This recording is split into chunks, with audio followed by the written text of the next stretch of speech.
Hey guys, you are watching your anime world. How are you all? Please support to subscribe this channel for watching new interesting stories. So in this video, we will see what if Deku and Itsuka joined forces at the sports festival. Here is short summary. What if Izuku had met Itsuka at the sports festival? How would things have changed? A retake on MHA from Itsuka Kendo's perspective, with Izukendo being the main pair. But before we start, if you want more stuff like this, then be sure to subscribe and like this video. And if possible, share this video with your friends. Now let's start the story. The day was bright, the wind was howling and the people were cheering loudly. It was that time of the year again. The great sports festival was about to begin, and everyone was looking forward to it. Many students from the prestigious academy known as UA were currently in the waiting room to engage in the first event. The event was held annually so that the young heroes in training could be noticed by the pro heroes, who might want to hire them or take them under their wing once the event was over. The magnitude of the event was amplified and more people tuned in to watch the event on TV due to an incident at UA some time ago. Apparently, some group of low-lives who called themselves the League of Villains had managed to bypass security and attack the students of Class 1A to attract All Might and kill him. Obviously, it didn't work for them.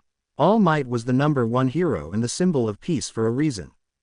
Still, the people of Japan were paying close attention to the sports festival because they knew that these would be the next generation of heroes, the ones who would save them in the future, those who would carry the weight of the world on their backs, those who would have to face off against groups of criminals like the League of Villains on a daily basis.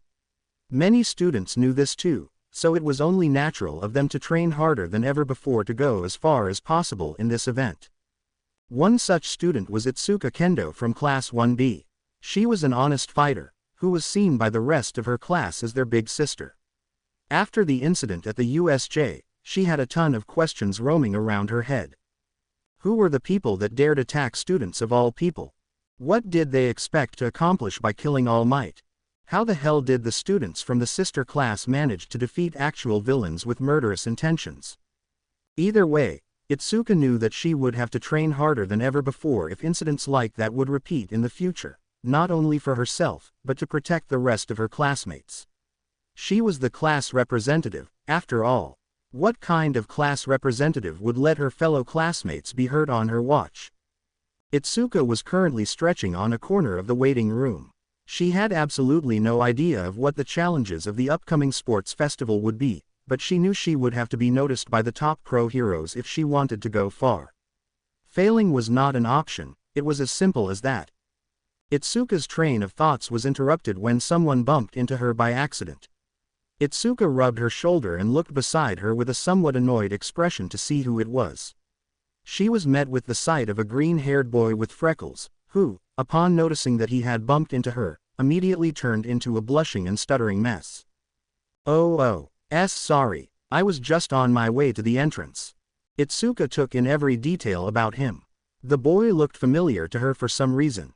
He seemed pretty adorable for a hero in training. Perhaps he was a lost child in the body of a teen or something. Either way, his reaction got a giggle out of Itsuka, who patted his shoulder with a reassuring smile. Hey, don't sweat it. We're all pretty nervous here. Don't get worked up. Itsuka's smile was warm and calming, which helped the boy calm down. The boy rubbed the back of his head sheepishly and smiled while looking down.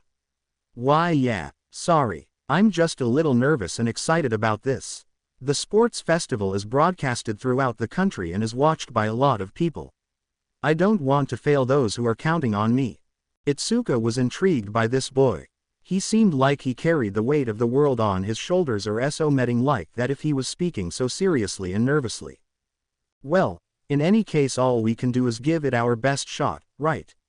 Itsuka smiled warmly at the boy, who looked up at her with a smile of his own. Why yeah, we'll do our best. Say, you look kinda familiar. Have we met before? Itsuka squints her eyes at the boy, who blushes again and steps back nervously in response. And not that I think of. Why, have you seen me before? The boy's reactions were both funny and interesting to Itsuka. The poor thing must have never talked to girls before if he was this nervous to be talking to her like this. I don't know, I guess it's just a hunch. Itsuka chuckles with a shrug before extending her hand to the boy. My name is Itsuka Kendo, class representative of Class 1B and future pro hero, Battle Fist. What's your name? The boy shakes her hand nervously. My name is Izuku Midoriya, from Class 1A. This surprises Itsuka. Was this boy really in Class 1A? The same class that got attacked by the League of Villains? If so, then how on earth was he still alive? The poor thing looked like he was about to faint just from talking to her. How the heck did he manage to survive an actual villain attack? Itsuka decides to scan the boy a bit more. Really? Wow, I heard about the incident on the USJ some time ago. It must have been frightening to be in such a situation. Izuku looks away and his expression darkens for a moment. Yeah, you could say that. Luckily All Might was there in time to save us. Itsuka wasn't convinced. Izuku looked like he was hiding something important from her. So, is that really all that happened? You got saved by All Might because he was there in time. Nothing else happened. Izuku looks away again. Yes, he's the greatest hero for a reason. I've always looked up to him. We would have been toast if it wasn't for him. Itsuka decides to stop pushing Izuku. She didn't know what happened that day, but she knew that it must have been something bad if Izuku didn't want to talk about it. Itsuka puts on a smile and pats his shoulder reassuringly. Well, in any case, I'm glad you're all safe. We're not trained to face off against real villains yet, so I'm really happy that you managed to save yourselves and handle the situation just fine. Izuku's nervous demeanor returns as Itsuka touches him, and he starts to stutter again. It was nothing special, really. All Might did all the heavy lifting, haha. Itsuka giggles before the sound of a siren echoing through the waiting room cuts their conversation short. The voice of Present Mike booms through the room. Good morning, loyal listeners. Are you ready for the sports festival? The crowd could be heard roaring in excitement outside. Radical. Today will be a day we'll never forget. I hope you're ready to take out your cameras and recording systems to tell your grandchildren about this, because we are about to start. Itsuka and Izuku smirk and look at each other with determined expressions. Looks like the first event is about to start. It was nice meeting you, Midoriya. Good luck. Itsuka waves at Izuku as she walks towards the door. Why yeah, nice to meet you too, Kendo. I'll see you on the finals. Izuku walks towards the door as well, determined to win the sports festival, although a tiny voice in his head couldn't be happier. Holy All Might, I talked to another girl. Izuku giggled to himself as the rest of the students approached the giant door separating them from the arena. Izuku looked to the side, and saw his fellow classmates preparing themselves as well. The expressions of everyone were mixed. On the one hand, Ochako Uraraka smiled and waved at Izuku once she noticed him looking at her direction, while Tenya Iida, Shoto Todoroki and especially Katsuki Bakugo were eyeing him down with some competitive disdain. It was clear that everyone was determined to win, and that they were willing to step on each other to do that. Izuku looks away at the sight of Bakugo. He knew that Bakugo hated his guts for both enrolling into U. Alike he clearly told him not to do, and for beating him at the simulation joint exercise. Bakugo, on the other hand, was not really thinking about Izuku, but rather about his chance to prove himself better than everyone at this event. After all, there was no one as great as he was, right? On the other side, Shoto Todoroki and Tenya Iida looked at Midoriya with some disdain before looking back at the entrance door. They both saw Midoriya as a strange acquaintance, but also as a rival they had to surpass. The siren stops echoing through the room as Present Mike starts to explain the first event. Our first event is one that was made possible with the help of our beloved comrade Cementos. Everyone, let's give it up for Cementos SSSSSS.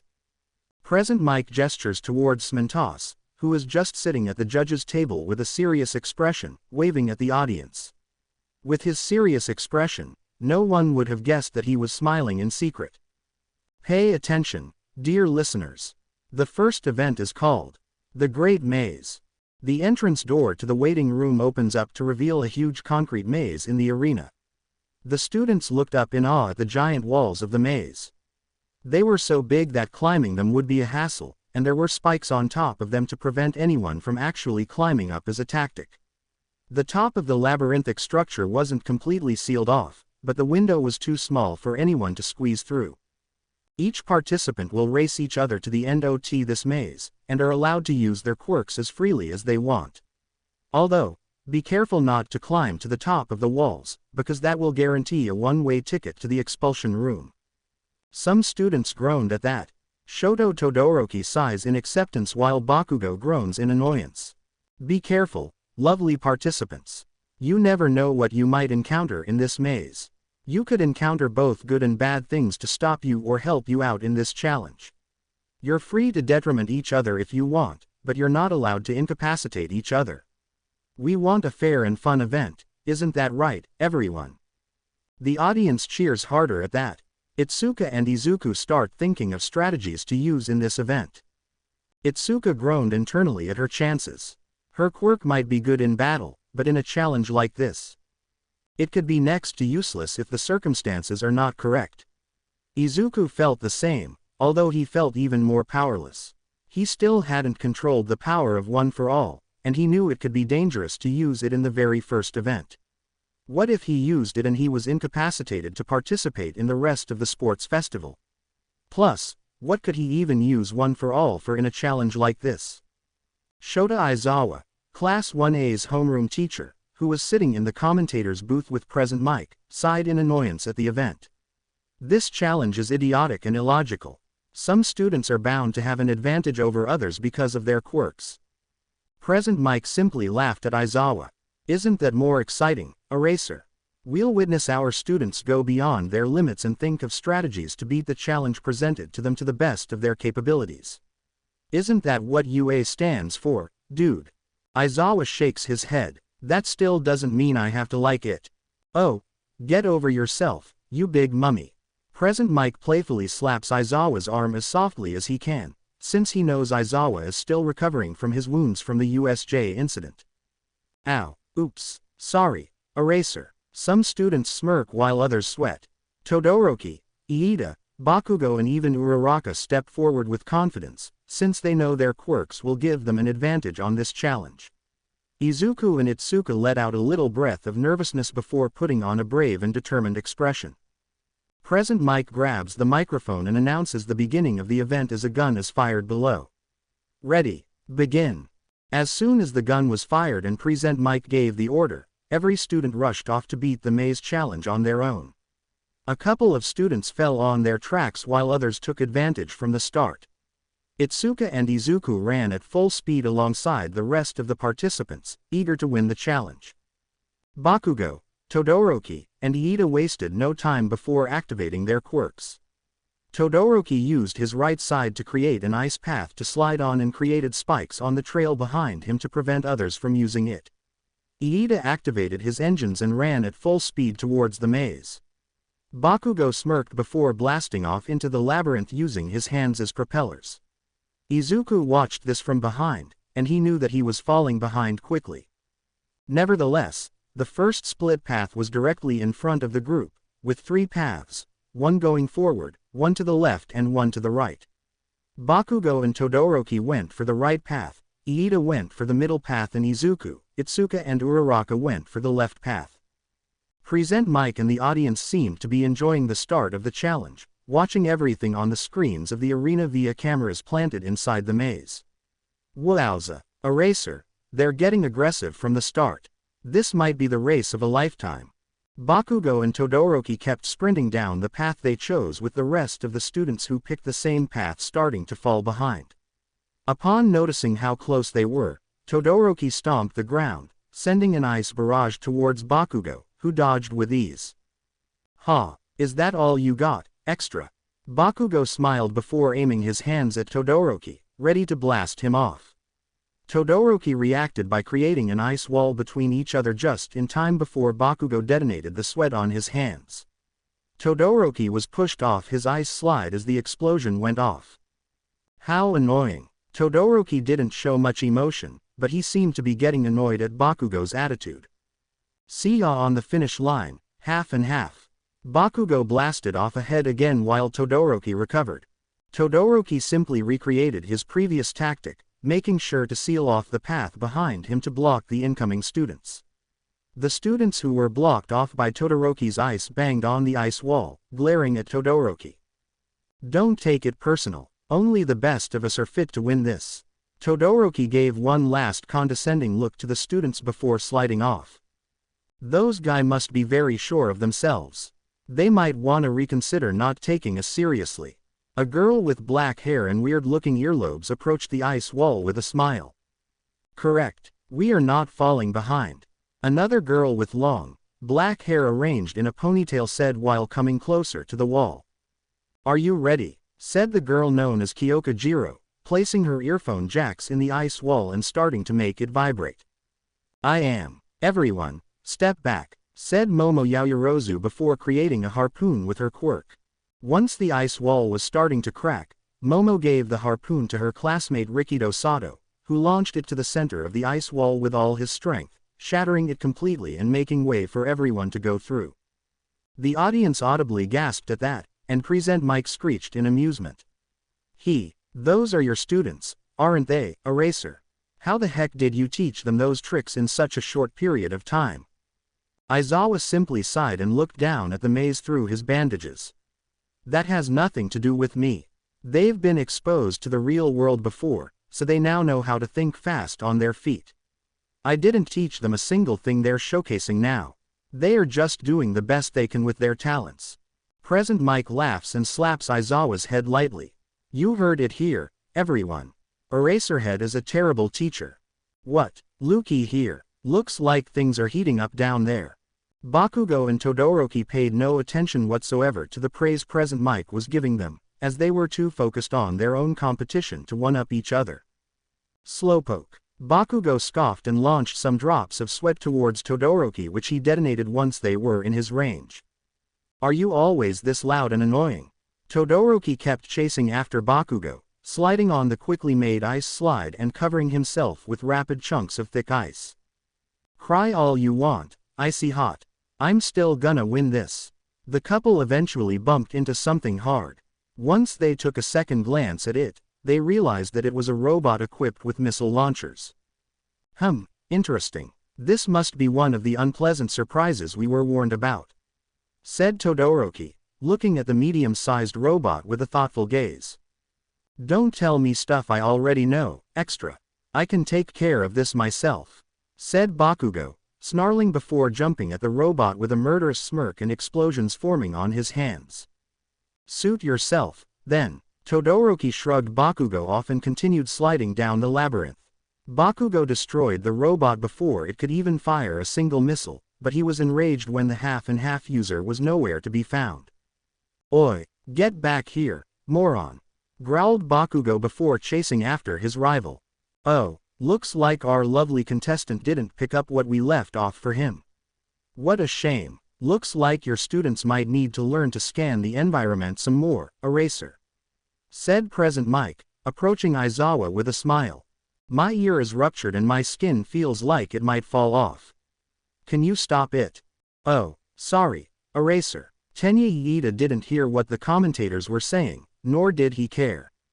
He was too busy figuring out how to get out of this maze before anyone else did. Iida had gained a lot of advantage over everyone else due to his speed, but he knew that it wasn't enough. His engines could stall and he could lose advantage any moment. He had considered running up the walls, but he wasn't sure if he could reach the speed necessary to do so, plus, he didn't want to be expelled from the event. Darn, this maze is constructed in such a way that dead ends don't feel like dead ends. Whoever designed it must be a mastermind, said Iida under his breath as he kept running through the maze at high speeds. Then, he noticed a hole in the ground.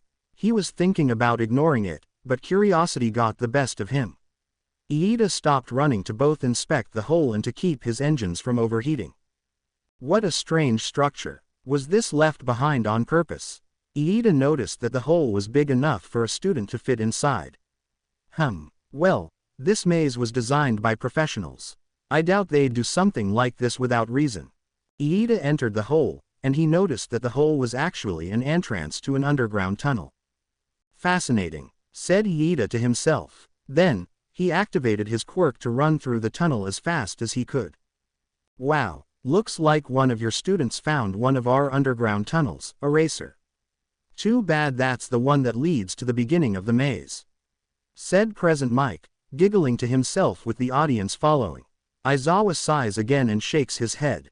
Itsuka didn't know what Present Mike was going on about, but it seemed like he had been giving praises to Class 1A previously. Seriously, what made Class 1A so special? Why were they the focus of everyone? Was she missing something? Either way, Itsuka knew that she couldn't let her thoughts and emotions get to her in a moment like this. Still, it was hard to do so when she had the boy she had met before the event started right behind her. Izuku was right behind Itsuka, running as fast as his legs could carry him. Not too far behind him, Ochako Uraraka was also giving it her best attempt, running at full speed towards the end of the maze. Izuku looked behind him, and noticed that not too many students were behind them. Most of them probably had gone behind Bakugo or Iida, he thought. However, the small group was stopped when a robot as tall as the walls of the maze came into view. "What the heck is that?" said Itsuka aloud in alarm. "Must be one of the dangers Present Mike told us about," said Izuku, coming to a stop. "Wow, he's very tall," said Uraraka, who stopped next to Izuku. The robot looked at the small group of students before aiming one of his 6 arms at them, firing a grappling hook at them. "Duck!" shouted Izuku, jumping back. The group did just that before the hook hit the ground next to them. The robot proceeded to rip the floor from beneath them and crushing it against the walls. "Deku-kun, I have an idea. You remember how my quirk works, right? We can use it to get rid of him," said Uraraka, coming close to Izuku. "That might work. Quick, let's do it, Uraraka," said Izuku, urging Uraraka to hurry up as the robot prepared to launch missiles at them with 2 of his arms. Uraraka reacted by touching Izuku's chest and making him float. "Great, thanks, Uraraka. Now give me a boost," said Izuku. Uraraka grabbed Izuku and spun him around once before throwing him at the robot with all her strength. Izuku landed on the robot's face, making him misfire the missiles. Itsuka saw all of this from the sidelines. She was amazed at how well Izuku and Uraraka cooperated. It was a last-minute plan, and yet it was executed so perfectly, so quickly, so efficiently. It was almost as if these two had known and worked with each other for a long time. Once Izuku had a hold on the robot, he clawed around until he got to the back of his head. Once there, Izuku took notice of a lid that was loose on the robot's surface, and he took it off, revealing a battery of some sort. "Jackpot," said Izuku, smiling before grabbing the battery and ripping out of the robot's head. The robot was turned off, and it fell to the floor with a large thud. Once the threat was neutralized, Izuku came down from the robot sweating while Itsuka and Uraraka came to him. "That was amazing, Deku-kun," said Uraraka cheerfully before hugging him. Izuku turned into a blushing mess again. "It was nothing, Uraraka. You did half of the work," said Izuku, trying to get away from Uraraka. "Wow, that was some display of cooperativeness, you two. Do you know each other from middle school or something?" said Itsuka, still in amazement from the display of teamwork Izuku and Uraraka showed off. "Oh, no, we met at the entrance exam and we became friends. Nothing more," said Uraraka, who blushed and let go of Izuku. Itsuka wasn't convinced by this. "Really, you don't know each other from before? It seemed like you two knew each other since diapers." Izuku blushed and looked away in embarrassment. "And no, it's not like that, we swear." Just as Itsuka was about to question them again, the rest of the students were starting to catch up to them. Itsuka smirked before shoving Uraraka and Izuku aside. "Whatever, we still have a maze to beat, you two. Come on." Itsuka giggled as she ran away. Izuku and Uraraka's blushing stopped all of a sudden when the thrill of the challenge returned to their bodies. "Right, this is a competence. We just have to." Izuku's sentence was cut short when he felt Uraraka touching him again, using her quirk on him. Uraraka. "Sorry, Deku-kun, we gotta do our best," said Uraraka before pushing Izuku, making him float back. Uraraka giggled before running away with the rest of the students, leaving behind a very distressed Izuku. Once Uraraka and the rest of the students were far away, Izuku came down to the ground, probably due to Uraraka deactivating her quirk to use it for something else. Izuku groaned and kicked a nearby rock, feeling disappointed after being left behind so easily. "Damn it, I can't believe I forgot this is a free-for-all," said Izuku, mumbling under his breath. Before he could keep feeling sorry for himself, he took a glance at the remains of the robot, and he noticed something strange in the robot's head, right in the spot where its battery used to lay. "Huh, what's this?" said Izuku, taking a look at the robot and going towards its head. He couldn't believe it, a backpack, and it came with an underground map, and a noise detector.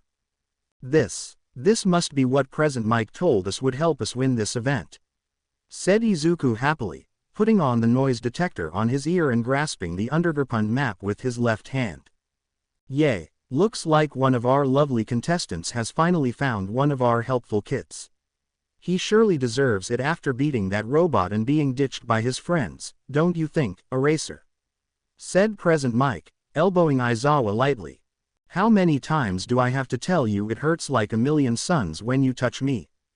"Oops, sorry, Eraser, I keep forgetting." In the other side of the maze, Bakugo and Todoroki were sick to death of each other. Their struggle to one-up each other led to nothing but tiredness and dead ends, along with multiple scrapped robots who were no more than distractions that fueled their temper. "God damn it, extra. Just let me win. I'm clearly the superior one here," said Bakugo, still using his quirk to propel himself, but being less fast due to his exhaustion getting to him. "No way, I'm not going to give up just because you say so. You have no authority over me," said Todoroki, who was still sliding through the maze but was doing so slower than at the beginning. This is goddamn pointless, you damn half-and-half bastard," said Bakugo, now coming down to the ground. You might be right, Bakugo. This is getting us nowhere," said Todoroki, who stopped sliding on the ground due to the overuse of his quirk. Bakugo thought for a moment before looking at Todoroki begrudgingly. "Hey, how about we stop this crap for some minutes until we find the way out of this thing? I'm tired of throwing hands for nothing." Todoroki would be surprised under any other circumstances, but his exhaustion made him nod almost instantly. "I agree, even if we don't like each other, working together might be our best option right now." Bakugo stepped close to Todoroki before glaring at him. "I'm only doing this to prove I'm the best, got that?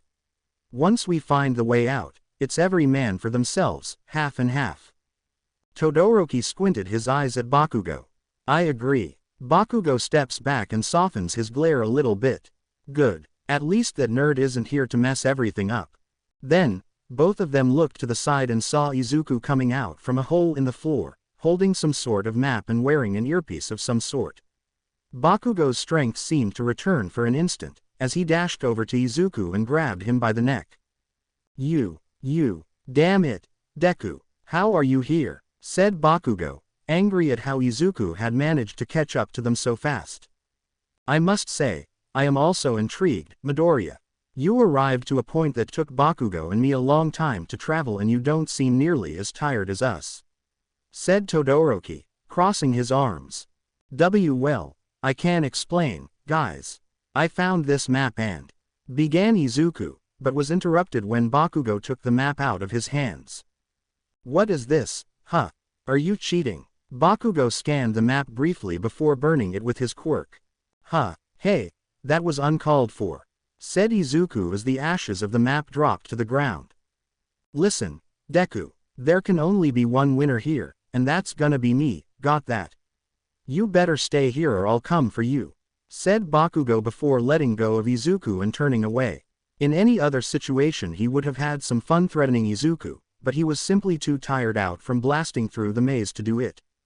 "Midoriya, while I don't share Bakugo's sentiments, I do see you as a rival I'll surpass in the end," said Todoroki before walking away too, leaving behind Izuku. Who do they think they are? They can't just tell people that they're better than everyone," thought Izuku as he tried to think of a new plan to win the maze challenge. Then it suddenly hit him. He still had one for all in the earpiece. What to do with them? Izuku activated the earpiece to hear the sounds around him amplified. There were sounds of all kind around him, sounds of robots being destroyed, sounds of classmates yelling curses at each other, sounds of quirks being activated. But a particular sound caught Izuku's attention. It was the sound of the crowd cheering, and it came from the wall behind him.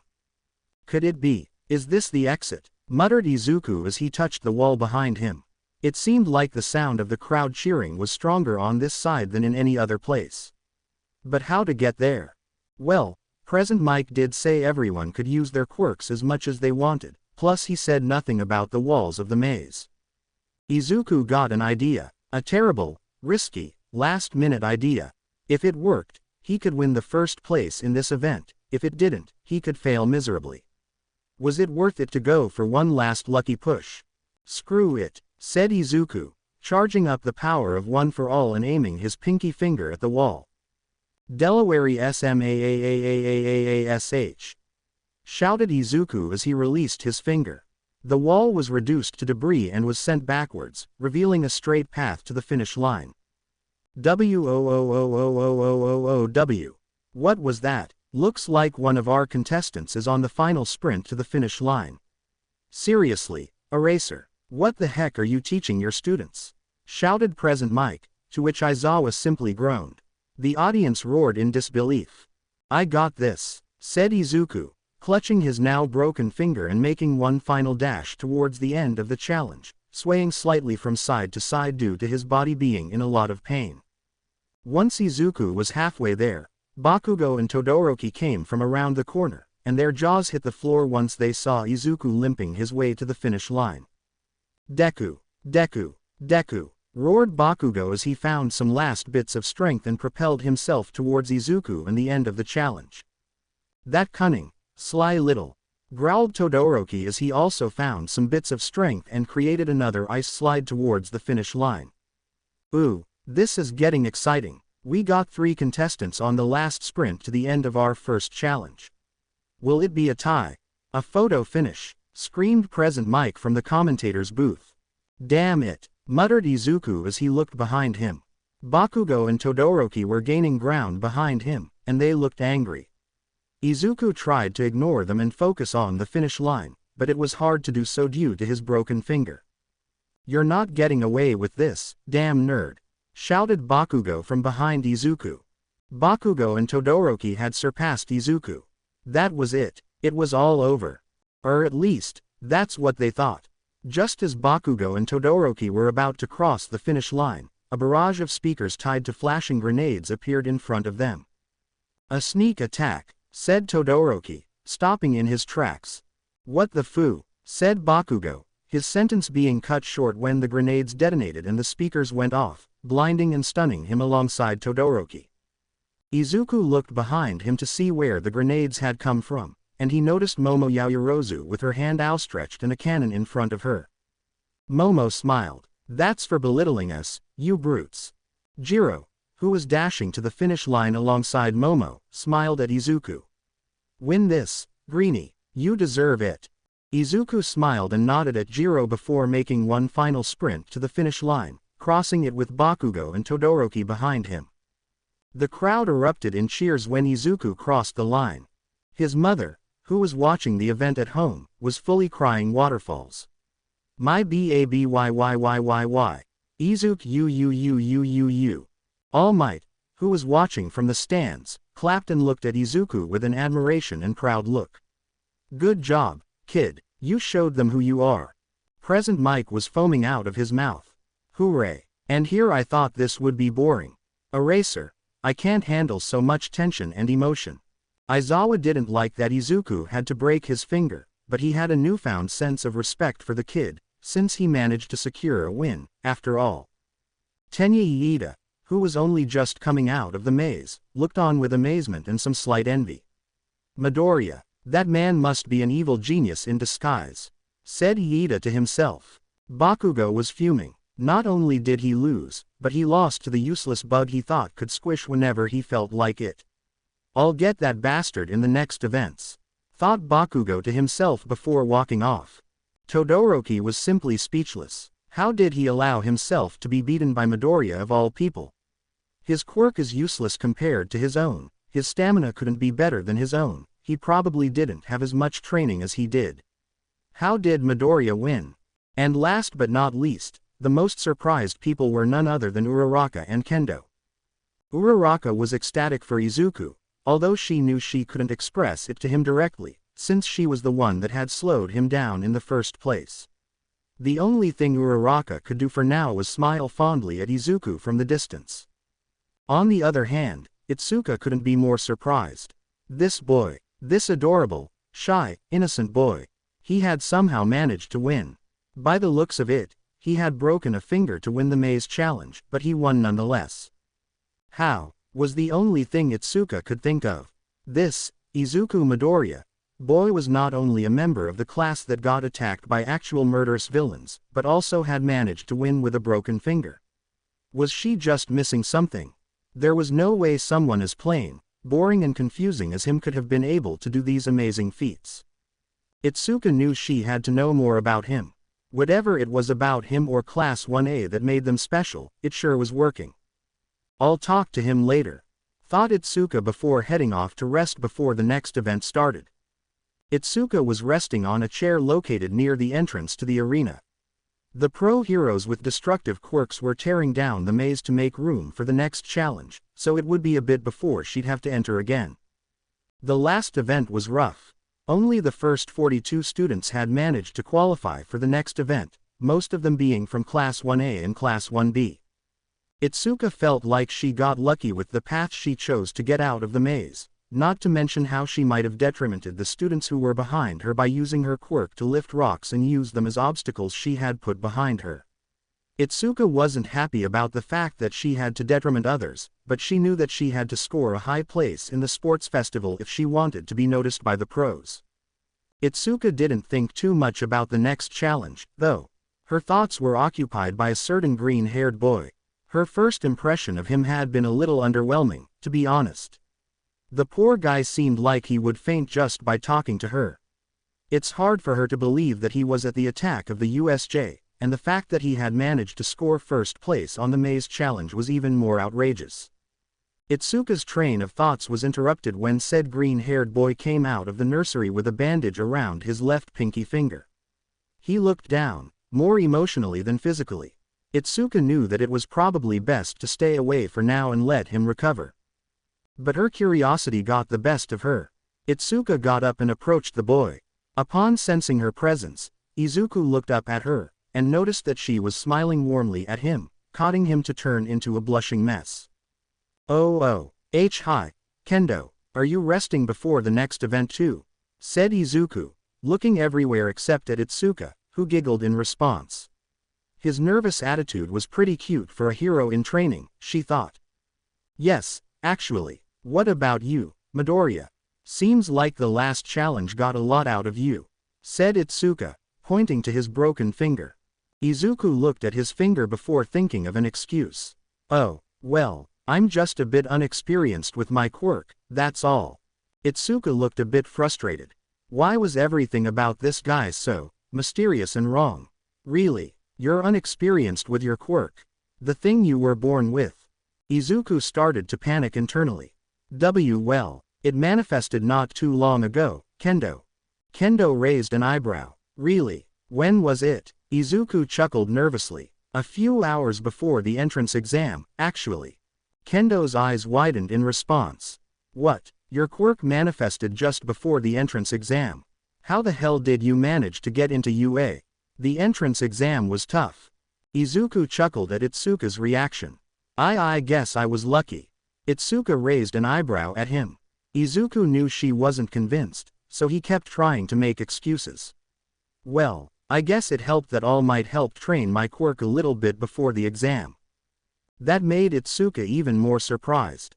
So you're telling me, not only did your quirk manifest just before the exam, not only did you somehow manage to get into UA without knowing fully well how your quirk worked, not only were you at the USJ incident and survived, not only did you somehow manage to win the previous challenge, but the #1 hero helped you train.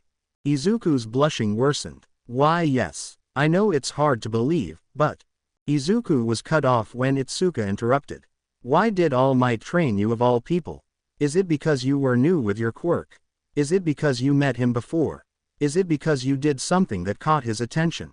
Izuku chuckled nervously. Well, I guess it's because our quirks are a bit similar. Hey.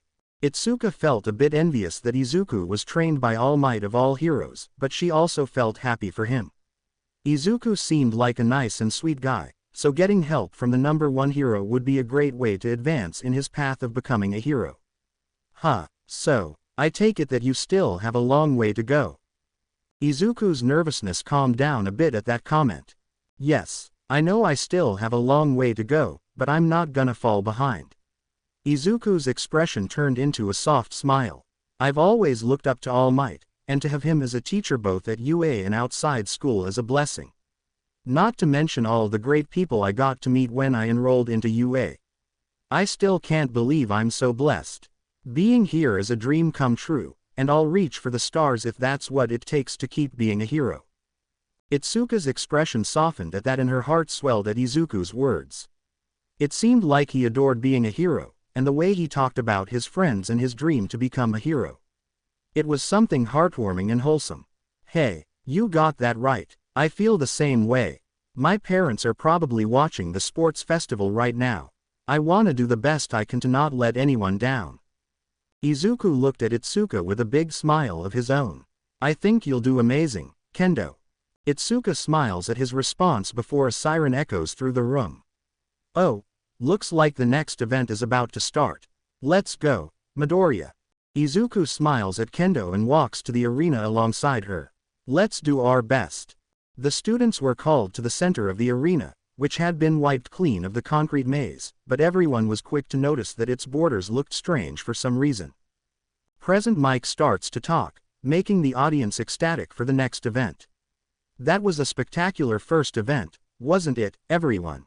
But now's the time where our students will really step it up. It's time for our next event in the agenda, ladies and gentlemen. As soon as Present Mike said that, the borders of the arena gave way for some strange-looking devices to rise. They looked like big metallic doors for some reason. Everyone, get ready, for our metal farm, shouted Present Mike to the top of his lungs. The devices activated and created humanoid robots which immediately started to walk slowly towards the surprised students. Our lovely contestants will have to break apart and destroy as many robots as possible before the time runs out. This gives you flashbacks of your entrance exam, doesn't it? Our participants are free to detriment each other as well as steal each other's kills, but they're not allowed to hurt each other. Let's see who can score the most points, because we're only accepting the first 8 places for the final event. Good luck, everyone. Get ready to ruuuuuuumblee. The robots ran like agile zombies towards the students, and the devices created more robots at fast speed. Bakugo smiled. Finally, something not dumb. Make way, extras. I'll show you who's boss. Bakugo immediately propelled himself towards the robots and started to blast away. Todoroki's glare hardens. Arrogant as always. You won't surpass me, Bakugo. Todoroki starts to slide towards the robots and use his quirk to freeze the robots' feet in place before kicking them, breaking them apart. Iida's determined expression hardens. This is my chance. I will not waste it. Iida runs at the robots at full speed before kicking them using his quirk. None of the students paid any attention to Izuku, who froze in place. What the heck was he supposed to do now? His finger was broken and there was no way he would use his quirk right here or he'd be incapacitated. Could there be a way for him to score points without getting hurt? Aizawa notices Izuku's worried expression and sighs. This is what I'm talking about. These challenges need to be thought out better. Students with destructive quirks are bound to have an advantage over others. This isn't fair or logical. Present Mike laughs. Don't worry, Eraser. Our students from this year managed to enter UA through a similar entrance exam, didn't they? They're all going to be fine, said Present Mike before slapping Aizawa's back. I swear if you do that one more time. Below, things were heating up. Every single student was managing to score points one way or another. Even those with quirks that weren't very good in combat like Momo, Jiro or Aoyama were scoring points surely. Izuku thought about a way to score points without harming himself. His train of thoughts was interrupted when a robot ran towards him. Crap, Izuku thought to himself while he started to charge the power of One for All. However, the robot was suddenly crushed by a massive hand. Izuku deactivated his quirk at the sight of the crushed robot, and he looked in awe to the user who had saved him. His jaw practically hit the floor when he realized it was Itsuka Kendo herself. Itsuka giggled before shrinking her hands to pat Izuku's shoulder. "Hey, what's wrong, Midoriya? Don't believe in yourself." Izuku looked at Itsuka with admiration. "Kendo, was that your quirk? That's so cool. Your quirk could be used in many ways, like..." Izuku started to ramble, but his rambling was cut short when Itsuka pushed him out of the way before a ball of solid concrete hit his head. Itsuka chuckled before looking back at the group of robots with a determined expression. "Don't lose your focus, Midoriya.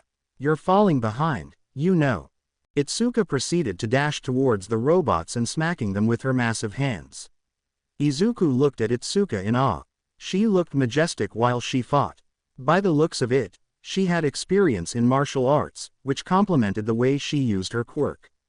Kendo exhibited a graceful and almost dance-like quality in her motions, often incorporating spins, flips, and aggressive maneuvers into her attacks, which caught many people's attention, including Izuku's. Then, Izuku snapped out of his trance. He had to score at least some points if he wanted to move on. But what to do? Izuku's attention turned towards the robot Itsuka had smashed into bits, and he realized that there were two details that stuck out.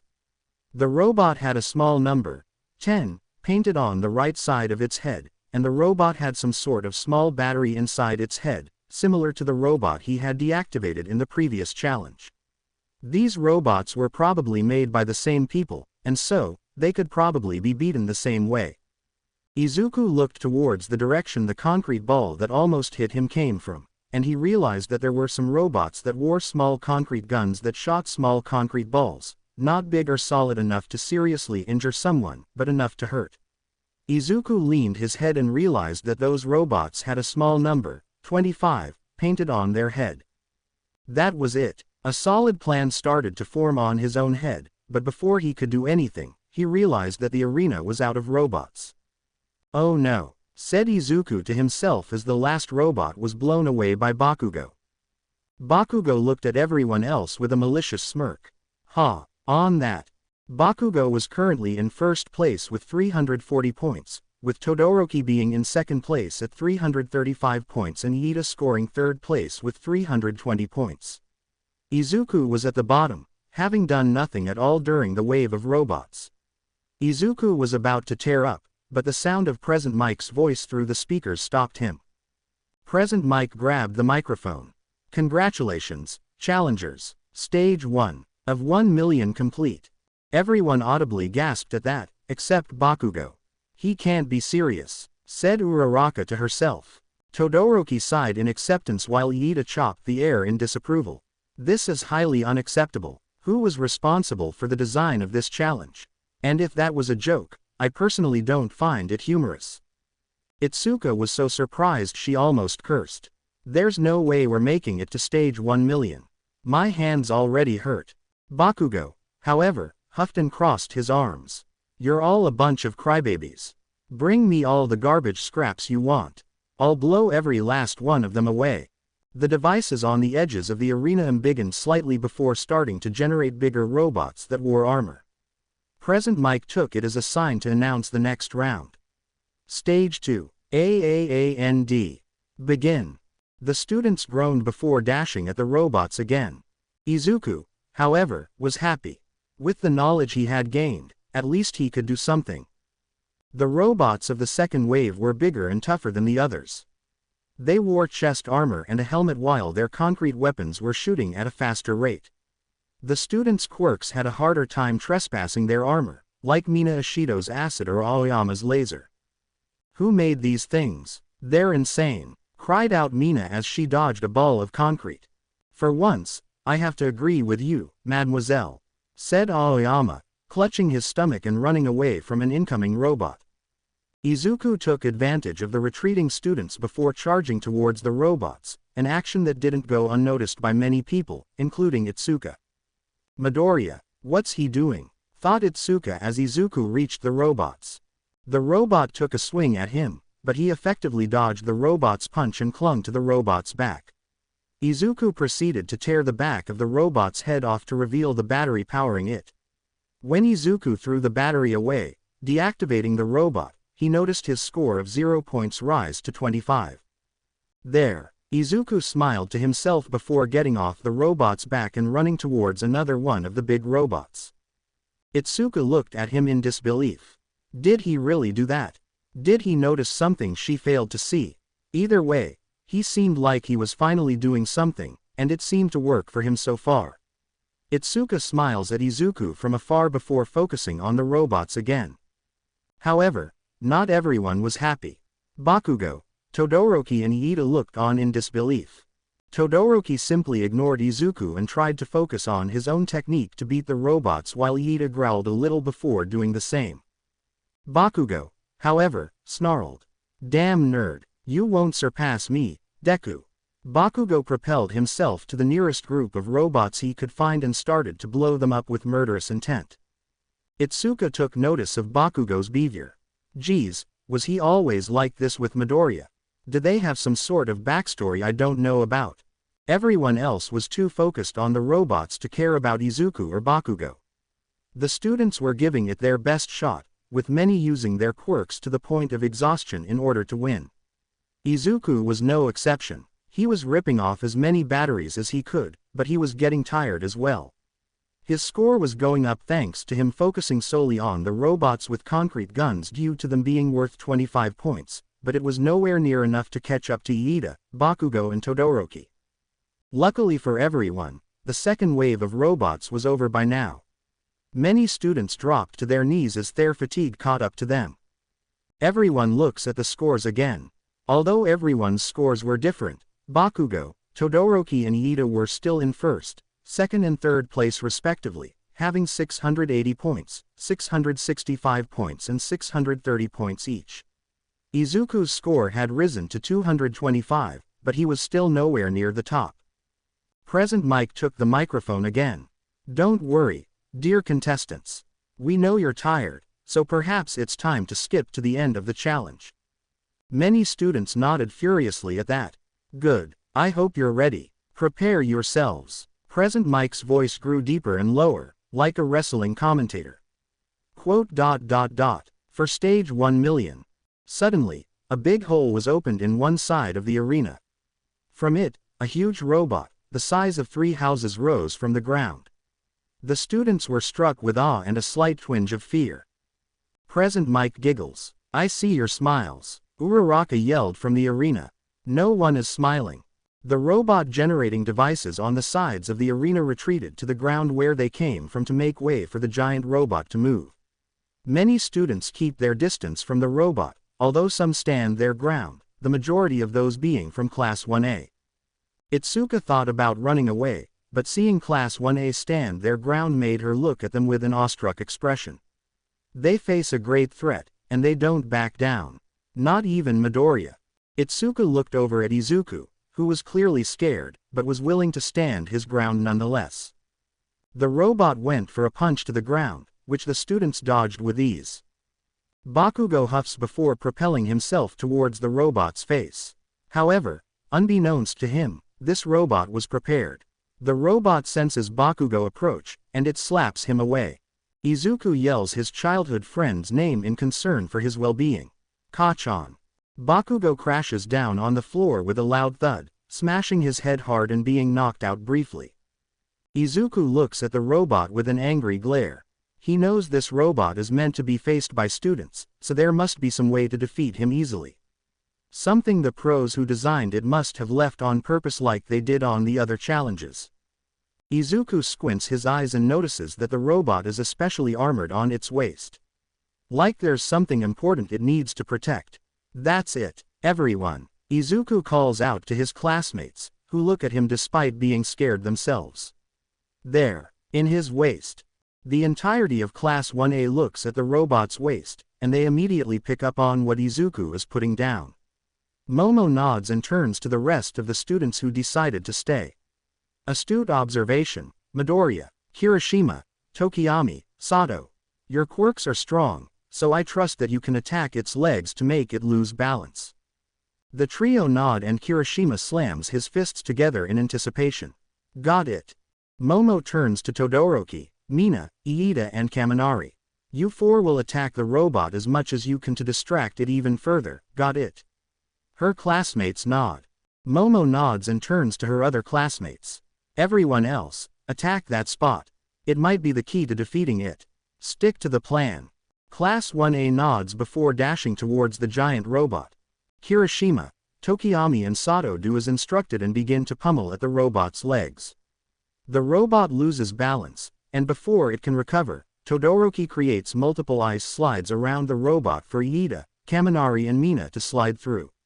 Mina shoots constant barrages of acid at the robot's face, Kaminari jumps at the robot to shock it quickly and Iida jumps between slides, kicking the robot while he's in the air. The rest of the class focus on attacking the robot's waist. Class 1B looks on in awe. Itsuka's eyes widen in reaction to Class A's impressive teamwork, smiling fondly. However, one blonde boy was having none of it. Said blonde boy steps forward and speaks to his classmates in an aggressive yet inspirational tone. Guys, we need to get it together. We can't let the sports festival be a giant show-off for Class 1A, can we?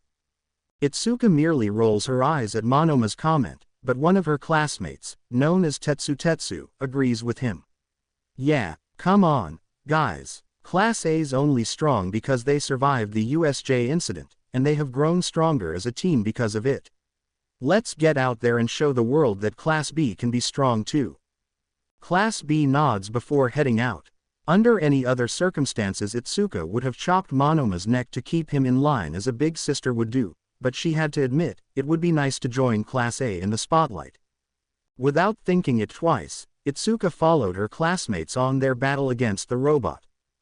Yui embiggens several piles of debris nearby and Reiko throws them to the robot's face using her poltergeist, helping out the very confused Mina and Kaminari.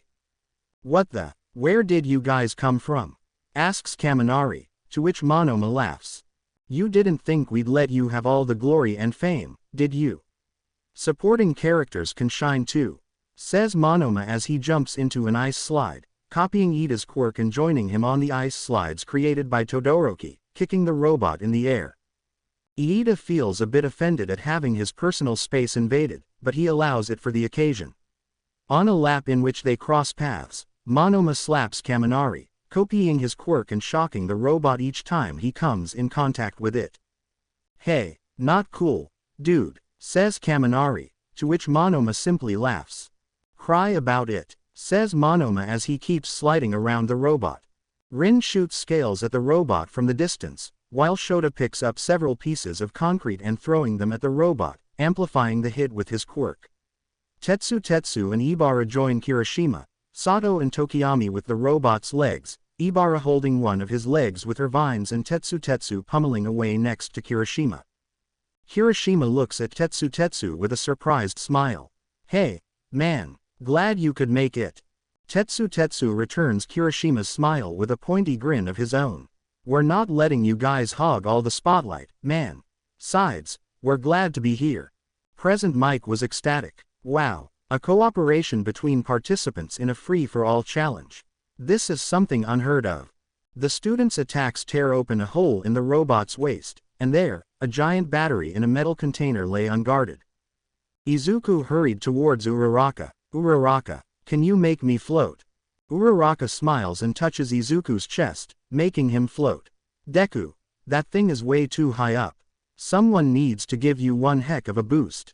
Izuku turned towards the rest of his class, but before he could get anyone's attention, he felt a massive hand wrap around his body. Izuku turned his head and saw Itsuka holding him with a big smile.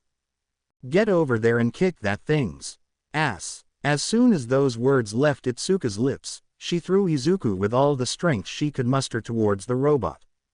As Izuku approached the robot, he felt a bittersweet feeling wash over him. He knew this could incapacitate him, but it would be fine by him. This would ensure that he went noticed by many people in the audience, and it would ensure that none of his classmates got hurt. It added that he possibly wouldn't get to participate in the next events, but it would be worth it if he could save others. Sayonara, sports festival, it was good while it lasted, thought Izuku to himself as he approached the robot. Come on, Deku, imagine the egg in the microwave. It won't explode. Come on, you got this. Izuku clenched his fist as he approached the robot's waist and he activated the power of One for All. He hoped he could be able to reduce the amount of damage he received, but it was up to his luck at this point. Detroit. SMAAAASH. Izuku punched the battery with all his might using his left arm. The robot's waist exploded completely, sending most students back. The robot fell over on the ground and stopped moving once it hit the ground. The sound of the explosion was enough to wake Bakugo up, who was being treated by the medical staff before his rude awakening. Ah, who the. Bakugo looked around him to figure out whatever happened. He was greeted by the sight of a pile of smoke rising from the ground and many of his classmates being scattered around the arena, a little hurt but smiling enthusiastically. What got his attention the most was the sight of Izuku Midoriya being thrown away into the air. Uraraka noticed it too, and she deactivated her quirk to make Izuku fall to the ground. Izuku was barely conscious, but when he realized he was falling to the ground, he let out a loud scream. Wah, ah. Just as Izuku was about to hit the ground, Itsuka enlarged her hand and caught him like a professional baseball player would catch the ball before it hit the ground. Once Izuku realized he was safe, he turned towards Itsuka with a weak smile. Thanks. Itsuka smiled at him before helping him get to his feet. No problem. Hey, are you okay? Can you walk? Do you need me to carry you or? Izuku chuckled before grabbing his left arm in pain. I think I'm fine, but I need to go to the nursery. The medical staff moved away from Bakugo and carried Izuku towards the nursery. Itsuka watched from behind with a pensive expression. This boy sure proved to be more interesting than she initially thought. He, along with his class, managed to defeat a seemingly unstoppable threat standing their ground. Perhaps the praise people gave to Class A wasn't unfounded after all. Even though her own class had also helped in defeating the robot, Itsuka knew Class A had taken the first step, much to the dismay of Monoma and Tetsu. Itsuka chuckled at the thought of Monoma and Tetsu fuming at Class A for being credited for the victory. Although, there was something else that was bothering Itsuka. This challenge felt too extreme. Why did the pros in charge of the events chose to put together such an extreme challenge? Did the pro heroes have ulterior motives in mind? Plus, how would they split the points after this? Itsuka decided to not dwell on the matter and go visit Izuku in the nursery. The guy had dealt the finishing blow to the big baddie, after all. Uraraka had watched Itsuka catch Izuku and get him to firm ground safely. She didn't know why, but for some reason she couldn't explain, she felt a little off when she saw their interaction. Uraraka didn't know exactly what she was feeling, but she definitely felt something. Uraraka decides to put those feelings aside for now and walk to the waiting room to focus on the final event of the sports festival. On the other hand, Bakugo looked at the arena in disbelief. What the actual hell had happened? Did he get disqualified? Did he pass? There were many questions and feelings roaming around his head, but the biggest feeling he was experiencing was anger. Anger towards himself for being reckless, anger towards Deku for always chasing after him, anger towards the people behind this dumb event for surprising them with a nearly impossible challenge at the end. All he could do for now was wait for the final results. Izuku woke up in the nursery. He looked to his left arm and noticed that it was all bandaged up. Seems like imagining the egg in the microwave served to not break his arm entirely, although it didn't prevent him from getting serious injuries in his arm.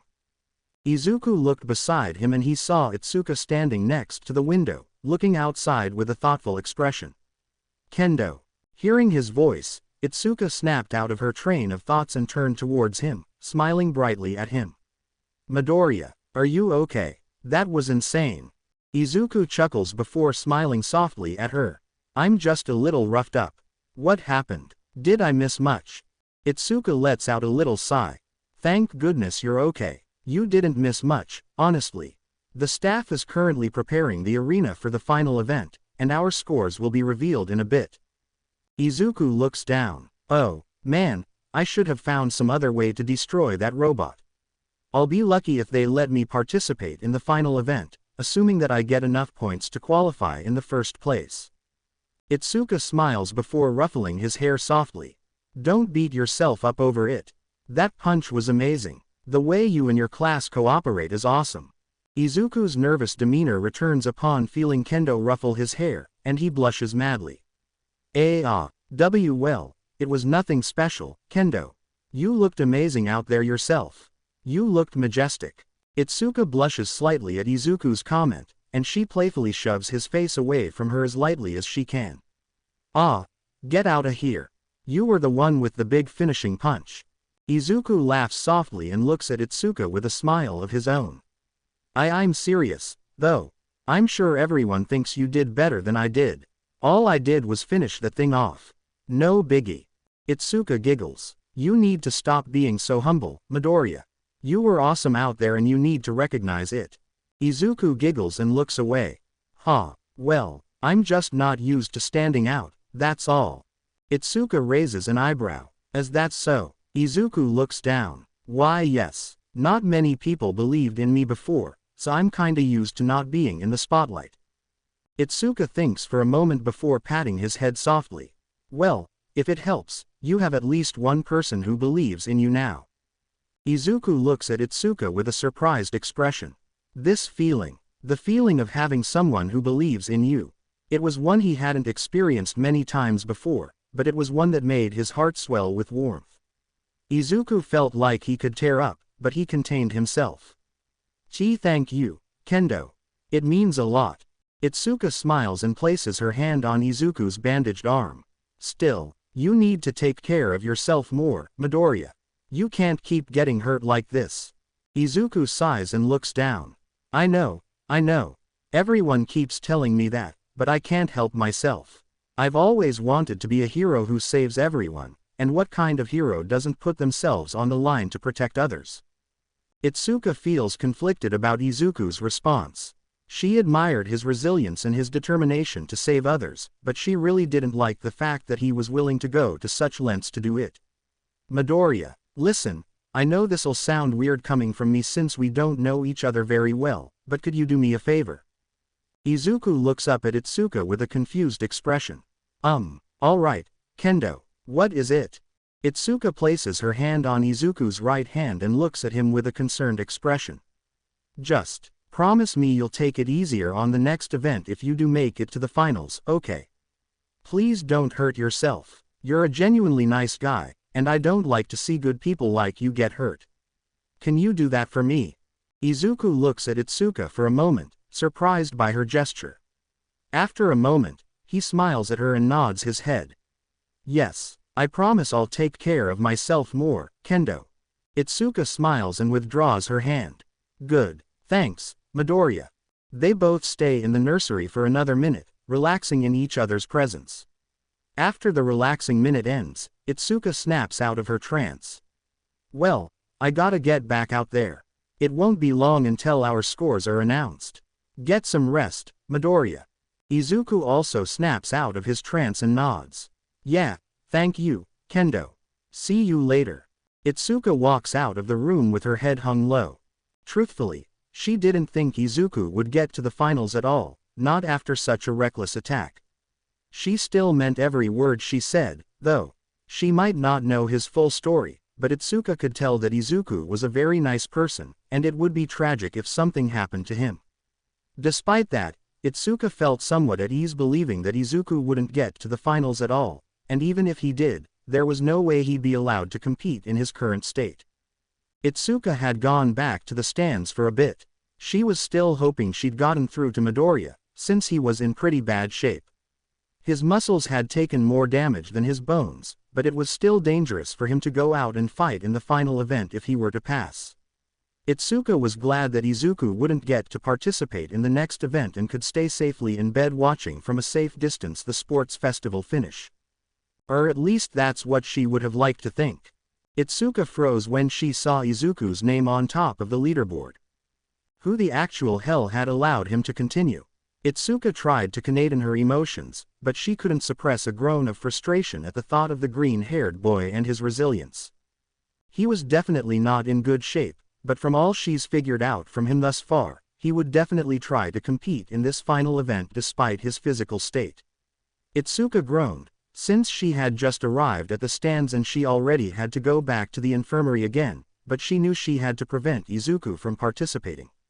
He was in no shape to compete, and he had to see that one way or another.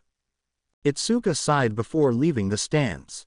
As she passed the other students, she couldn't help but notice a very angry-looking Bakugo staring at the leaderboard with disbelief written across his expression. Her first impression of the guy wasn't a very good one, given the way he claimed he'd best everyone at the beginning of the sports festival, but for some reason he seemed to have a personal score to settle with Midoriya. Yet another thing to ask him about, thought Itsuka as she left the stands. Izuku couldn't believe it himself. He was just getting up from the bed he was resting on, and he immediately saw his name on top of the leaderboard, ensuring his participation at the final event of the sports festival. He thought for sure that he wouldn't be allowed to continue after his injury, but for some reason he was still allowed to press on. His train of thoughts was interrupted when the door to his room opened, and All Might stepped in his deflated form. Izuku looked away from the TV screen on his room and looked towards his mentor with a surprised expression. "Hey All Might, what are you doing here?" All Might smiles. "I came here to tell you some stuff you'd probably like to know about, kid."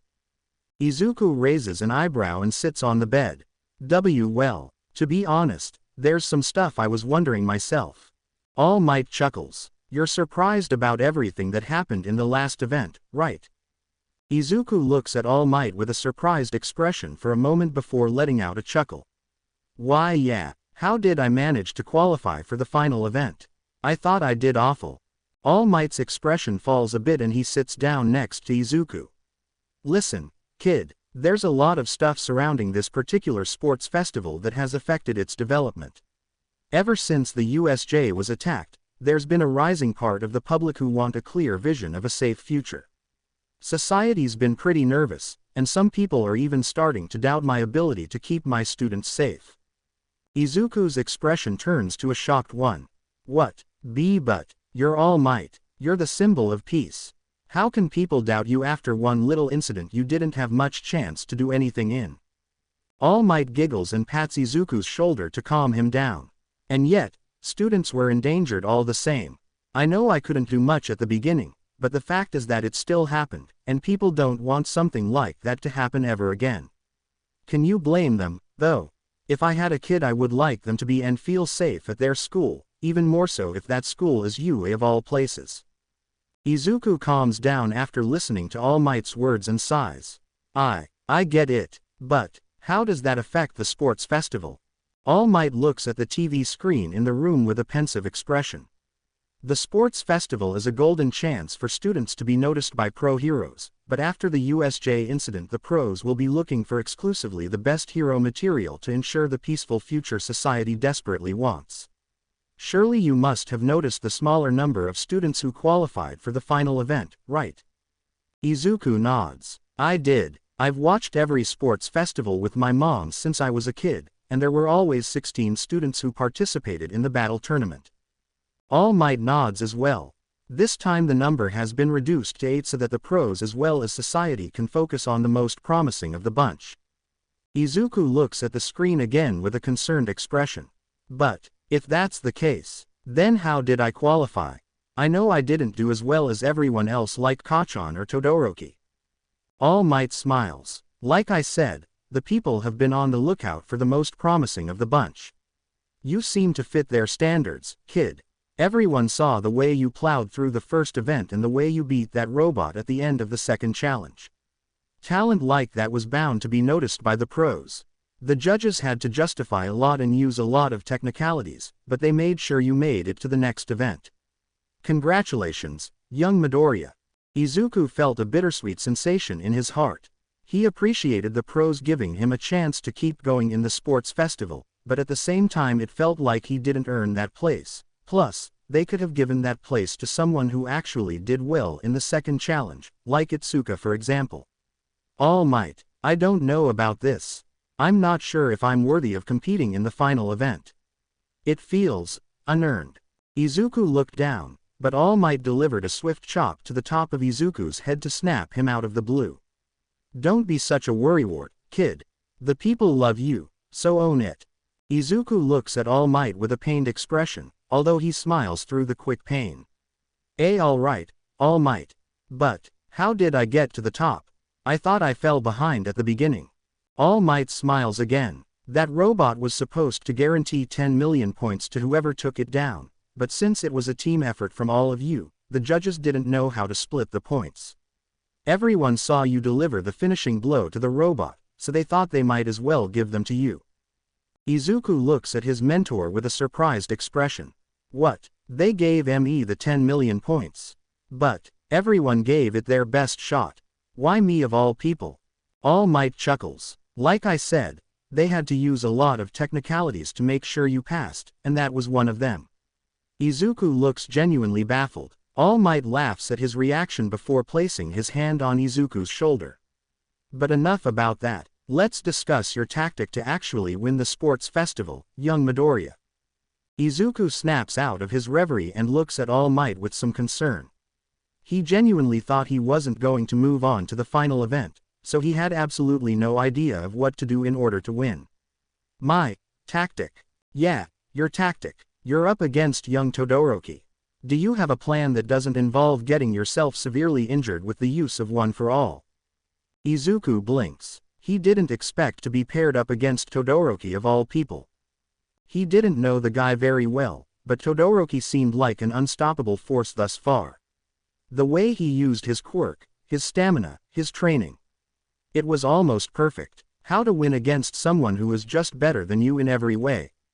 Well, I don't know yet. I mean, Todoroki's father must have put him through an intense training to get him to where he is now. I don't have nearly as much experience with One for All yet. All Might sighs, his expression falling at the mention of the man who has been blocking his friendship for years. Ah, yes, Endeavor is quite the individual. We spoke once 10 years ago, and he hasn't spoken to me ever since. He's so focused on surpassing me that he often forgets what makes a symbol. I worry about young Todoroki sometimes. I hope Endeavor's hatred for me doesn't manage to affect the souls of his family members, especially young Todoroki's. Izuku looks down. Well, I stumbled upon him and Kachan on the first challenge. They both want to surpass me, but Todoroki looked like he was hiding something. I know Kachan likes to prove himself better than everyone else, but Todoroki seems to have a special kind of competitive attitude against me. Do you think it's because you're often seen close to me, All Might? All Might sighs and looks away, getting up from the bed. I sure hope not. Otherwise, Endeavor's hatred for me will have truly gone too far. All Might looks back at Izuku with a smile. But, let's try not to think about that. If I'm not mistaken, young Kirishima and young Tetsu are battling on the first round of the battle tournament. Try to use this time to think of a good tactic to fight against young Todoroki, kid. Izuku looks at All Might with a soft smile. I will. And, All Might, thanks for giving me a chance. All Might chuckles. You gave yourself that chance when I met you, kid. You haven't let me down ever since. All Might smiles at Izuku one last time before leaving the room. Izuku looks at the TV and notices that Kirishima and Tetsu are indeed the first ones to fight in the battle tournament. Izuku decides to lay on the bed for the time being to think of a plan to beat Todoroki. Everything about his soon-to-be opponent was almost perfect, from the way he used his quirk to his analytical skills. Yet, there were two details that Izuku noticed when Todoroki was using his quirk. He only used his right side to create ice while refusing to use his left side, and he looked rather sad and angry. Outside, All Might made his way back to his place, making sure that nobody recognized him. Had he looked to the left side of the door, he would have seen a very surprised-looking Itsuka, who had been listening to their entire conversation. She heard Izuku talking to a guy that presumably was All Might, but the only person she saw exit through the door was a very skinny-looking blonde man with sunken eyes and hollow cheeks. There must have been some sort of mistake from someone, she thought. Itsuka didn't give the man much importance, since her mind was already running wild with all the information she managed to get from the conversation. So that's why that last event was too extreme. The pros must have wanted a way to separate the best from everyone else, thought Itsuka as she kept herself hidden around the corner. Now the absurdity of the last challenge made sense somewhat. Still, it was a little harsh of them to put such a challenge at the end. Itsuka looked down for a moment, letting her emotions take over briefly. She came to the sports festival hoping to be noticed by the pros and to not disappoint everyone who was watching her. The way things ended was very unpleasant. If the pros really wanted to weed out the weak from the strong, did it mean that she wasn't good enough? Was it a matter of luck? As the class president, it felt like she had failed in a way. Itsuka decided to not dwell on the matter for now. She had enough on her plate already and she didn't need to add some self-esteem issue in as well. Itsuka also thought about the way Izuku talked to that man about his quirk. What did Izuku mean when he said that his quirk was similar to All Might's quirk? All Might's quirk was an unsolvable mystery to everyone, but now that she thought about Izuku punching the giant robot, she couldn't help but see the similarity he shared with All Might. Although, what really got Itsuka's attention at the moment was Izuku planning to beat Todoroki in the next event. Of course he's gonna fight. I should have known. That idiot. Single quote, thought Itsuka in frustration. She had to admit, Izuku was definitely more interesting than she thought, but it was so damn infuriating to her seeing him trying so hard at stuff that will ultimately end up hurting him. She was mad at the judges for letting him compete in the next round, but she knew it was because Izuku didn't deserve to suffer like this. One of the reasons Itsuka became a hero is because she hates seeing innocent people get hurt, and Izuku was definitely someone who was worth protecting. For a moment, Itsuka's mind told her to just barge in the room and prevent him from participating in the battle tournament. Her mind told her to tie him down to the bed if it was necessary so he wouldn't get hurt. She was about to enter the infirmary and give him the scolding of a lifetime if he thought he was going to participate in the next event. That's what she came here for after all, right? However, she remembered the promise he made to her. He had promised to take care of himself more. He had to do it, right? If Izuku looked at her in the eye and swore to not take it too hard, then he'd have to deliver on his promise, right? It was his word. He had given his word to her. Then it hit Itsuka. Hang on a second. What am I doing? Why am I even doing this in the first place? He's some guy the first met not too long ago. We're not even in the same class. Why do I even care so much? Itsuka huffed before returning to the stands with a small blush in her face. She couldn't believe she let her emotions get the better of her. If the guy was so determined to fight despite his current state, then let him. She had more important things to do anyway. Itsuka returns to the stands. She scans the seats and notices that some students of her class are talking to students of Class A. It was clear that the robot incident managed to ease some of the tension between the classes. Bakugo had started up with his little superiority speech at the beginning of the sports festival. Itsuka looked to the side of her class and saw a very irritated Nito Monoma sitting on the corner furthest away from Class A with a frustrated expression. Hey, that meathead sure is stubborn. He'll get over it eventually, thought Itsuka to herself with a small giggle. Then, she spotted Bakugo apart from the rest of his class. He looked just as pissed as when she left some minutes ago, and his anger hadn't wavered in the slightest. Itsuka thought about Izuku again. He mentioned someone called Kachan in his conversation, and the only person she could think of with that nickname was Bakugo. But, no way. There was no way he had such an innocent nickname for an enraging sociopath like Bakugo. Itsuka was feeling bold, so she decided to approach Bakugo to get as much out of him as possible. Bakugo sensed someone approaching him. He looked to the side and spotted some red-headed girl approaching him with a smile. He scoffed and looked away. What do you want, extra? Itsuka sighed. Wow, still as arrogant as ever, huh, chum? Bakugo snarls and looks at Itsuka with condescending disdain. I said, what do you want, extra?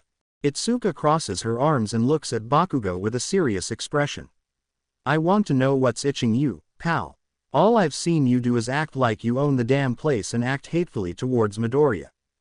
Bakugo scoffs and looks away at the mention of his childhood friend. Don't mention that nerd. He somehow managed to cheat his way to the final event. If I get my hands on him all. Itsuka chuckles. Wow, so you're not even trying to hide the fact that you target him specifically. What's so wrong about him to you? Bakugo looks at Itsuka with a glare. That useless wannabe has always been chasing after me. I don't know if he thinks he's better than me, but I'm not gonna let some worthless nerd like him surpass me, and you better not be thinking of doing the same. I'm number one around here, got it? Itsuka squints her eyes at Bakugo. I don't know him very well yet, but Midoriya doesn't seem to be the guy that looks down on anyone, unlike your pathetic self who gets his kicks pushing around others. This is typical bully mentality, lashing out over some wounded pride or insecurity. Bakugo's glare hardens, and he makes small explosions in his hands. You're lucky you're not in the final event, or I would have blasted that smug face off your head, orange hair. Itsuka huffs and walks away. Whatever, just enjoy the rest of the event if you are even able to. Bakugo and Itsuka mutter to themselves. Skank. Asshole. Well, that went about as smooth as a cactus with knives on a rocky mountain. The comment he made about her not getting to the final event stung a little, but she attributed it to his aggressive attitude overall and not something personal against her. What was up with that guy? Why was he so hellbent on targeting Izuku of all people? They definitely had some sort of backstory for him to act this way towards Izuku only. And yet again, another thing I need to ask Midoriya about. Thought Itsuka to herself as she made her way to her seat. At least it was nice to see that some members of her class were getting along with Class A, even if two particular blondes weren't interested in bonding yet. Itsuka decided to forget about the two blondes and focus on the match below. Tetsu and Kirishima were currently fighting, but neither was able to get some sort of advantage over the other. They had similar quirks, similar fighting styles and similar levels of endurance. They had been fighting for about 10 minutes with neither coming out on top.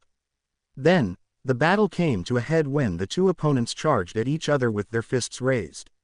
Kirishima and Tetsu had punched each other so hard that the sound was heard in the stands, with both opponents falling unconscious to the ground afterwards. Present Mike speaks in a bored tone. Well, looks like our contestants are too equally matched. We'll have to move on to the next round while our participants wake up so that we can settle the score in some other way, agree. Midnight nods from the arena, looking at the two unconscious students and waving at the medical staff to take care of them. Izuku laid on the bed at the infirmary with his gaze fixated on the TV screen. Since Kirishima and Tetsu were knocked out at the same time, Tokiyami and Iida were about to fight in their place. One part of Izuku's brain was focused on their incoming fight, since Izuku didn't know if Tokiyami's quirk had any kind of weakness whatsoever. It would be hard to fight him if they were to be matched up in a later fight. However, most of Izuku's thoughts were directed at a certain girl with orange hair. Izuku didn't know her very well yet, but he could tell that Itsuka was amazing. The way she fought the robots using her quirk, her straightforward attitude, her prowess and majestic look when she fought. She was someone he definitely didn't want to let down, which is also why he was so nervous about his incoming fight. He had promised Itsuka to not injure himself more than he should, and he didn't know how to deliver on that promise. Much less when he was supposed to fight Todoroki of all people. He knew he had more chances of winning if he used one for all against Todoroki, but the muscles on his arm were pretty roughed up after the last punch he threw. If he did it again, there were no guarantees that his arm wouldn't shatter completely. How to win against someone who had no drawbacks to their quirk, had the analytical skills of a pro, surely had some training before enrolling into UA, and harbored a pretty competitive attitude towards him.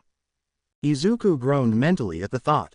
Fighting Todoroki will be a pain, both literally and figuratively. He just hoped he could handle himself when the time came to not worry Itsuka anymore. On the arena, the match between Tokiyami and Iida was just getting started. Iida began the match by dashing straight towards Tokiyami and throwing a kick to his side. Dark Shadow, Shield, As those words left Tokiyami's mouth, the monster living in his shadow manifested and covered him using his giant claws. Iida had to step back for a moment. Darn, Tokiyami's quirk is stronger than what I thought. I won't beat him with strength alone. I have to be clever. As Iida stepped back, Tokiyami went on the offensive, ordering Dark Shadow to chase him. At the sight of the shadow monster approaching, Iida activated his engines and ran across the arena. A very frustrated-looking Monoma sighs. This event is rigged. Most of it has been Class A flaunting. Not a single one of us made it to the finals. Seems fishy to me. Itsuka chuckles and pats Monoma's shoulder. Well, you sure seem happy to be here, don't you? Monoma chuckles bitterly while looking at the match below. If I was the one battling down there, I would have given Class A a run for their money, and you know it, Kendo. Itsuka smirks. Feeling grumpy like an old man, Monoma. Monoma giggles. Not at all. Just disappointed in this event. I mean, we did help to defeat that thing on the last event, Kendo. Either way, who are the irresponsible judges in charge of this event anyways, and why didn't they allow more of us to qualify? Itsuka looks away for a moment, remembering the information Izuku and the person who supposedly was All Might talked about. She thought about revealing the information she learned to Monoma, but she bit her tongue at the last moment. Knowing Monoma, revealing that information to him would only cause more turmoil between the sister classes. Well, I don't know, but maybe you should be glad you're not down there. Things seem pretty extreme. Monoma rolls his eyes. Whatever. I still don't like this, Kendo. Monoma goes back to looking at the match between Tokiyami and Iida, which now begins to take a more interesting turn. Iida was getting tired from running circles around Tokiyami, while Dark Shadow didn't seem to be getting tired at all. Iida knew that he should make one last effort to finish the match here or he'd collapse soon. Iida turns around and runs straight at Dark Shadow. Tokiyami orders Dark Shadow to attack. Iida smirks. You're strong, Tokiyami, but I am faster. Just as Dark Shadow was about to punch Iida, Iida slides on the floor and goes past the floating monster. Tokiyami's eyes widen in surprise while Iida makes one last sprint towards him. This is it. Iida jumps and moves his left leg to the side, ready to kick Tokiyami out of bounds. But then, oh no, Iida felt something grab his leg. He looked back to see Dark Shadow extending his arm and grabbing his leg with a firm grip. What in the world? He can change his size too. Iida didn't even have enough time to react before Dark Shadow threw him out of bounds. Midnight raises her arm at the sight of Iida flying out of the arena. Iida is out of bounds. Tokiyami moves to the semifinals. Tokiyami makes Dark Shadow retreat before bowing respectfully and walking out of the arena silently. On the other hand, Iida groans and gets to his feet, looking defeated. Why, was I too slow? Did I fail to notice something important? Iida sighs before walking out of the arena with his head hung low. Sorry, brother, I have failed the Iida name. I must work harder from here. Itsuka notices that many people aren't quite satisfied with the result of this match. One particular person is Monoma himself, who is rolling his eyes and looking at Iida with disdain. Hey, what's got you so worked up? Why are you looking at Iida like that? Monoma sighs. I wasn't expecting much, but I was somehow still disappointed. I can't believe that idiot let himself lose with all he has going for him. Itsuka looks slightly offended. What do you mean, Monoma? Monoma gets up and walks away.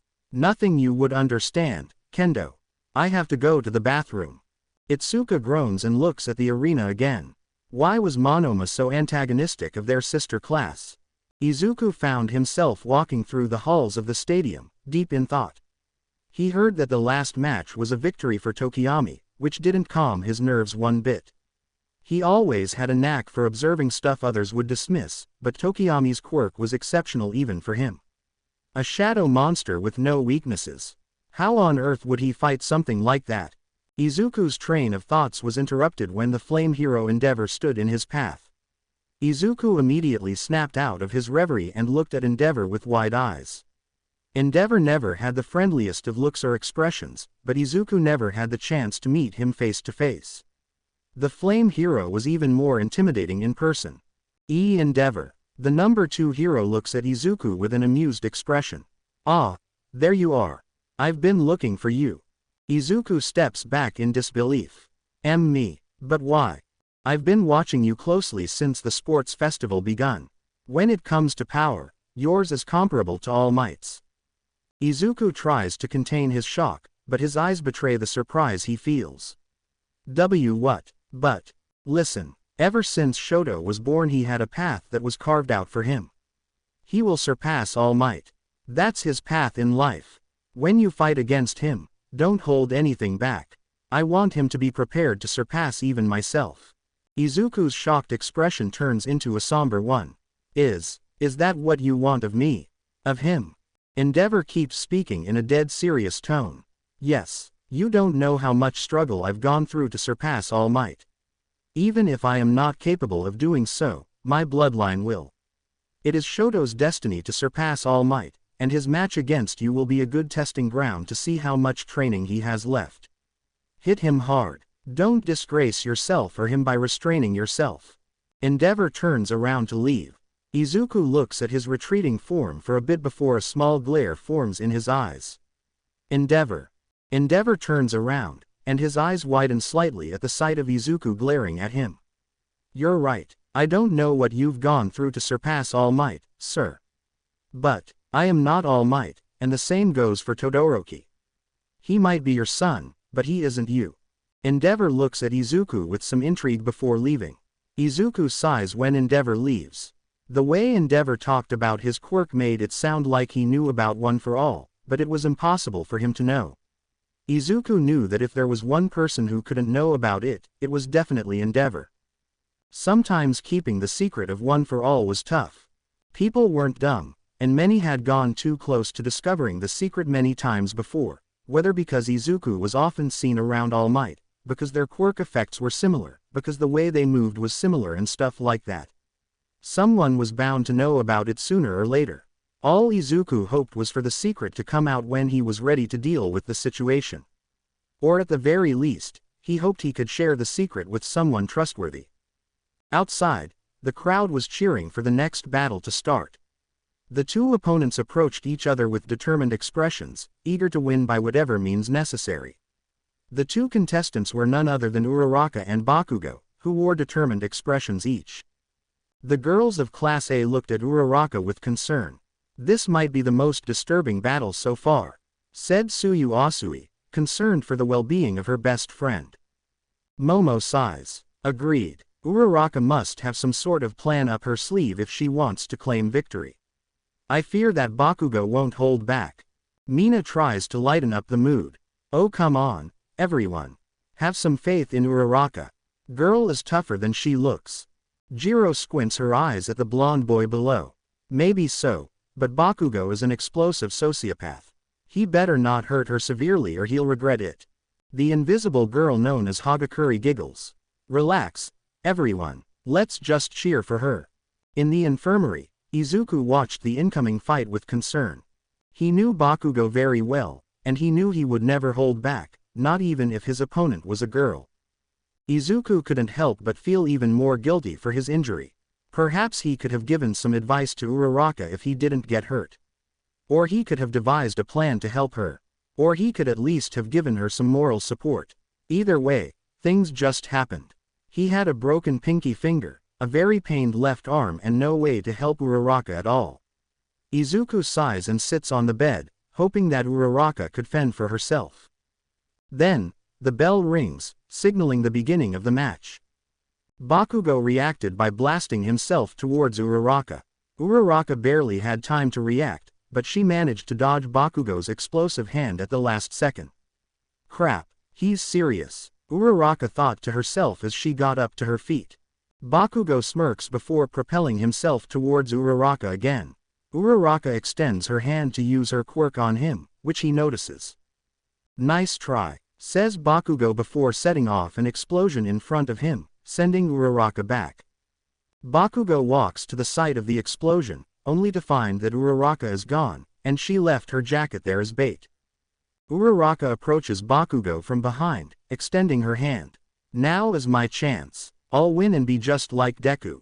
However, Bakugo's reflexes prove to be too much, and he turns around instantly, blowing Uraraka back with another explosion. The audience gasps, and they start to berate Bakugo verbally.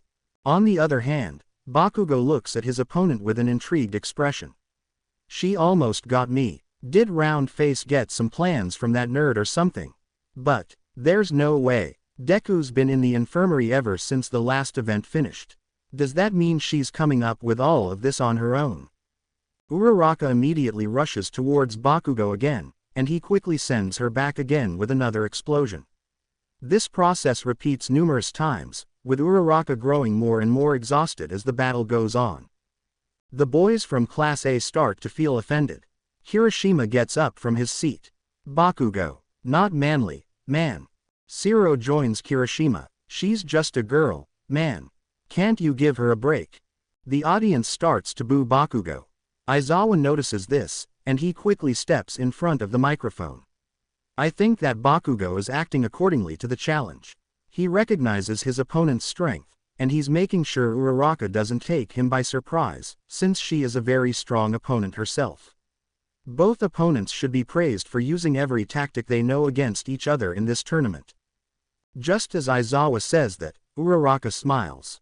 Hey, Bakugo. The explosive boy raises an eyebrow to the mention of his name. Watch your head. Bakugo looks up to see a huge pile of debris and rubble floating above him, result of him using his quirk repeatedly. Uraraka presses the tips of her fingers together, releasing her hold on the debris to drop it on top of him. The audience stops booing Bakugo and stare in shock at Uraraka's plan. Aizawa smiles under his bandages, proud of his student. As the pile of rubble starts to fall, Uraraka runs towards Bakugo. Once he gets hit, he'll be too confused to see me approach. I'll make him float out of the arena with my quirk. Bakugo's surprise shows for a moment. But only for a moment. With one swift motion, Bakugo raises his arms and sets off a huge explosion on top of him, destroying Uraraka's plan and blowing her back in the process. Uraraka falls on her knees. Come on, Ochako, move, move, you can't let it end like this. The audience looks at Uraraka with amazed expressions. In the infirmary, Izuku looks on in awe. He expected Uraraka to put up a fight, but she certainly exceeded his expectation. Though, it looked like the match would end with her failure. Uraraka tries to get up, but her fatigue is already spreading to the rest of her body. Come on, my body won't listen. I can't let Deku down. My parents. Both classes look at Uraraka with adoration and amazement.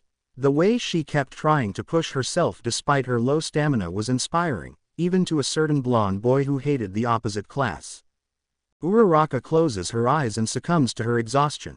Bakugo stands still, looking at Uraraka with a surprised expression, though he carried a new sense of respect for the gravity girl.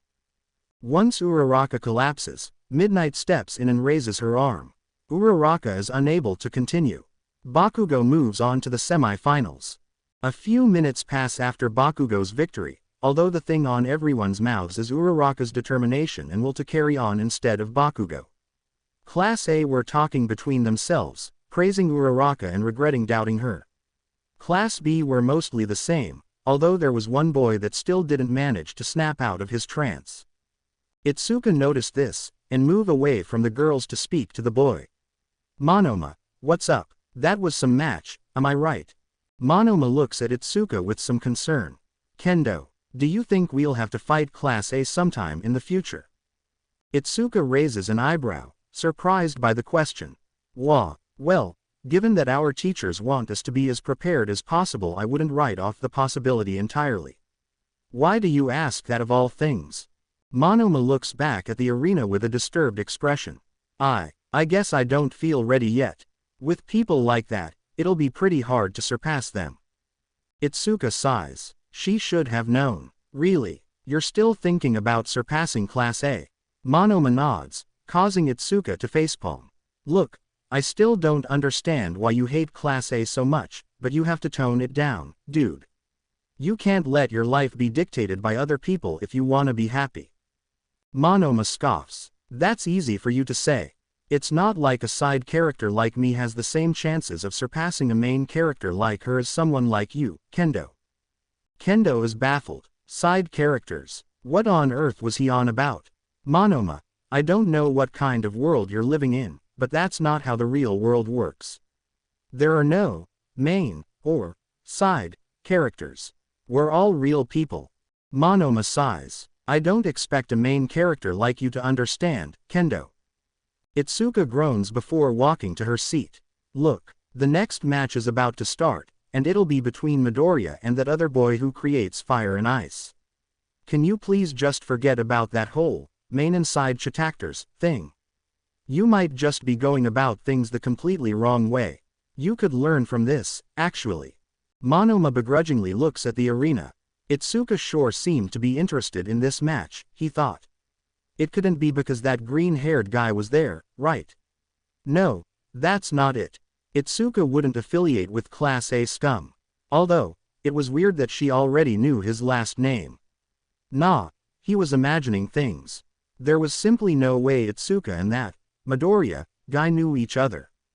Meanwhile, Shoto Todoroki and Izuku Midoriya were standing on opposite sides of the arena, looking at each other with determined expressions. On the one hand, Todoroki was glaring at Izuku.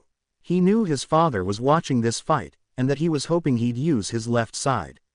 Todoroki would never use his fire, no matter what. He would never give that bastard the satisfaction of using his quirk, not after all he's done to his mother and himself.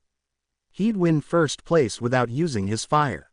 On the other hand, Izuku was staring at Todoroki with mixed feelings.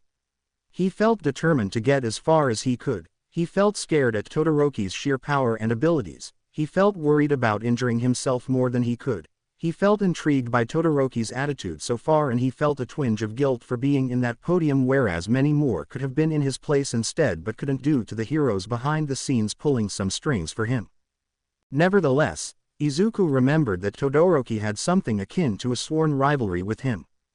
He knew Todoroki saw him as a rival he was bound to surpass, but there was something else underneath that cold exterior of his. Something tragic, almost. Still, Izuku knew that he couldn't let his own guard down. Izuku's plan wasn't much of a plan, as it was more of a concept. He planned to play defensive until the right opportunity presented itself. It just would be hard to do so when his left arm was still hurting and his pinky finger was broken. Then, the sound of the match starting snaps Izuku out of his train of thoughts. Todoroki started with an ice attack directed straight at his opponent. Izuku quickly reacted by raising his right arm and aiming his middle finger towards the incoming barrage of ice. Smash! Izuku shouted internally as he released his middle finger, effectively stopping the ice in its tracks and blowing it right back to Todoroki at the cost of his middle finger. Todoroki quickly created a small ice wall behind him to not be pushed out of bounds. When the wind calmed down, Todoroki looked towards Izuku and his middle finger. He was prepared to injure himself in order to stop the attack. Just as I expected. Present Mike started to get into the mood of the battle tournament after a boring first match, an underwhelming second match and a bittersweet third match. Wow, Midoriya stopped Todoroki's attack. The cameras zoomed in on Izuku's now broken middle finger, to which many people gasped, including Itsuka. What the? Is he really doing this now? That idiot. Itsuka groaned to herself as she saw Izuku injure himself as she specifically told him not to do. Todoroki got up to his feet before glaring at Izuku. Let's continue, Midoriya, said Todoroki in a low tone before launching another ice barrage at him. Smaash, shouted Izuku before deflecting the incoming ice attack with an attack from his index finger. Present Mike got more into the mood, while Aizawa glared at his student from the commentator's booth. He stopped it again. Izuku clenched his teeth in pain. Crap, I need to find some opening. But he attacks very quickly. It's almost impossible to get information out of him. Come on, Deku, don't give up. No one is unbeatable, not even him. Just gotta keep observing him. Izuku looks to his arms. Great, that makes 3 broken fingers. I got 7 chances. Todoroki launches another ice barrage at Izuku, which he quickly deflects by aiming his right ring finger and releasing it. Great, 6 more chances. Meanwhile, Todoroki is getting frustrated. Midoriya, I'll end this quickly. Todoroki launches yet another ice barrage towards Izuku, which he deflects by aiming his right pinky finger at it and releasing it. Just as the wind calms down, Todoroki creates an upwards ice path to approach Izuku. Izuku looks up and sees Todoroki about to jump down at him, and he reacts by jumping backwards. Todoroki smashes the ground below him and creates a pile of ice. Todoroki looks at the retreating form of Izuku, and he expands the ice to encase him. Izuku looks on in horror as the ice envelops his foot. Crap, he's too close. Izuku thinks for a moment, before the power of One for All engulfs his injured left arm. Izuku punches in front of him, and a huge shockwave of air and ice expands across the stadium. Izuku cries out in pain as the already injured muscles on his right arm feel the weight of the power of One for All taking its toll on his bones. Izuku calms down as he sees that Todoroki is now standing on the opposite side of the arena, at a safe distance from him. The audience looks on in awe, and Izuku's classmates are no different. Itsuka is absolutely flabbergasted. What is he doing? 4 of the fingers on his right arm are broken and his left arm is busted. He can't keep doing this. Izuku notices that Todoroki is trembling slightly, although he seems to not be too bothered. Midoriya, that attack was more powerful than your last ones. Guess you really didn't want me getting close. Izuku looks down, clutching his left arm while Todoroki lets out an icy sigh, looking at his father with disdain. Thanks to you, he looks pissed. I've managed to get this far without using his quirk, and I plan to keep doing it to reject him entirely. You can't keep fighting with your arms in that state, can you? Let's just get this over with. Todoroki launches a final ice barrage towards Izuku, thinking that the fight is already over. Izuku looks up to Todoroki with a fired-up expression. As that's so. Todoroki is taken by surprise when Izuku also manages to somehow deflect this attack. Todoroki was so shocked that he was almost thrown out of bounds, but he managed to create an ice wall behind him just before falling off the arena. The audience looks on in awe, and when the cameras zoom in on Izuku, Todoroki understands what happened. You bastard, you used your broken index finger. You're trembling, Todoroki. Todoroki raises his eyebrows in surprise. Izuku is shaking, but he looks more determined than ever. Quirks are physical abilities. There's a limit to how much cold your body can take, right? Isn't that something you could solve using the heat from your left side? Todoroki clenches his teeth in frustration as Izuku keeps speaking. Izuku looks at his classmates briefly before continuing. Everyone is fighting with everything they've got in order to achieve their dreams and get closer to their goals. To become number 1, you think you can win with just half of your strength. You haven't put a single scratch on me, you know. Izuku clenches the broken fingers on his right hand before looking at Todoroki with a determined expression, much to the horror of the audience and even present Mike. Come at me with everything you've got. Itsuka didn't know what Izuku was saying, but he looked pretty fired up. Seeing him hurt himself to this level was just worrying to a whole new extent. What is he doing? Why is he going this far? What drives him to sow this to himself? Itsuka's angry expression turns into a more concerned one. Izuku Midoriya, just who are you? Meanwhile, Todoroki looks even angrier than before. Midoriya, what did you just say? Everything I've got. Did my bastard old man buy you off or something? You don't know what you're talking about. Now I really am pissed. Todoroki charges at Izuku again, although it's clear for everyone that his movements are much slower.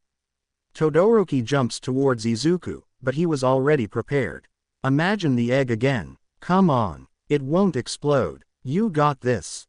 Izuku charges up One for All in his right arm and punches Todoroki in the stomach, sending him back. The audience goes wild and present Mike comments with renewed energy. He got a hit on Todoroki. Aizawa's gaze softens. He remembers what he told Izuku on the very first day of school. The kid still had a long way to go, but his control over his quirk was definitely better. He isn't just fighting recklessly because he wants to. Izuku is fighting in any way he can with the control he had over his quirk in this point of time. Todoroki and Izuku charge at each other again, with Izuku launching even more attacks from his broken fingers. His left arm's muscles still hurt from the previous challenge, and it was painful to lift up, but Izuku was so full of adrenaline that he hardly noticed the pain and he kept breaking his fingers to shove Todoroki away. The pros were starting to get worried. Samantha speaks to Midnight through her earpiece. Midnight, we might have to stop this match if this keeps up. That Midoriya boy might think that recovery girl will heal him after this, so he is probably not too worried, but at the rate he's going right now he might sustain permanent injuries. Plus, even if he wins, he might not be in good enough shape to continue fighting on the next round. Midnight nods from the arena and keeps watching the fight with a serious expression. Izuku groaned when he found himself unable to make a fist. Izuku resorted to placing his thumb on his inner cheek like he did when he was a kid. Shmosh. Todoroki was sent back yet again when Izuku released his thumb. Why? Izuku replied through multiple pants and groans. Because, I want to be able to make people smile. I want to be a hero. Todoroki freezes in place for a moment. A flashback from his childhood he had forgotten about passed through his eyes, one that featured him sitting on the couch with his mother, and one that made him unaware of the incoming Izuku, who headbutted him and sent him back, snapping him out of his thoughts abruptly. Todoroki, I don't know or care about your circumstances or resolve. My motivation might even be silly compared to yours. But you have no right to become number one if you won't give it your all. Stop messing around and come at me with everything you've got. Todoroki felt a pang of nostalgia creep up on him as Izuku said those words. His mind started to drift off to places in the past he wanted to leave behind. Memories of himself being hit by his father in order to train him since he was a kid, memories of him being separated from his siblings because of his father, memories of his mother being hit in front of him, the memory of his mother dumping boiling water on his face due to her trauma. It was hard for Todoroki to focus on the match with these thoughts coursing through his mind. Izuku charged up one for all in his left arm before punching Todoroki. It wasn't nearly enough to seriously injure the half-and-half user or himself, but Todoroki was sent back either way. That's why I'll win this. I'll surpass you. Todoroki grunted before getting up tiredly. I will not use my old man's quirk. Izuku screamed at Todoroki at the top of his lungs. It's yours. Your quirk, not his. As soon as those words left Izuku's lips, Todoroki's mind drifted to a memory he thought he had forgotten because of so much darkness in his past being brought on by his father. A memory of himself sitting on the couch with his mother, back when everything was peaceful. All Might was giving an interview, and Shoto looked on in awe and amazement. Of course, quirks are more often than not inherited by one's parents. But the really important thing is not that connection. Recognizing your flesh and blood. Recognizing yourself. We are more than the quirks we were born with, and we must learn that we aren't what our bodies tell us that we are. We are ourselves, and no one can take that away from us. That's what I mean when I say, I am here. Shoto smiled brightly at the TV, and his mother noticed it, rubbing his head lovingly. You want to be a hero too, don't you? You're not a prisoner of your own blood, Shoto. It's okay for you to become who you want to be. I can't believe how much I'd forgotten. Todoroki felt like tearing up, but any tears that might have formed on his eyes were immediately dried out when Todoroki bursted into flames, much to everyone's surprise. Todoroki's classmates were stunned. He's using his fire. All Might and Itsuka looked on in amazement. Itsuka's gaze turned into a surprised one. Midoriya, did he do all of this for Todoroki? All Might furrowed his eyebrows. Young Midoriya, don't tell me you were trying to save young Todoroki all along. Izuku had to cover his eyes for a moment, but the sound of Todoroki's voice made him look at Todoroki with a surprised expression. Now which one of us is screwing around? Helping your enemy like that? Todoroki emerged from the fire wearing a grin on his face. I want to be a hero too. Izuku smiles proudly, an action that's also shared by Endeavor, who grins and suddenly shouts. Yes, Shoto. Everyone looks at Endeavor, who is walking down from the bleachers with a smirk. Have you finally come to your senses? Yes, very good. With my blood, you will surpass me and live up to the reason I created you. Present Mike rubs his head sheepishly. An Endeavor suddenly shouts encouragement for his son. Such a doting, loving and supportive father. Izuku's smile vanishes when he sees Todoroki heat up his flames. Why are you smiling? With those injuries, in this situation? You're crazy, Midoriya. Don't blame me for what happens next. Todoroki stomps the ground and charges up one final attack with Izuku doing the same.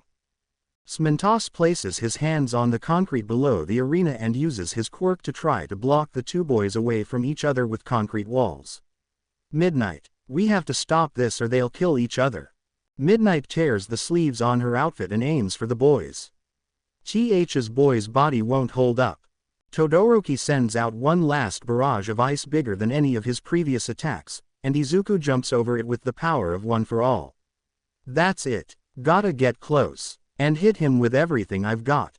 Todoroki heats up even more, and the ice around him melts in under a second as Izuku extends the palm of his hand towards him. Todoroki raises his arm while speaking in a low, yet sincere tone. Midoriya, thanks. Itsuka can't stand this anymore. She quickly gets up from her seat and shouts to the top of her lungs, an action that doesn't go unnoticed by her classmates. Midoriya, you idiot, what are you doing? Get out of TH. Itsuka's sentence is cut short when Shoto uses his fire power to ignite the cold generated by his wave of ice to create a huge wind blast which, along with Izuku's wind pressure attack, creates a huge shock wave which blasts both of them back and destroys Smentos's cement wall in the process. The blast is felt all across the arena, with many people from the audience having to cover their eyes due to the sheer number of dust particles in the air. What's happening down there? Shouts Momo, who is covering her eyes. Dude, this is insane, shouts Kaminari, who is clinging to his seat. What the heck is up with Class A? Shouts Monoma from his seat, with Pony clutching onto him with all her strength to not be blown away. When the wind calms down, the pros who were at ground level get up and rub their backs in pain. Smentos looks at the arena in awe. Just because something is powerful doesn't mean it's good. But man, these two are good. Midnight gets up and rubs her back before looking at the arena, with the audience following after her.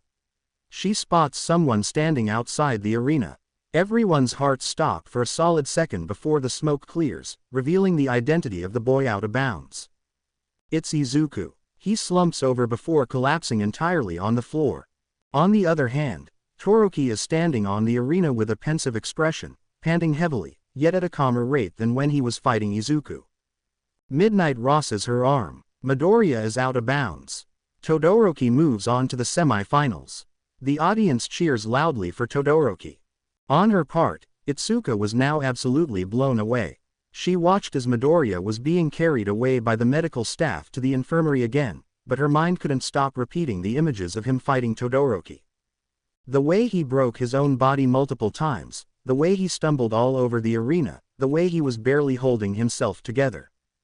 Izuku definitely lost, but it didn't feel that way to her. He managed to get Todoroki to use his fire, after all. It was then that Itsuka decided that enough was enough.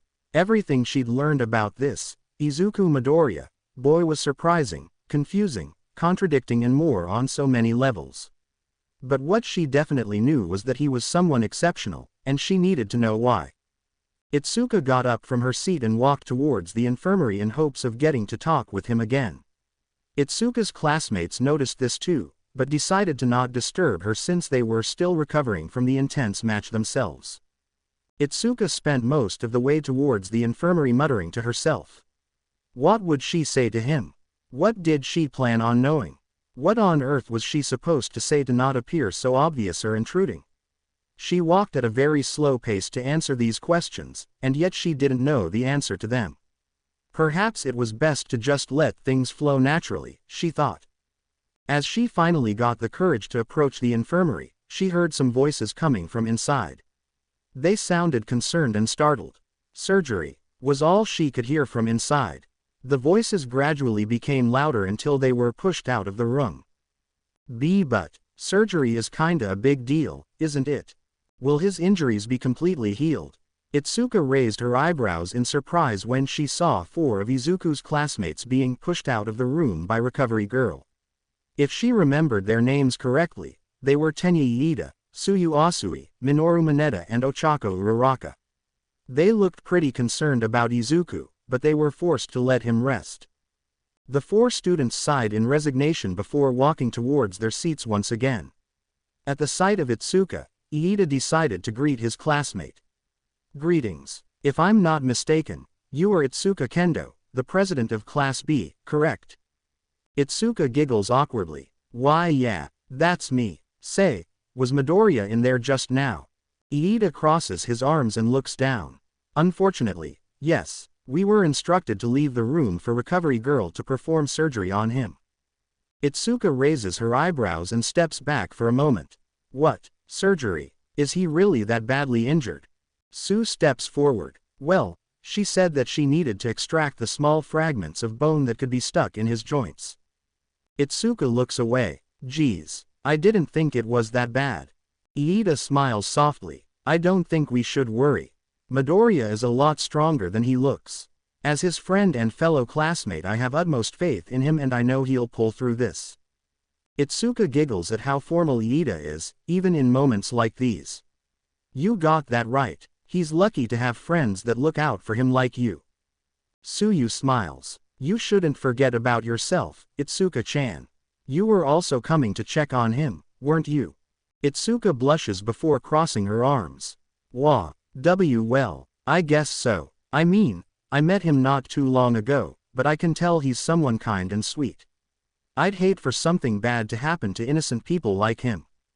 Tsuyu giggles before walking past Itsuka. Well, we're going back to our seats. The stage suffered a lot of damage, so they're taking a break to repair it, but it'll be fun to talk with everyone else about this, right? Iida nods. Agree. This is a learning experience like no other, although I have to remind everyone to not go to the lengths Midoriya went to. Itsuka smiles and rolls her eyes at Iida's attitude. At first she thought the guy was a jerk like Bakugo, but in reality he was just pretty serious about school in general. At least she was happy about the previous challenge bringing their classes together to some extent. She was getting to know more about Class A, and they didn't seem nearly enough of a bunch of jerks as Monoma made them sound like. They were actually pretty nice and interesting people, and Itsuka found herself wanting to know more about them. Itsuka smiles to herself as she walks alongside Iida and Tsuyu back to their seats.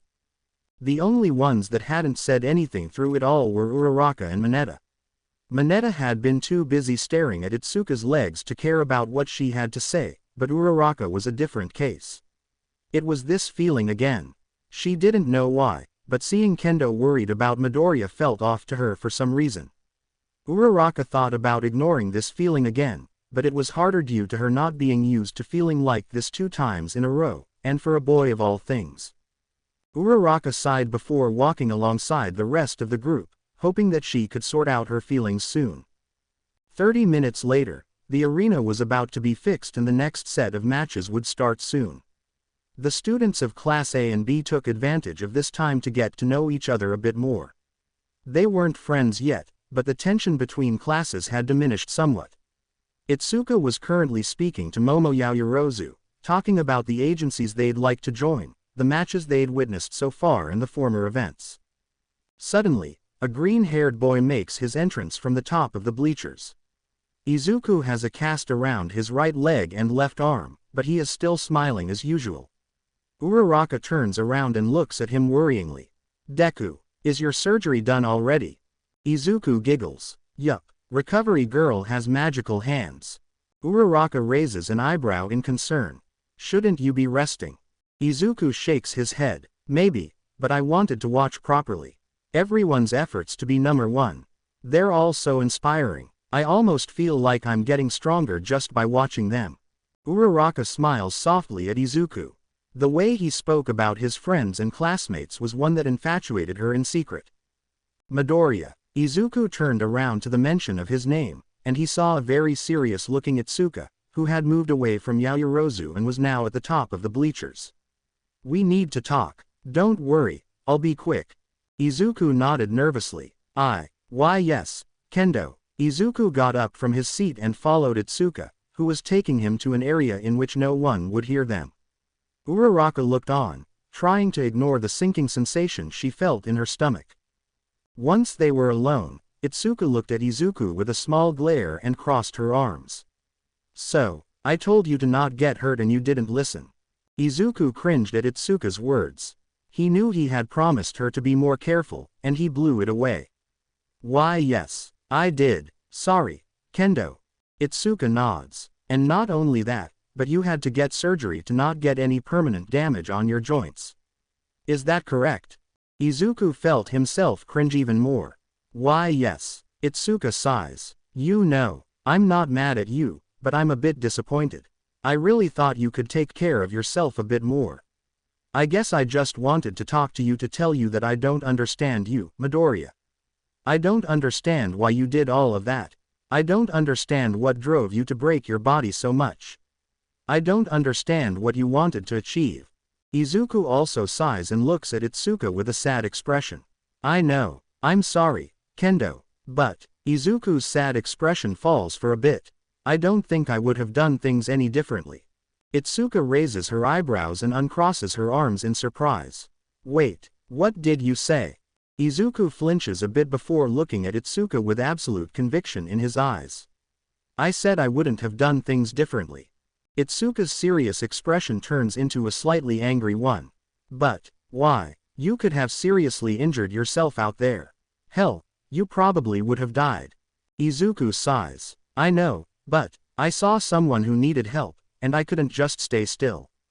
Itsuka's anger is replaced by some confusion and a hint of sadness can be seen in her eyes. "Explain yourself, mister. Ever since I met him, Todoroki always stuck out to me as someone who thought too highly of himself. Everyone knew he was the son of Endeavor, and yet, he refused to use his father's quirk. I thought he hated everyone, but I saw that, underneath the anger in his eyes, there was some sadness and grief deep in his soul. I don't know what happened to him to make him the way he is today, but it must have been bad." Itsuka raises an eyebrow again.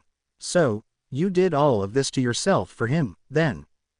Izuku grabs his left arm softly and looks down in thought. "I know I could have died. I know I could have ignored it. I know my motivation might seem silly to everyone. But I've always wanted to be a hero who can save everyone, and a hero's duty is essentially to meddle where you're not called. I saw someone who needed saving, and I couldn't bring myself to let him suffer anymore." Itsuka's gaze softens at his words, and she tries to contain herself from becoming too emotional as he continues to speak. "Plus, I meant every word I said to Todoroki.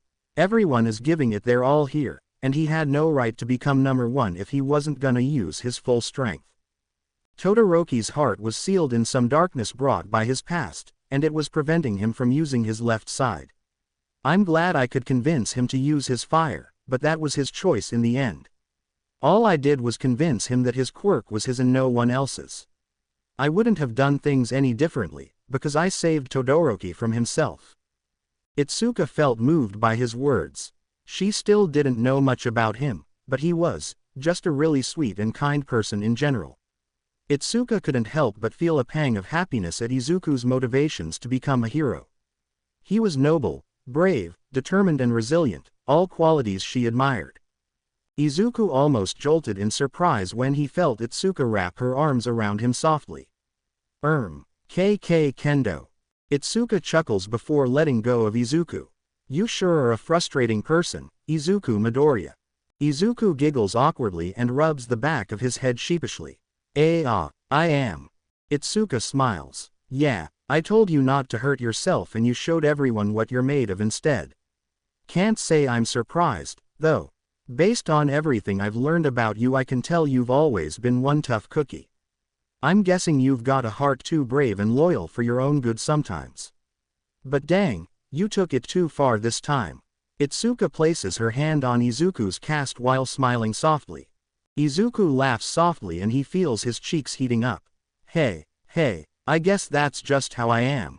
Maybe, kinda, sorta."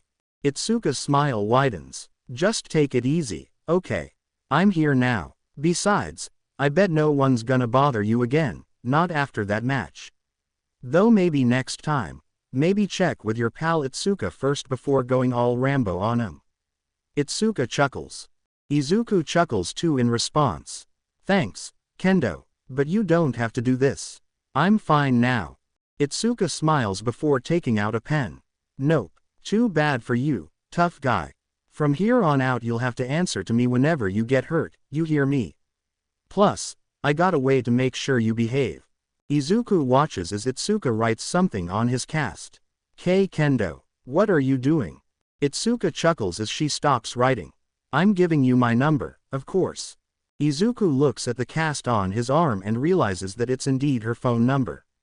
It's a bit small and located in an awkward part of his cast, probably due to Itsuka wanting no one to know about it.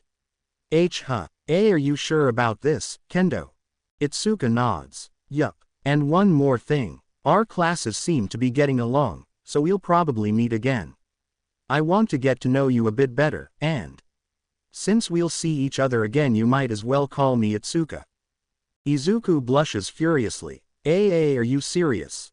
Itsuka nods while chuckling. Well, I gotta get back to my seat to make sure Monoma isn't causing fights again. See you around, tough guy. Itsuka ruffles Izuku's hair before walking away. Izuku is left dumbfounded for a moment. He has a lot of questions in his mind, but a voice in his head takes the lead. It had been a few days since the sports festival had finished, and everyone's lives had become a lot more interesting since then. People across the streets now recognized many students from both Class A and Class B alike, which surprised even Kendo herself. Most people were ecstatic to meet the participants of the last two events, although not everyone was happy. There was still a part of the public who stared at the students with pensive expressions, almost as if they were judging them silently. Itsuka noticed this, and she attributed it to the conversation between Izuku and the supposed All Might she'd overheard before the battle tournament. However, Itsuka didn't pay much attention to the people who stared at her since she was still processing everything that had happened after the sports festival. Many pros took notice of the students who had given it their all during the events, but most of the offerings had gone to the 8 students who managed to enter the battle tournament, and even more so to Katsuki Bakugo and Shoto Todoroki of all students. Itsuka did get a decent number of nominations, but she still felt somewhat disappointed with herself for not being able to advance in the sports festival as much as she would have wanted. Nevertheless, Itsuka decided to accept one such offer coming from the snake hero Uwabami, and much to her surprise, Momo Yaoyorozu had done the same. Itsuka really hoped to experience what it was like to be a pro at work during her internship with Uwabami, but all that came out of that was a long time in the waiting room waiting for Uwabami to be done with her photo shoots, not to mention the embarrassing demo advertisement she filmed along with Yaoyorozu. Itsuka didn't mind being in a commercial for hair products, but it wasn't really her thing. Either way, her internship with Uwabami had passed as quickly as it had come, and soon enough it was time for her to go home. Itsuka found herself thinking about her friends and classmates on the way back, and in particular, she thought about Izuku Midoriya. She felt sorry for him. The poor guy had no nominations whatsoever, and she couldn't really blame the pros for not taking him. After all, that match he had with Todoroki was the most stress-inducing thing she had ever witnessed. The way he had broken his fingers repeatedly while shouting at Todoroki was a sight she'll never forget, even if his intentions were genuine. The pros seemed to share this train of thoughts, since no one wanted a kid with a self-destructive quirk on their team, resulting in him not having a single internship offer. Still, she felt like she had to talk to him now that her life seemed to be calming down. She quickly took out her phone and dialed Izuku's number. They hadn't really spoken in the sports festival's following days, but she felt like she should really start the conversation. After all, if he hadn't gotten any internships whatsoever, then he would probably be sitting at home feeling miserable. Itsuka snapped out of her train of thoughts when Izuku answered. Hello. Izuku. Kendo. Wa, is that you? How are you? Itsuka could picture Izuku blushing through the phone. The way he turns into a nervous stuttering mess was adorable. It was truly a big contrast to the way he could act when he was serious. I told you to call me Itsuka, Izuku. And I'm fine, but what about you? Itsuka could hear him chuckling nervously through the phone. I'm good, just resting from my internship. Itsuka raises an eyebrow in surprise. You got an internship offer. But I heard from Yaoyorozu that you didn't get any. Izuku chuckles nervously again. Hey, well, I got one at Hosu after everyone got theirs. It's honestly kind of a long story and I don't wanna keep you on the phone for long, Ken. Itsuka. Itsuka giggles. I don't mind, Izuku. It's 1 o'clock, I'm on the train and I have nothing to do. They turned the TVs in front of our seats on and there's nothing interesting to watch anyway, just some boring romance movie. Izuku laughs for a moment. Well, have you checked if there's anything else? Itsuka starts checking the other channels. I don't know. I'm so bored I might just resort to watching the news. My internship was pretty boring but I didn't have time to do stuff for myself either way. Izuku laughs again. Well, I'm sure you still got a chance to learn from an important pro hero, right? Itsuka rolls her eyes with a smirk at the reminder of her internship with Uwabami and the cringy commercial they had to film. As if. You wouldn't believe me if I told you that. Itsuka's eyes widen in surprise when she reaches the news. The TV displays the aftershock of a pretty serious-looking incident in the city of Hosu, with fires spreading across some blocks, some hideous-looking creatures being arrested and even killed on camera, and the involvement of the number 2 hero Endeavor of all people.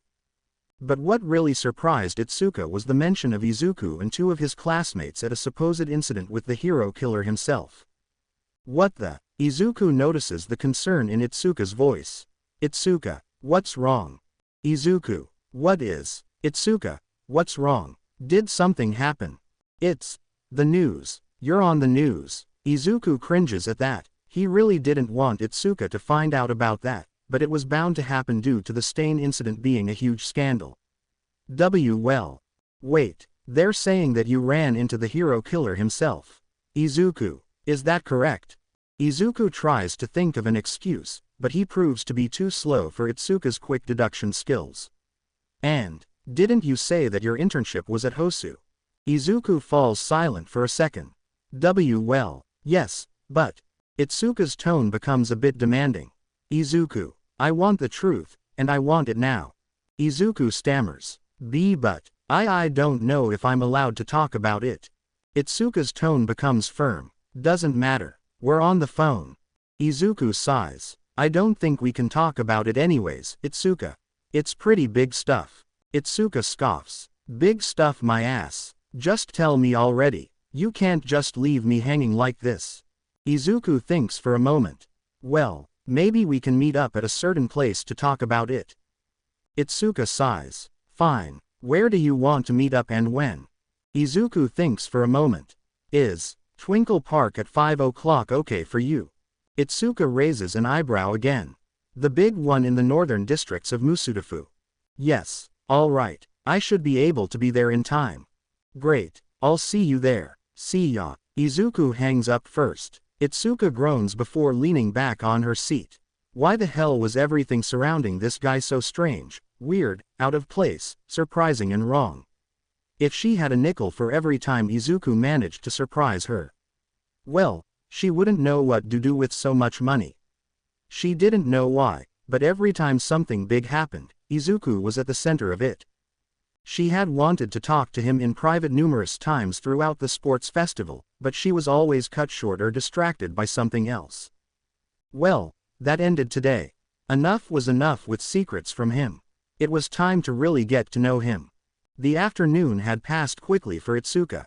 She had gone home, locked her hero outfit in her room, changed into a comfortable pair of shorts along with a black jacket and combed herself before going out to the northern parts of Musudafu.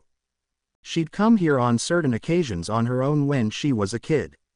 It was a pretty big park with a big number of people and it wasn't far from her old house, so it was a safe place for her to play after school had ended on those happier, less stressful days of her childhood. Itsuka was standing by the side of a tree not too far from the entrance to the park, taking in the scenery. Her family had to move away when she started middle school due to her wanting to specialize in martial arts, so it had been quite some time since she last saw the park. It wasn't much different from the last time she came, though. Sure, there were some less trees and more monuments and locals, but she attributed it to some hero and villain encounters in that place causing some destruction in the park. Itsuka sighed to herself as she took in every last detail about the park. Even if there were some minor changes done to it, it still felt like home. She just wished she could know why this park sparked a particular memory of hers, which had been blurred out due to time's passing. The fading memory was snatched out of her mind when she heard her name being called from behind her. Ken Itsuka. Itsuka turned around to see the green-haired boy himself approaching her with a smile. He seemed to be dressed nicely enough for a visit to the park, although Itsuka noticed the strain on his walk. Particularly, Izuku seemed to be putting more effort on one leg. It was as if he couldn't walk properly due to some wound. Izuku greets Itsuka with a nervous smile. Hey, Itsuka. Itsuka chuckles. Hey, Izuku, I'm guessing that's also from your so-called Hosu internship, right? Says Itsuka while looking at Izuku's leg with a concerned expression. Izuku sighs. Yeah, it is. Itsuka looks around and spots a bench not too far away from them. Let's sit. I don't want you tiring yourself out. Izuku accepts the offer and the couple sit on the bench in silence for some moments, with neither of them knowing how to get the conversation started. Izuku looks down and decides to speak first. So, Itsuka, I guess you wanted to see me because this matters to you, right? Itsuka looks at Izuku with an awkward yet worried expression. Well, obviously. Izuku sighs before looking away while rubbing the back of his head in shame. Sorry for worrying you, Itsuka. I didn't want to get hurt again, but things just happened, you know. Itsuka groans in slight annoyance. Of course, things just happen every time you get involved. Izuku looks at Itsuka with a confused expression. What do you mean, Itsuka? Itsuka looks at Izuku with an exasperated yet worried expression. Well, everything. First, you and your class somehow survived an actual villain attack at the USJ having had no training whatsoever to deal with those kinds of situations. Second, you somehow get to train with All Might of all heroes because your quirk is similar to his. Third, you somehow got into UA even when your quirk manifested a few hours before the entrance exam. I could go on, but I think you get my point. Izuku felt himself cringe at Itsuka's words. They were all valid reasons for her to be skeptic, surprised and even frustrated with him, but he knew he couldn't tell her the truth. Right, I don't know what to say, Itsuka. Itsuka places her hand on Izuku's shoulder and looks at him with pleading eyes. Izuku, look, I'm not saying all of this to be rude, I swear. I'm just worried and frustrated. There's a lot going on with you that I don't understand, but I want to. Still, the fact that I feel like there's a lot of stuff you hide from me doesn't help. I just want to understand. Izuku looks at the floor again. Itsuka, I know there's a lot of stuff I don't tell you, but I also don't tell anyone else about this because my life is a bit of a mess. I don't want to make anyone worry about me. Itsuka sighs and looks at Izuku with a soft gaze. Izuku, do you remember what I told you at the sports festival? Izuku looks away from Itsuka. You said I'd have to check with you before going all out. And you said I'd have to answer to you if I got hurt again. Itsuka nods slowly. Darn straight. You got hurt, Izuku. You have to answer to me now. Izuku keeps looking away from Itsuka, not daring to make eye contact with her. He felt really ashamed of himself, getting hurt when she told him not to yet again, but the situation with the hero killer was quite unique. Plus, it was something the police told him not to tell anyone about. Itsuka's gaze softens even more. Please, you can't just leave me in the dark. Izuku's thoughts run wild. On the one hand, he wanted to spill the beans and tell her about his run-in with the hero killer, but on the other he knew he'd be going against the police's wishes. Then a thought popped into his head. Kenji Suragame, the chief of police that looked like a dog, said nothing about telling one of his friends about it. Plus, the way he had put it, they were forced to remain silent as to not let the general public know that 3 kids who had no hero licenses took down the hero killer, but that wouldn't happen if Itsuka said nothing. Although, a pang of doubt hit Izuku's heart, brought upon by his past, his fears and his insecurities. Was he really so weak to the point of wanting someone else to confide in? It almost felt selfish of him to want to tell Itsuka this.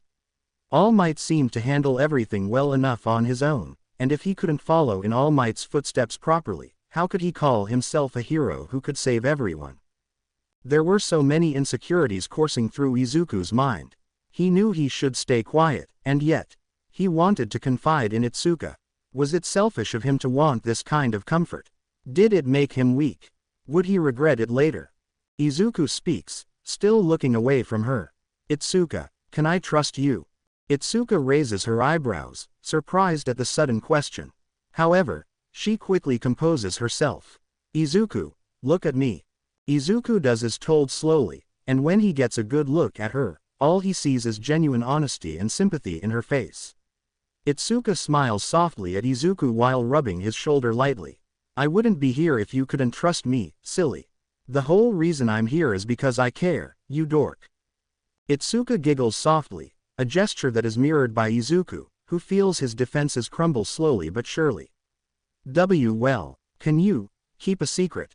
Itsuka's smile widens. Of course. Izuku looks at her with a concerned expression. No, I mean, a really serious secret. Can you keep a pretty important secret, Itsuka? Itsuka is a bit taken back by his serious demeanor, but she knows he might just be doing it to assure himself that he could trust her. Itsuka decides to keep smiling warmly at him to get him to trust her once and for all. I swear on my heart that I can keep a secret for you, Izuku. Izuku sighs before looking down. This was it. There was no backing down now. All right, well, it's a bit hard to define where it all began. But I'm pretty sure the whole Hosu incident thing began on the sports festival. Itsuka withdraws her hand from Izuku's shoulder and stares at him with a curious expression in silence, eager to know the whole story. You see, Iida got a phone call after his match with Tokiyami, and he went away to answer it. When he came back he seemed off. He didn't give us a very detailed explanation, but all he said was that there was an emergency that required his immediate attention. Iida left the sports festival shortly afterwards. I thought the whole thing would end there, but I was wrong, oh so wrong. Itsuka saw Izuku's expression fall, but she remained silent. After the sports festival ended, we all saw that Iida got a lot of nominations from many heroes to do internships with, but we were all surprised when he chose to intern in the Hosu City Hero office when he got better nominations. We said our goodbyes to each other on the train station, but Iida seemed off. As his friend, I still feel disappointed in myself for not noticing that he wasn't well. Itsuka noticed that Izuku's expression darkened, but she chose to stay silent since he was already opening up to her. Turns out the hero killer's last victim was Iida's older brother, and he was left without the capacity to use his legs for the rest of his life. The last sighting of the hero killer was in Hosu, so Iida went there to kill the hero killer in order to get revenge in the name of his older brother. Itsuka tried to not seem shocked, but her face betrayed her feelings. She didn't expect Iida of all people to do something like that. Judging by their interaction on the sports festival he seemed like a very formal and down-to-earth person, so the fact that he had gone by himself to Hosu with the sole purpose of killing the hero killer was astounding to say the least. Although, there was a small part of her mind that felt pity for Iida. To have a member of your own family stuck on a wheelchair permanently because of some psychopath's twisted ideals. She didn't know what she would have done if she was in Iida's shoes, but she could definitely tell that she would have been just as enraged as Iida, if not more. At the time I was passing by bullet train through Hosu with the hero I interned with, but the train was attacked by a creature similar to the one that attacked the USJ. I left the train to help take down the creature that attacked us and hopefully save as many people as possible, but all I saw outside was Hosu ablaze.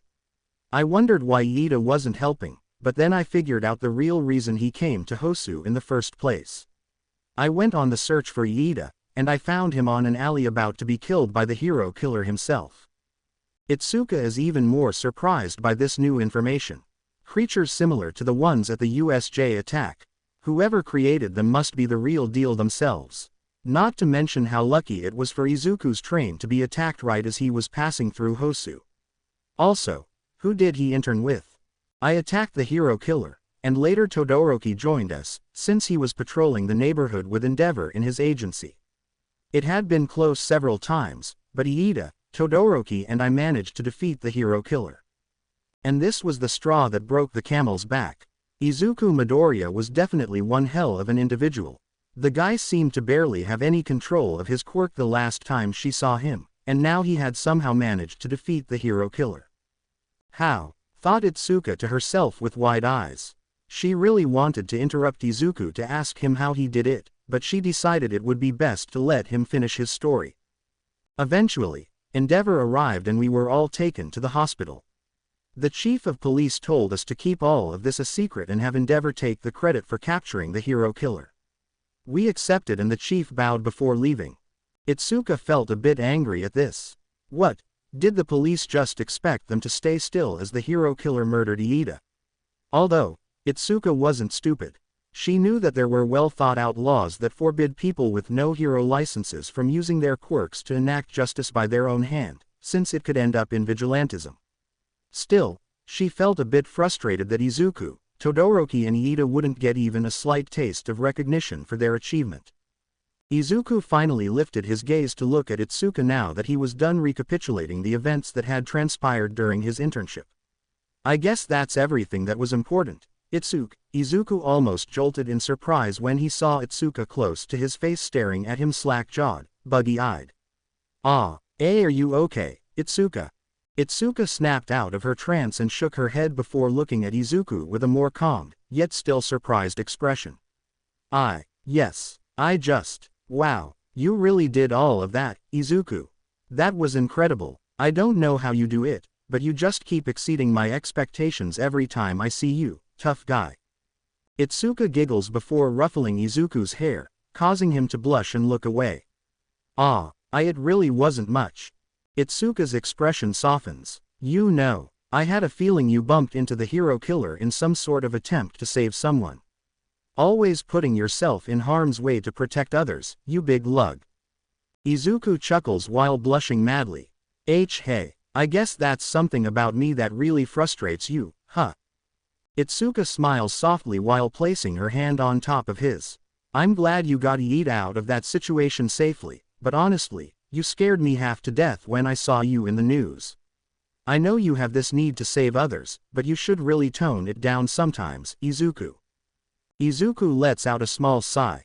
Yeah, lots of people have told me that before, but I never listen. I've always wanted to be a hero that saves everyone, like All Might. I don't care if people just don't believe in me. I'll get there if I just try my best, I know it. Itsuka's expression turns into a concerned yet elated pout. I know that, Izuku. You've told me that before. I never said I doubted you, I just meant to say that I worry for you. Besides, ever since I met you you've been nothing but self-sacrificing. I don't like seeing kind-hearted people like you getting hurt. In fact, I hate it. If it were up to me I'd encase you in a bubble and never let you get hurt again, but all I can do for now is try to understand you or be there for you when you need it. Izuku looks at Itsuka with a surprised expression for a moment. His surprise turns into a small smile. Thanks, Itsuka, but you really don't need to do this. I don't want to drag you to my messes or anything. Izuku almost jumps out of the bench when he feels Itsuka give him a small peck on the cheek. Itsuka giggles at his nervous reaction before smiling warmly at him. What if I want to be dragged to your mess, Izuku's brain malfunctions for a second. Itsuka chuckles before ruffling his hair again, snapping him out of his trance. In all seriousness, though, you can always come to me if you want to vent or let things out. Oh, and don't worry about the whole hero killer incident. I won't say anything to anyone, promise. Izuku looks at Itsuka with a grateful smile. Do you really mean that? Itsuka wraps her arm around Izuku's shoulder and smiles widely. I honestly do. Izuku was feeling a whole variety of emotions. He felt flustered at her display of affection, embarrassed at how he was behaving, guilty for not being strong enough to keep things to himself and more, but through all of that he felt happy. The trust and comfort Itsuka provided him with was not one he was used to experiencing, but he had to admit, having someone like Itsuka watching over him and letting him open up felt nice. In the bottom of his heart there was a small glint of worry about Itsuka telling more people about what he did, but judging by his interactions with her, a feeling in his heart told him that there was nothing to worry about. Itsuka seemed like a reliable and dependable person, so he trusted her fully. Izuku chuckles. You know, now I just feel silly. Itsuka raises an eyebrow. Huh, why is that, Izuku? I really should have just been honest with you. I don't know why I was so worried about telling you all of this. Ever since I met you, you've always been someone friendly and honest, Itsuka. I like that about you. Itsuka's eyes widen for a moment and her cheeks get a small red tint. Hey, thanks, Izuku. Itsuka leans back on the bench and Izuku does the same, enjoying the remains of the afternoon sun. The couple stay on the bench for another couple of minutes in silence, although, this silence was different from the one at the beginning of their conversation. Now that they had laid out their feelings to some extent, they felt more comfortable around each other. Itsuka leaned her head on Izuku's shoulder, and he didn't pull away, as he was enjoying the understanding affection Itsuka provided him with. After the blissful moments pass, Itsuka looks at Izuku with a small smile. Well, this has been fun, but I gotta go. Izuku frowns a bit, already missing the warmth of her head on his shoulder. Oh, really? Yeah, I promised my little brother that I'd take him to see the new All Might movie. Izuku giggles. If he's a fan, he'll love it. I heard they used real debris and rubble from his fight with the Iron Horse from 6 years ago. Itsuka chuckles. I bet you'd like him. You're both huge dorks and lovable nerds. Izuku laughs softly in embarrassment, to which Itsuka pats his head. But don't worry, Izuku. We'll definitely meet again. You still owe me the full story of how you defeated the hero killer and the hero you did your internship with, you know. Izuku smiles and gets up from the bench with Itsuka doing the same. Sounds good. Well, I guess I'll see you later, Itsuka. See you later, Izuku. Itsuka smiles and waves at Izuku before walking away. Izuku arrives at his apartment with a huge smile on his face. The meeting with Itsuka went better than he expected. Not only that, but he could tell that Itsuka was someone he could see himself bonding more with in the following days. The warmth she had provided him with, the way in which she spoke about wanting to protect him, the feeling of having someone who worried for him. It was all still new to him, but he had to admit, it felt better than nice. When Izuku opens the door, he is greeted by the sight of his mother cleaning the living room. Izuku, you're back already, honey. I thought you'd arrive later. Do you want something to eat? Izuku walks towards his room with a blissful smile on his face. No, Mom, I'm fine. Inko Midoriya looks at her son with some concern. Really? You just left without saying a word, honey. Where even were you? I was talking to a girl, and it was nice, said Izuku before entering his room as if he was walking on clouds. Inko Midoriya wasn't dumb. She could put two and two together. From the way her son was acting, the way he talked and what he described he did, it was pretty obvious for her what her son was going through. Inko simply chuckled softly to herself before continuing to clean the living room, wondering how she'd have to decorate the place in case her son invited a girl over. Itsuka arrived to her house smiling to herself. There were still a lot of things she wanted to talk about with Izuku, but she felt satisfied for the moment. The guy certainly was confusing and mysterious, but he had a heart of gold she wanted to protect at all cost. She just hoped she could think of another excuse to hang out with him in private. When Itsuka opened the door, she was greeted by her little brother, who was practically behind the door waiting for her arrival to pounce on her. Itsuka gasped slightly in surprise before groaning. How many times do I have to tell you to not pounce on me, Suzu? Itsuka's little brother giggles before getting off. Itsuka. You're back, big sis. Where were you? Itsuka chuckles before walking to the bathroom. Hey, I was talking to a friend, Suzu. Itsuka's brother giggles. So you were on a date, then? Itsuka turns red at her brother's comment. Wah, no, of course not. Itsuka's brother chuckles before chanting playfully. Big sis in love. Big sis is in love. Just get dressed, Suzu. We're leaving in 5 minutes. Itsuka's blushing turned down when her little brother followed her command. Itsuka sighed before looking at the mirror of the bathroom. The way she had spoken to her brother was a bit harsher than she would have liked, but that comment had stuck with her. There was no way she would fall for someone so. When Itsuka wanted to list off the many defects of Izuku Midoriya, very little came to mind. Of course, there was his self-sacrificing attitude, his probably low self-esteem. But Itsuka couldn't get much farther from that. Izuku was kind, sweet, cute, noble, brave, determined when the situation required it. His physique wasn't half bad, and he wasn't some idiotic meathead who wanted to get under her panties. Holy shit, I'm falling for Izuku Midoriya. Itsuka found herself staring at her lunch tray in silence. The last weeks had been interesting, to say the least. She had spent a lot of time talking to Izuku on her spare time, through phone or face-to-face. She now knew that Izuku had done his internship with a really obscure hero named Gran Torino. The old man was mysterious, since Itsuka had tried to search for him online and found very little information about him, with the most important piece of information being some rumor that he used to teach in UAA a long time ago. Still, it was intriguing to know that someone was interested in Izuku despite his total display of recklessness at the sports festival. Izuku had also told her about the recent developments he made with his quirk. Izuku had gone on and on about the way his quirk worked, but long story short, he was now capable of spreading the force of his quirk through his entire body to make himself overall stronger, faster and more agile in a move he named Full Cowling. Itsuka didn't know about Izuku's muttering habit until she witnessed it for herself. The way he got so lost on his thoughts, the way he started to ramble, the absolute focus on his eyes, the way he used his words in an overly complicated way to describe something he could have said in a shorter sentence.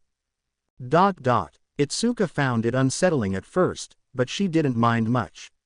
Everyone was different, after all.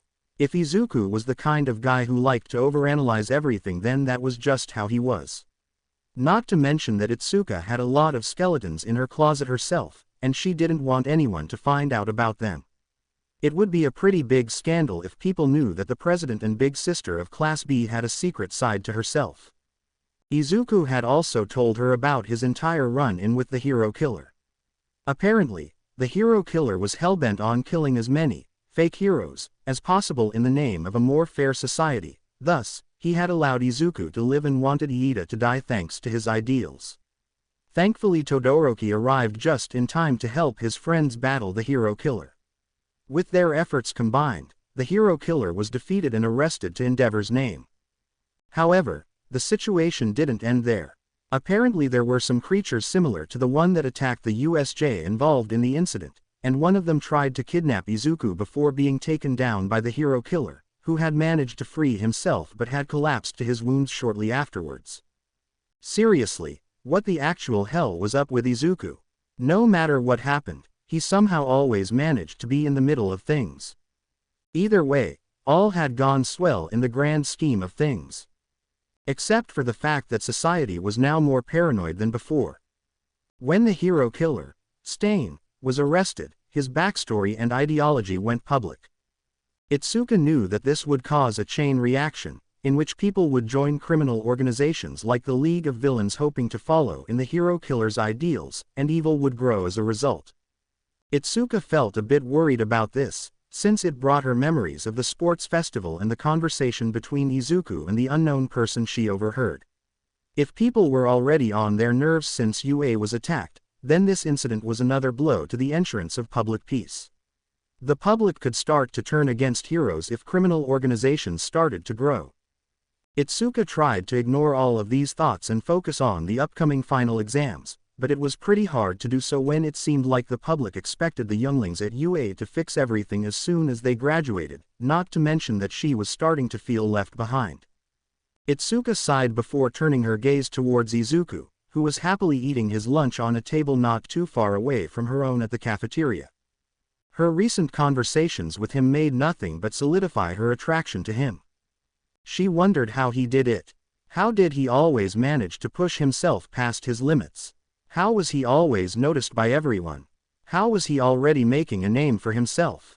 So far, Izuku managed to pass the entrance exam, survived the attack at the USJ, saved Todoroki from himself at the sports festival, saved Iida's life, defeated the hero killer and gained more control of his quirk.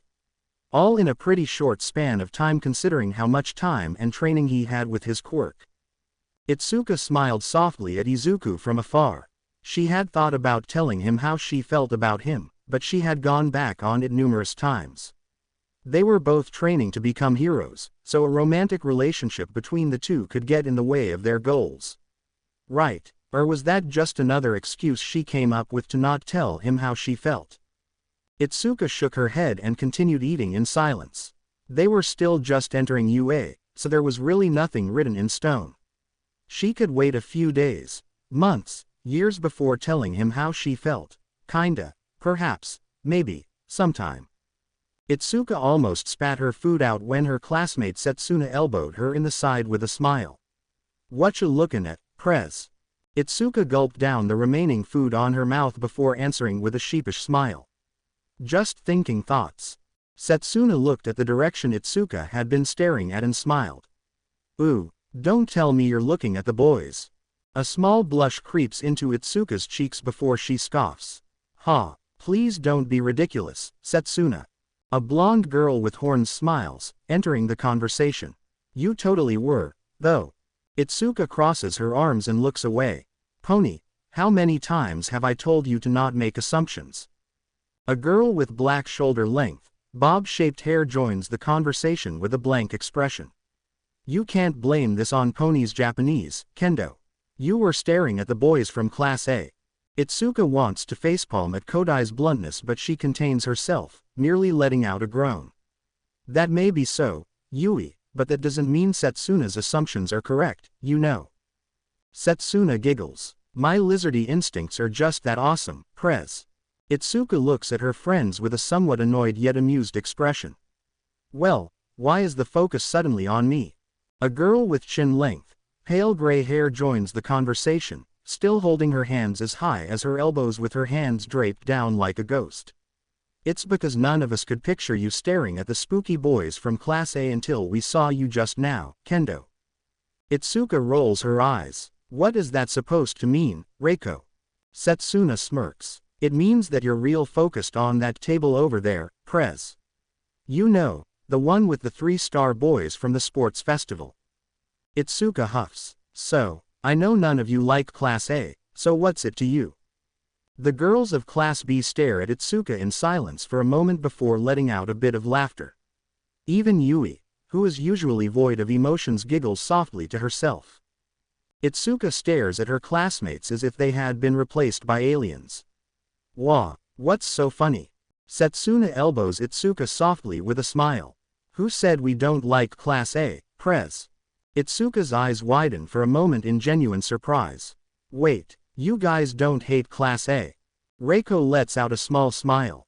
"We don't. They were spooky to approach to at first, but after the sports festival we found ourselves bonding with Class A to a degree that surprised even ourselves." Itsuka raises her eyebrows. "Huh, are you serious?"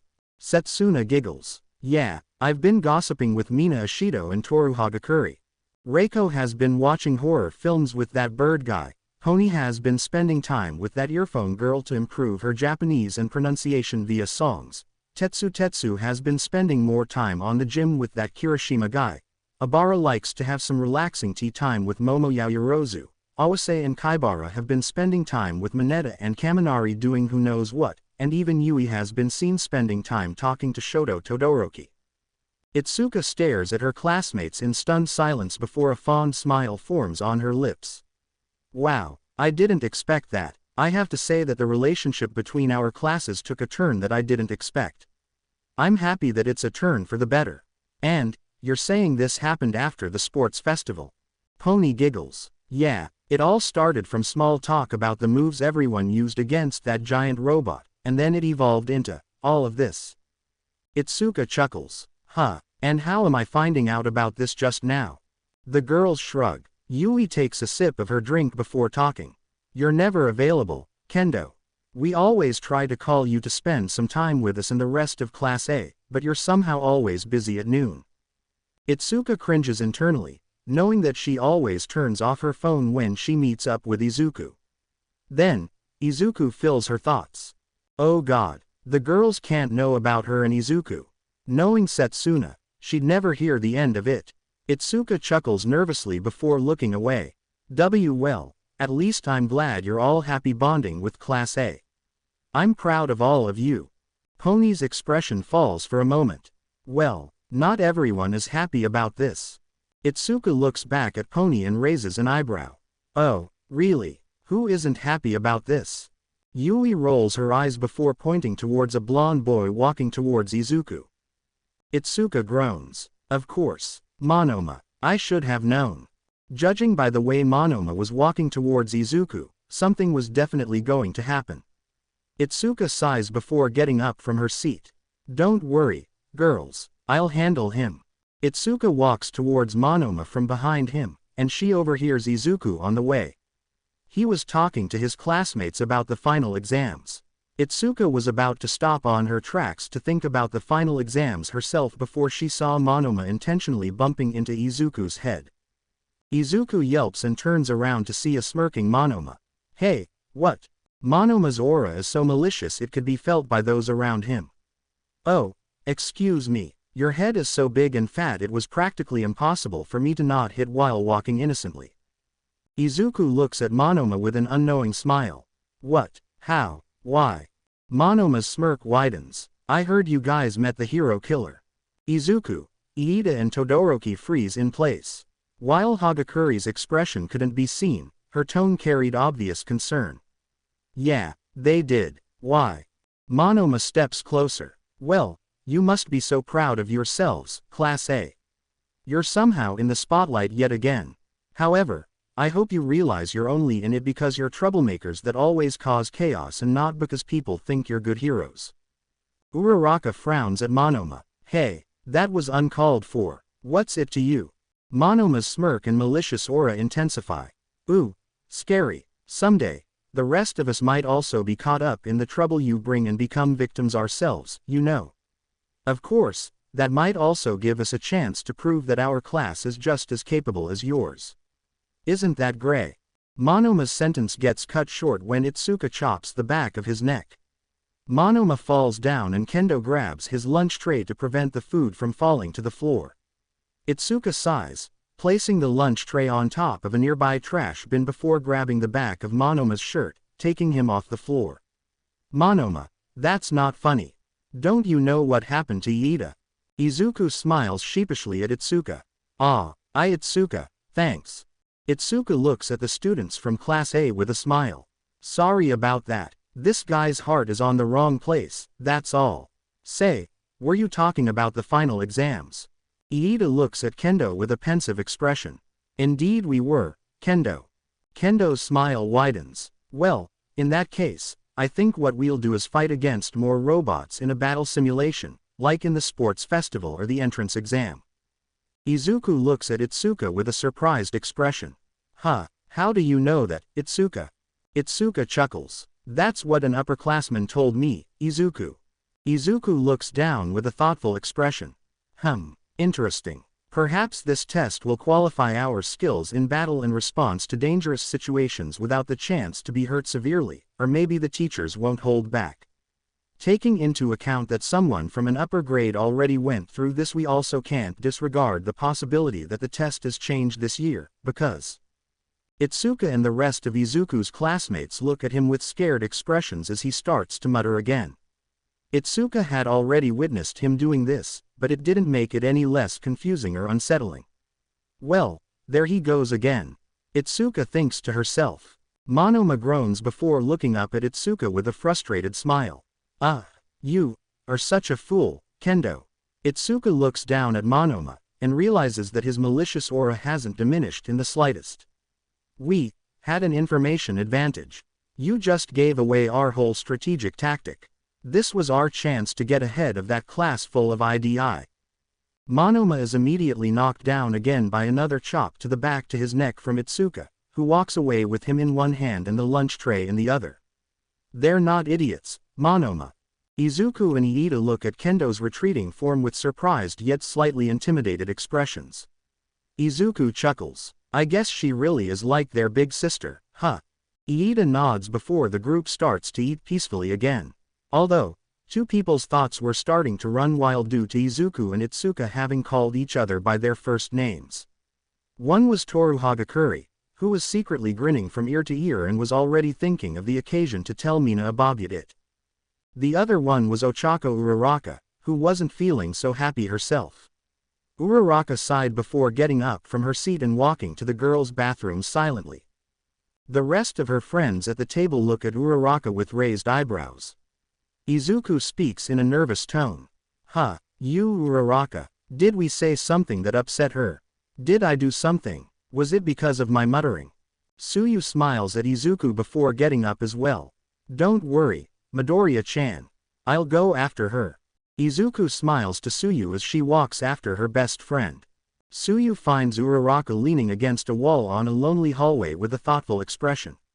Was she upset about the things Monoma said? Was she worried about the final exams? Was she just not feeling well? Tsuyu approaches Uraraka and speaks with concern evident in her voice. Ochako-chan, are you okay? Then, Uraraka snaps out of her thoughts and looks at the frog girl with a seemingly nonchalant expression. Oh, I'm fine, Tsu, nothing to worry about. Why do you ask? Tsu frowns. Well, you left without saying anything. Uraraka smiles nervously. Well, don't worry about it, Tsu. It's nothing important. Tsuyu sighs. Ochako-chan, please don't lie to me. I hate seeing my friends suffer. Uraraka sighs and looks down. Was I that obvious? Tsuyu nods. Yes, you were. Is it about Monoma? Uraraka looks away. No, it's not about him. Tsuyu patiently waits for Uraraka to continue. Uraraka takes a breath before looking at her friend with a worried expression.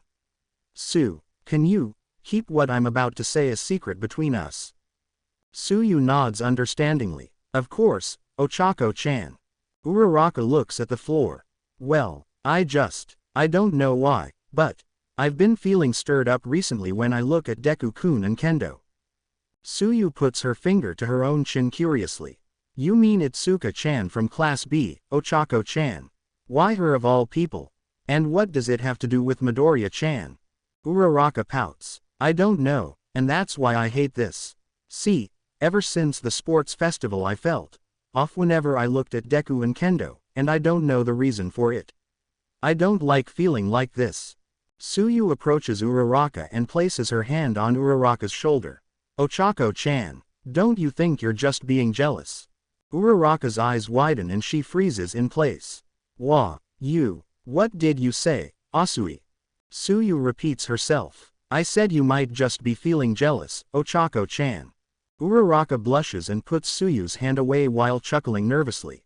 Haha, no way, I can't be jealous. Deku and I are two completely independent and free individuals that are free to see whoever we want.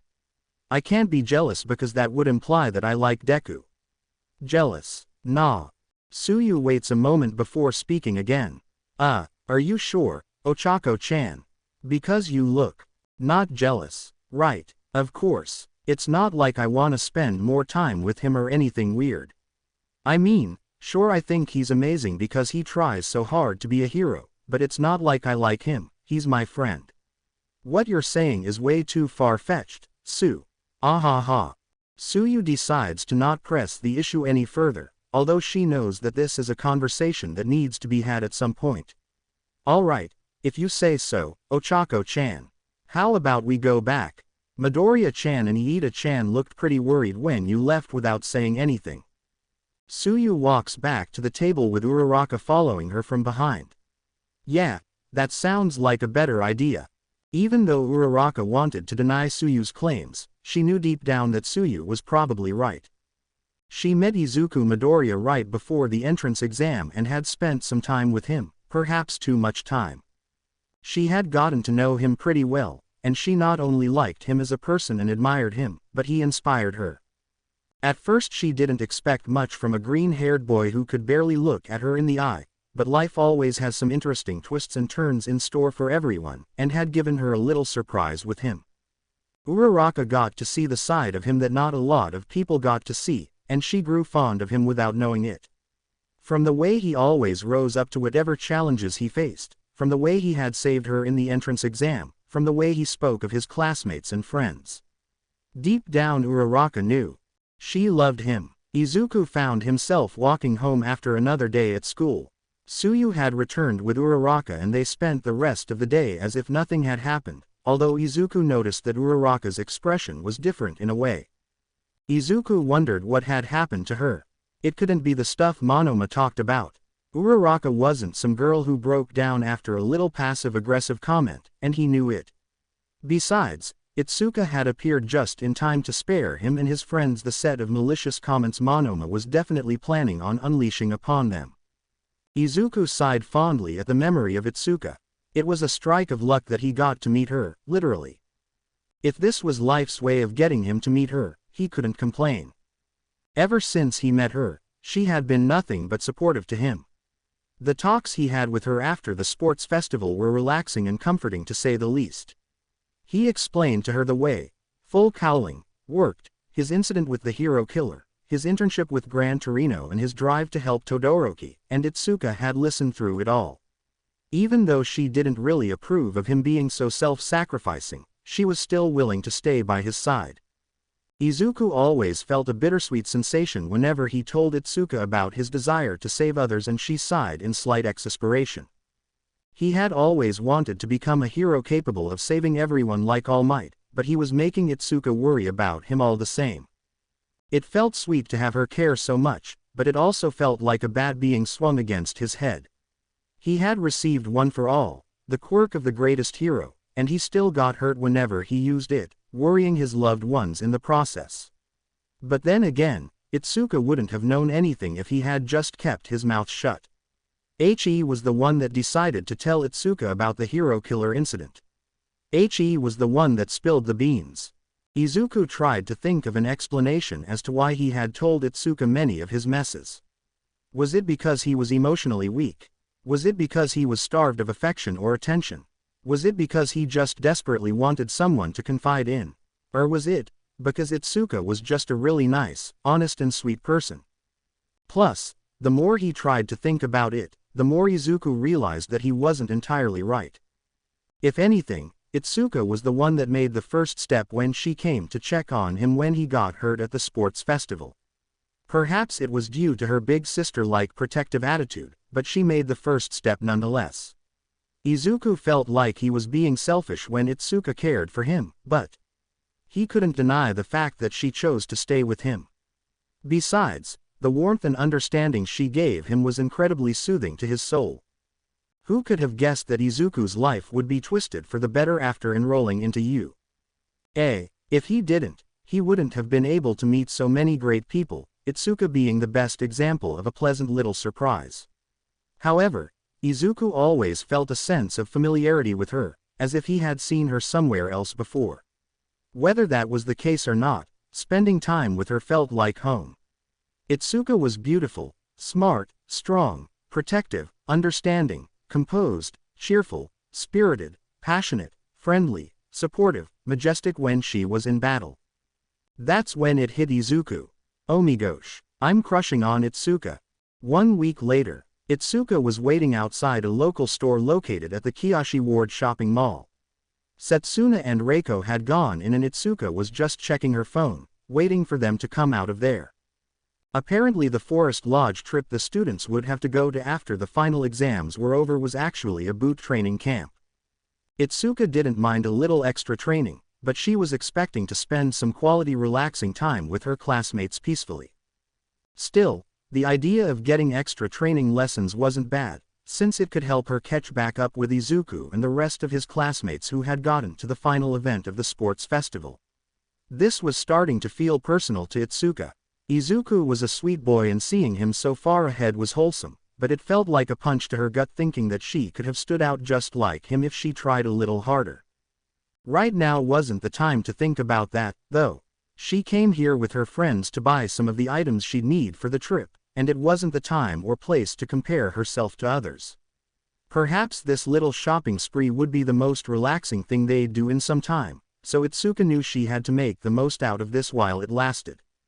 However, there was a slight issue at hand. Itsuka was surprised at Reiko's fashion sense and her sudden urge to look at the window displays of many stores. Reiko looked like a ghost most of the time, so finding out that she knew how to look stunning and had a knack for fashion was a surprise to Itsuka, a pleasant one, though. On the contrary, Itsuka didn't really care much for fashion and stuff like that. She always had been a bit different from most girls around her. Instead of looking at dresses, Itsuka was always seen staring in awe at black jackets and ripped jeans or shorts. Instead of being seen drinking soft tea like most girls, Itsuka had acquired a taste for bitter drinks since she was young, like coffee and up to more recent times, in secret alcohol. Instead of wanting to play with dolls, Itsuka always wanted to play soccer, ride motorcycles or watch wrestling matches on TV. Itsuka had been criticized by some people while she was growing up for not being feminine enough, whatever that meant. Itsuka didn't care, though. She knew who she was and wouldn't let others' opinions change who she was just to appease them. She was Itsuka Kendo, the future pro hero, Battle Fist, who would be known for building her own path with her own hands. Still, Itsuka's different tastes to most girls made situations like these pretty awkward at some points and created some disagreements and friction at times. Setsuna and Reiko were both gushing at the latest dress display at a particular store, and Itsuka had been waiting for them for about 30 minutes. Itsuka groaned before walking away. Knowing Setsuna and Reiko, they'd probably spend another 30 minutes in there with no problem. Itsuka looked at the many locals and stores at the mall looking for something interesting to check out, or to distract her from her boredom at the very least. That's when her gaze fixated on him. Izuku Midoriya. What the? How is he here? Thought Itsuka to herself with wide eyes. Of all people, she didn't expect him to be at the same shopping mall as her at the same time. It was then that Itsuka's gaze spread and she noticed that Izuku wasn't alone, but rather he was accompanied by Ochako Uraraka, Tsuyu Asui, Mina Ishido, Toru Hagakure and Tenya Iida. Who pretty much left Izuku and Uraraka behind. Well, might as well go and say howdy, thought Itsuka before approaching the duo. As she approached them, she almost gasped in surprise when Uraraka shouted something related to bug spray before running away from Izuku, covering her own face, leaving behind a very confused and startled Izuku. Itsuka chuckled to herself as Uraraka left. That girl was weird, although Itsuka thought she looked adorable. Still, at least Izuku was alone now. Izuku sighs before turning away from the retreating Ochako, only to be met by the sight of a smiling Itsuka who was walking towards him. Itsuka, what are you doing here? Asks Izuku in genuine surprise. Itsuka giggles and flicks Izuku's nose playfully. Guess you can't get rid of me, you big lug. Izuku chuckles and rubs the back of his head while blushing. Itsuka laughs softly before wrapping her arm around Izuku. I'm just joking, Izuku. I'm here with some friends to buy some stuff because our teachers told us that we'll be going to some training camp soon. Izuku looks at Itsuka's arm around his shoulder and smiles while looking down. Really? I'm here for the same reason, Itsuka. Itsuka raises an eyebrow while looking at Izuku with a smirk. Really? What are the chances, Izuku? Izuku looks at Itsuka with a smile of his own. Well, since we're here, wanna come with me and help me get what I need? Itsuka's cheeks get a small red hue, but she smiles warmly at Izuku anyway.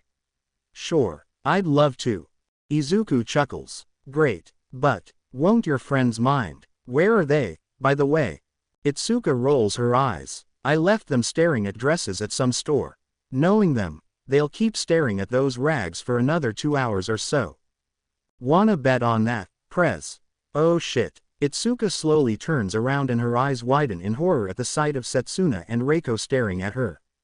Setsuna is smirking and raising her eyebrows suggestively, while Reiko is smiling softly.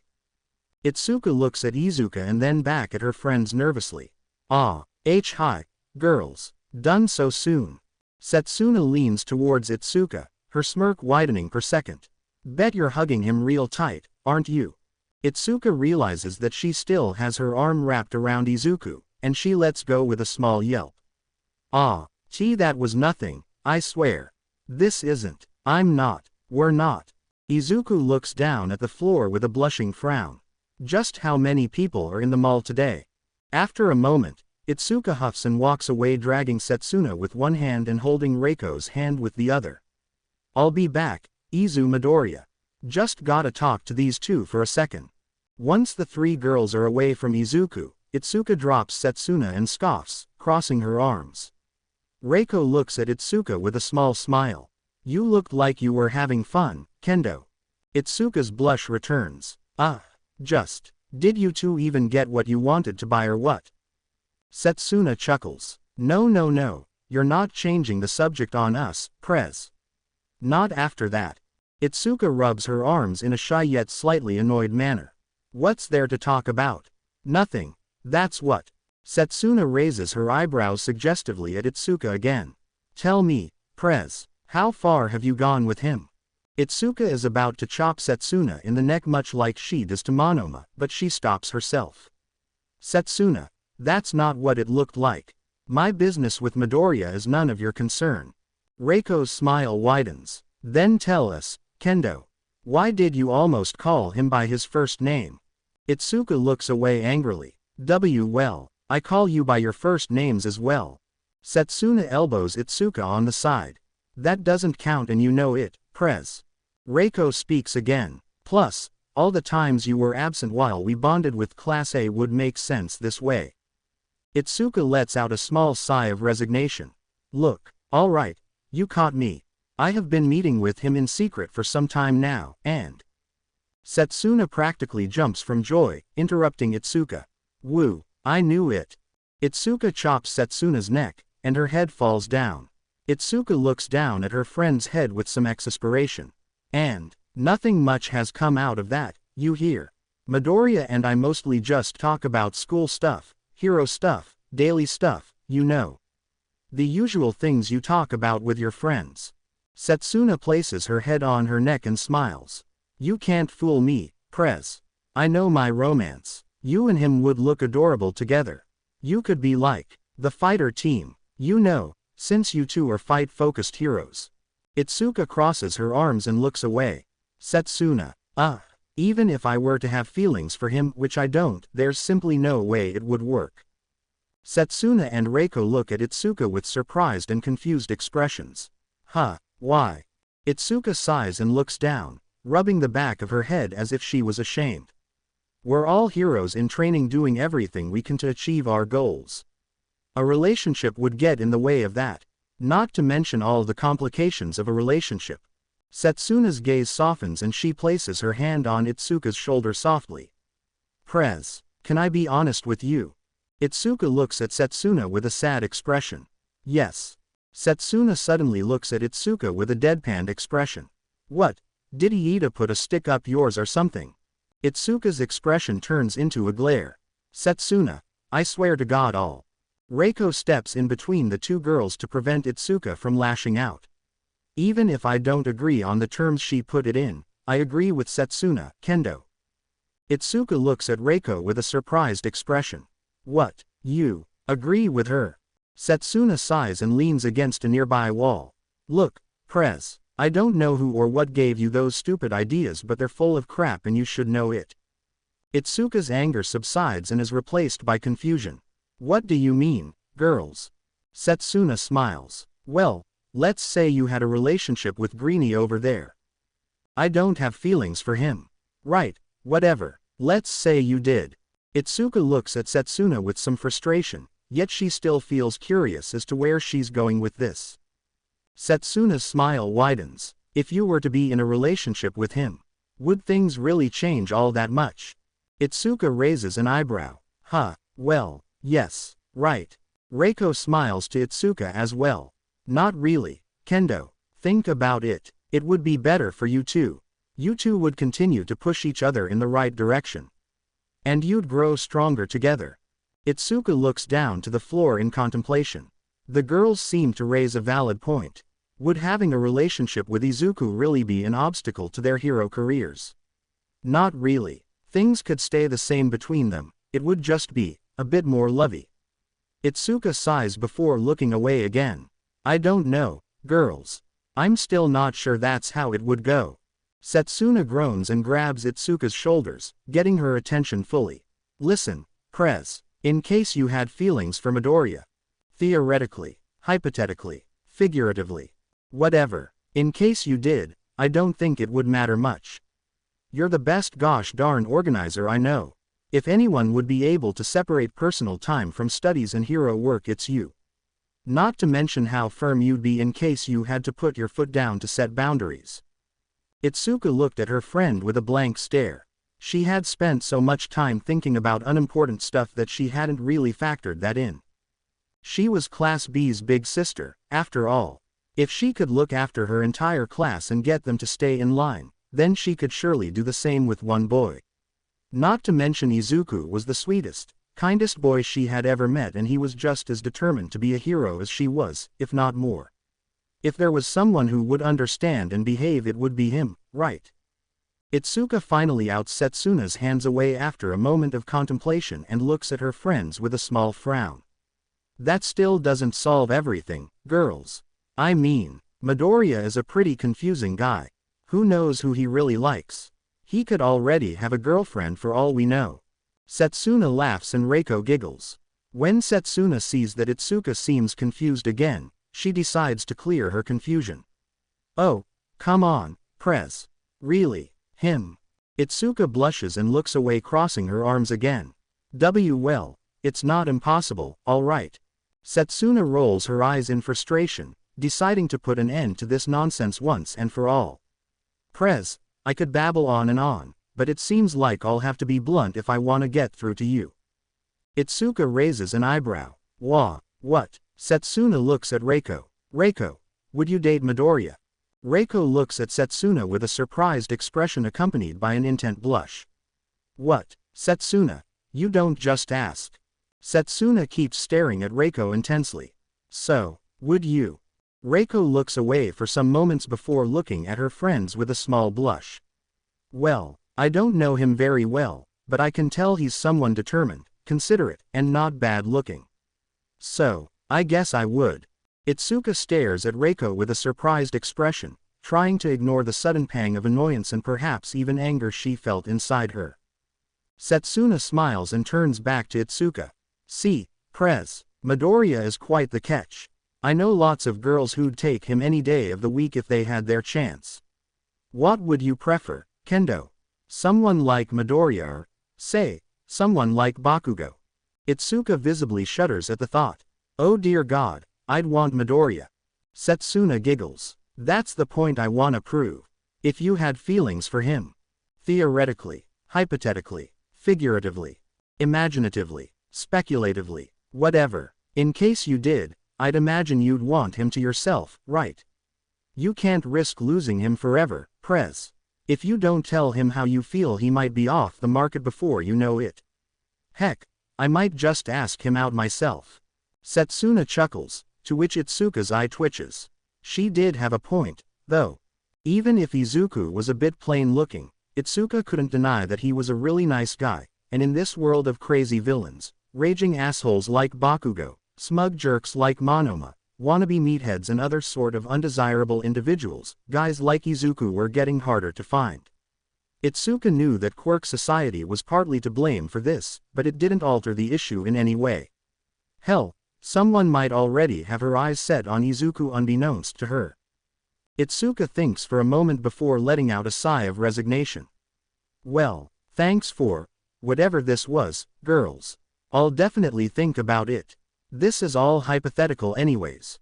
Setsuna chuckles. Sure, hypothetical. I get it. Itsuka groans. I have to check up on Midoriya. I can't believe I left him there. See y'all later. Setsuna and Reiko nod to Itsuka as she walks away. Once Itsuka is out of earshot, Reiko whispers to Setsuna. She was serious, right? She's completely smitten, yeah. Itsuka walked back to the spot she left Izuku on, but she was surprised to not find him there. Damn it, either that took too long or someone else took him away, thought Itsuka to herself, scanning the mall to see if she could spot Izuku amongst the crowd of people passing by. Itsuka walks through the mall searching for Izuku, still thinking about her little chat with her friends. It felt rude to leave them just like that and cutting the conversation short the way she did, but she was starting to feel really uncomfortable. They raised a lot of valid points, and she had no way to rebuke them. It all made sense, and that's what made her feel really bad about herself. Setsuna and Reiko had put everything in a pretty clear perspective, and it was one that Itsuka either didn't see because of her insecurities or she refused to acknowledge. Itsuka's train of thoughts was cut short before it could even begin, since she spotted Izuku sitting on a plaza with a hooded person beside him. Itsuka noticed that the hooded person had their arm wrapped around Izuku's shoulders, but Izuku looked rather tense.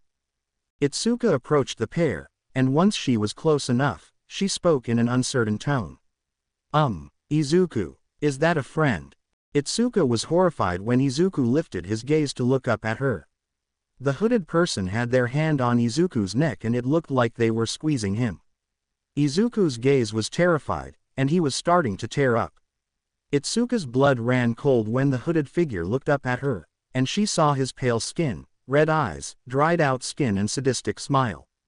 Itsuka knew that whoever this was, they were definitely not friendly.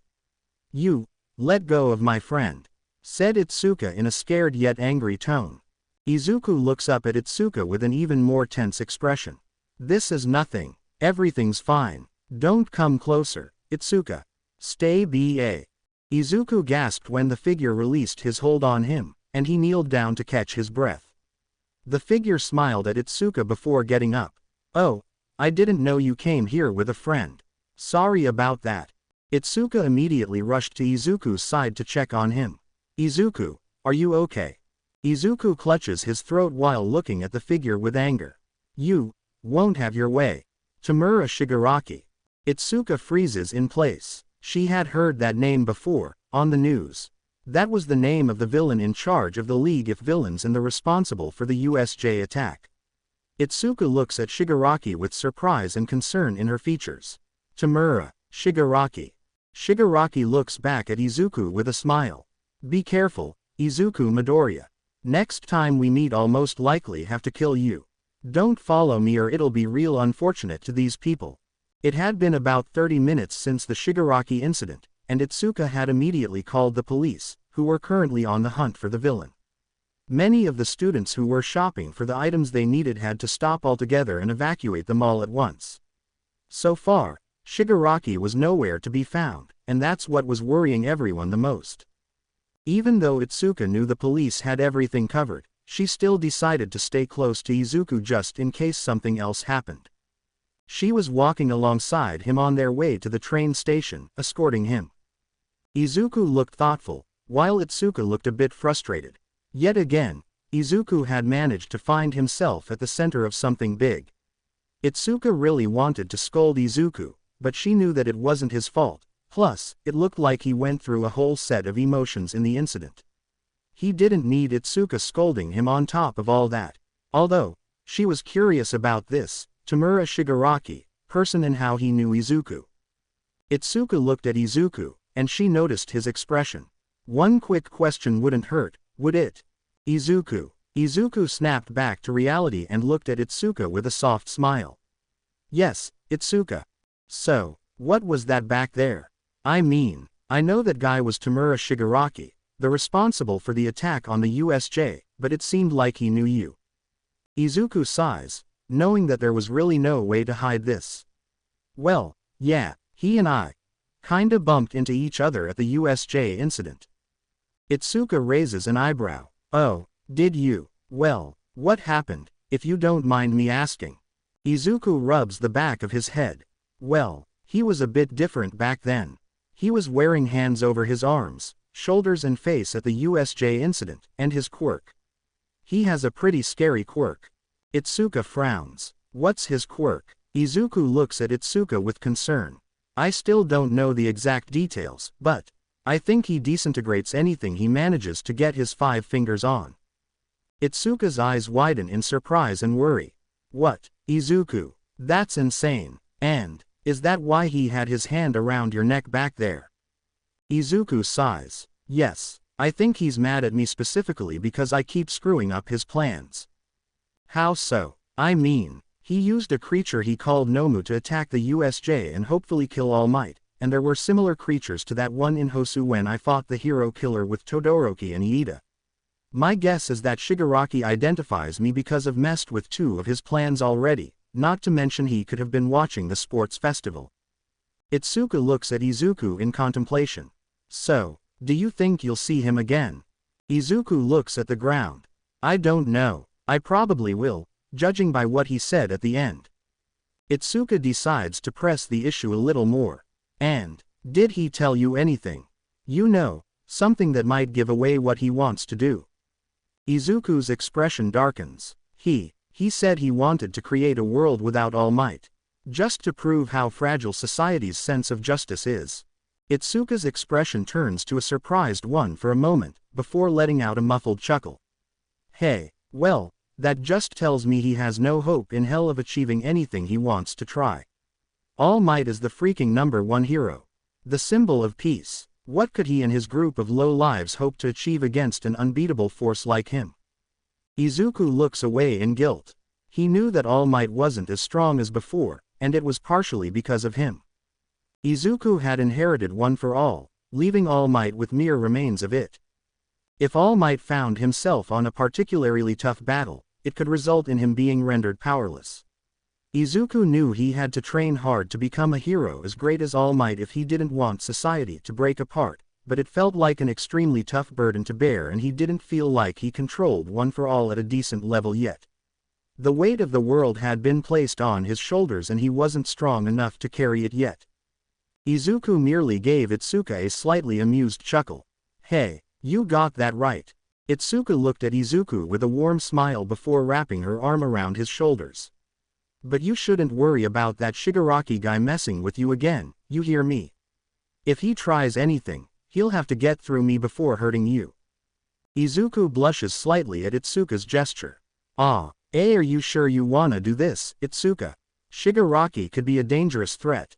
Itsuka giggles before ruffling Izuku's hair. Relax, you big lug. We're together in this, remember. I'm here, just like I said at the sports festival. We're a team. I trust you, Izuku. You can trust me too, you know. I can handle myself just fine. Izuku chuckles. You really like ruffling my hair, don't you? Itsuka giggles before letting go of Izuku. I just can't help it. Not when it's so soft and curly. Izuku blushes a little more. Thanks, Itsuka. The couple finally arrive at the train station. Itsuka smiles softly at Izuku. Well, I guess this is where we split up. Izuku sighs, already missing Itsuka. I guess it is. Itsuka gives Izuku a peck on the cheek before giving him a gentle push to the station. See you later, alligator. Izuku waves back at Itsuka. See you later, Itsuka. Itsuka turned around to walk home by herself, and when she did, she couldn't help but notice that a couple of girls her age had been staring at her, and upon noticing that they had been spotted by Itsuka, immediately retreated to an alleyway.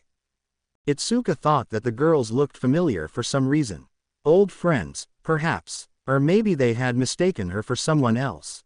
Itsuka shook off the thoughts of the unknown girls as she started her walk home. She thought about the conversation she had with Setsuna and Reiko. She knew she was crushing on Izuku and there was no denying it, since that would just be wasting everyone's time. Setsuna and Reiko had pointed out pretty valid arguments she hadn't thought about. Either that or she just refused to accept it. Romance had never been one of Itsuka's priorities, and she had never given much thought to it before. While other girls were gushing about pretty boys their age or the latest gossip at school, Itsuka was either not paying attention or simply not caring. She didn't really care about romance before because she never thought she would have a crush on a boy. And yet, there was something about Izuku Midoriya that was different. Itsuka sighs as she walks off, wondering how she'd have to come clean, eventually, maybe. When Itsuka heard that they'd be going to a boot training camp to strengthen their quirks, she really expected the teachers or pro heroes who would probably be there to go easy on them, you know, since the semester is over and they were still fresh to the whole hero thing. Oh boy, was she wrong. As soon as they had arrived to the training camp, the famous group of pro heroes, the Wild Cats, were already there, eager to meet and train them. It went smooth at first, with them meeting each of the students in a very friendly way with an open-minded attitude. Until afternoon had arrived, that is. The friendly greetings rapidly turned into a hellish training montage everyone had to suffer equally. fighting drones, punching trees, running around the forest, scavenging for generic-looking items, getting punched in the face repeatedly. It was safe to say, many students were already sick of it, Itsuka being one of them. Itsuka was currently outside the main building the students were supposed to stay in, relaxing after a nice bath. She had to use her hands many times throughout the stupid intensive training, and they were already hurting like hell. The bath she took helped calm the nerves on her muscles, but she still felt a bit sore from all the training the cats had put them through. The only relief Itsuka felt was the fact that she wasn't suffering through this alone, and that there were many others who were having a harder time getting through the afternoon than her. For example, Monoma was on the verge of a nervous breakdown. The poor guy was the only student from Class B that had failed the final exams, and his training was amped up due to this. People like Mineta, Kaminari or Abara were hyperventilating due to them not being used to so much physical training. People like Tetsu and Kirishima had passed out numerous times since they always wanted to surpass their limits. Itsuka decided to go out and get some fresh air.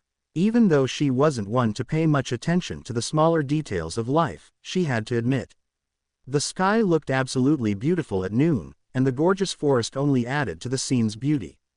It definitely helped her get her mind off everything.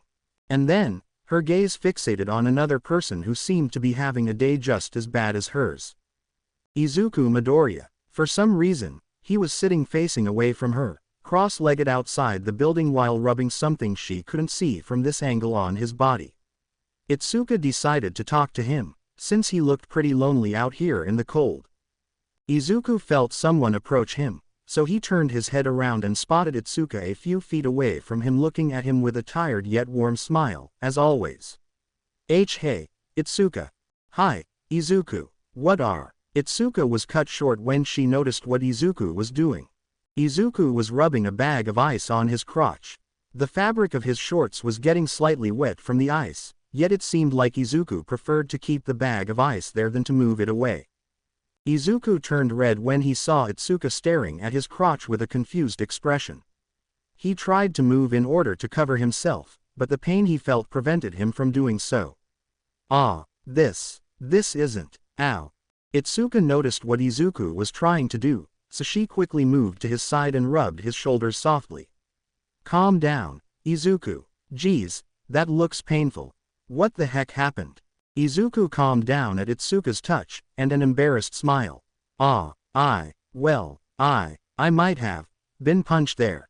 Itsuka raises an eyebrow. You were punched there. By who? Whoever did it, they should know that's a low blow. Izuku sighs. Well, by Kota. You know, the little boy with the red hat. Itsuka's eyes widened slightly in surprise. Really? That kid punched you in the crotch? Wow, what a brat. Hasn't he been taught manners? Izuku's expression falls. Itsuka, his condition is, well, hard. Itsuka keeps rubbing Izuku's shoulders to ease his pain a little bit before stopping due to the remaining pain on her hands. What do you mean, Izuku? Izuku sighs. Well, Mandalay told me everything that had happened to Kota, and if I were him, I don't know how I'd feel. Itsuka frowns. Is it that bad? Izuku looks down. Well, do you know water hoses? Itsuka thinks for a moment. I think I do. Weren't they the heroes that died in combat? Izuku nods. Yes, them. Well, they were Kota's parents. Itsuka gasps in surprise. What? Oh no. Izuku looks down solemnly. Mandalay told me that Kota lives with her because he has nowhere else to go. He hates heroes because he thinks his parents left him for their jobs. And he hates quirks because he thinks they're what caused so much violence in the first place. Itsuka looks down thoughtfully, letting out a solemn sigh. The poor thing. I can't imagine what he must have felt. The couple stay there for some moments in a respectful silence until Izuku looks at Itsuka with a serious expression. Itsuka, I'll go see Kota tonight. Itsuka looks at Izuku with a surprised expression. See him? Izuku nods. Yes. I think I saw him sneaking off to a place not too far away from here while we were training. If that's his hiding place, I'll go there to reassure him that he doesn't have to reject this reality. Rejecting it will only hurt him more. Itsuka smiles. I think that's not a bad idea, Izuku. But, are you sure he'll want to see you? I mean, he did punch you in the balls. Izuku chuckles. I know, but, I can't just do nothing. I can do something, and I can't just sit there not doing anything while he continues on that dark path he's carving for himself. Itsuka smiles fondly at Izuku. I should have known, you dork. You're always saving people, even off work. Izuku giggles nervously. I guess. Itsuka giggles in return. Well, if you really wanna go to him, I support you. At least you're not getting hurt this time. Izuku laughs softly. Try me. Itsuka rolls her eyes before getting up to her feet. Still, just tell me before you go see him. I'll cook something for you to bring to him. Izuku looks at Itsuka in surprise. You know how to cook, Itsuka. Itsuka chuckles. Not much yet, but I have to make lunch for my little brother sometimes. Izuku smiles. Thanks, Itsuka. I'm sure Kota will love it. Itsuka smiles. Well, gotta go, Izuku. Remember to warn me before you go to him, got it? Izuku nods. Itsuka waves at Izuku before turning back to the way he was facing before her arrival. Izuku felt happier when he was around her. It was as if he could stop putting on strong facades and just be himself whenever he was with her. Itsuka was a very understanding person, and one that had decided to stay with him despite his many messes. Still, he felt bad about lying to her all the same. The secret of One for All was a pretty big deal, and it felt like a rock crushing him slowly but surely. He really wanted to tell Itsuka about it, since he could at least have one person close to him who would be understanding of it and would help him get through tough times. And yet, All Might had been pretty serious about it. No one must ever know or society would question their mighty symbol of peace. But then again, he had also told her about the hero killer incident and she had kept her word. Oh God no. Izuku immediately shook his head, refusing the thought of letting Itsuka know about One for All. He had already bothered her and put a burden on her shoulders when he told her about his fight with the hero killer. Itsuka didn't need another burden to carry on her shoulders, much less one as big as this. Izuku simply let out a sad sigh before getting up, wondering how he should approach Kota that night. On the other hand, Itsuka still thought about the conversation she had with Setsuna and Reiko at the mall. She still turned into a nervous mess at the idea of telling him how she felt, and yet, there was really no excuse for her not to do it. Sure, he might turn her down for another girl, but Izuku Midoriya didn't strike her as the type of guy to have a girlfriend already given how much he used to stutter around her when they met at the sports festival. Itsuka shook her head. By the looks of it, this training camp would do nothing but escalate in difficulty from now, and she needed to do her best if she wanted to catch up to her classmates. Plus, Izuku looked like he was in a lot of pain. She could wait some more. Some hours later, the students are told to be grouped outside. The students who passed the final exams come out, worn down from their earlier training yet still acting friendly towards each other.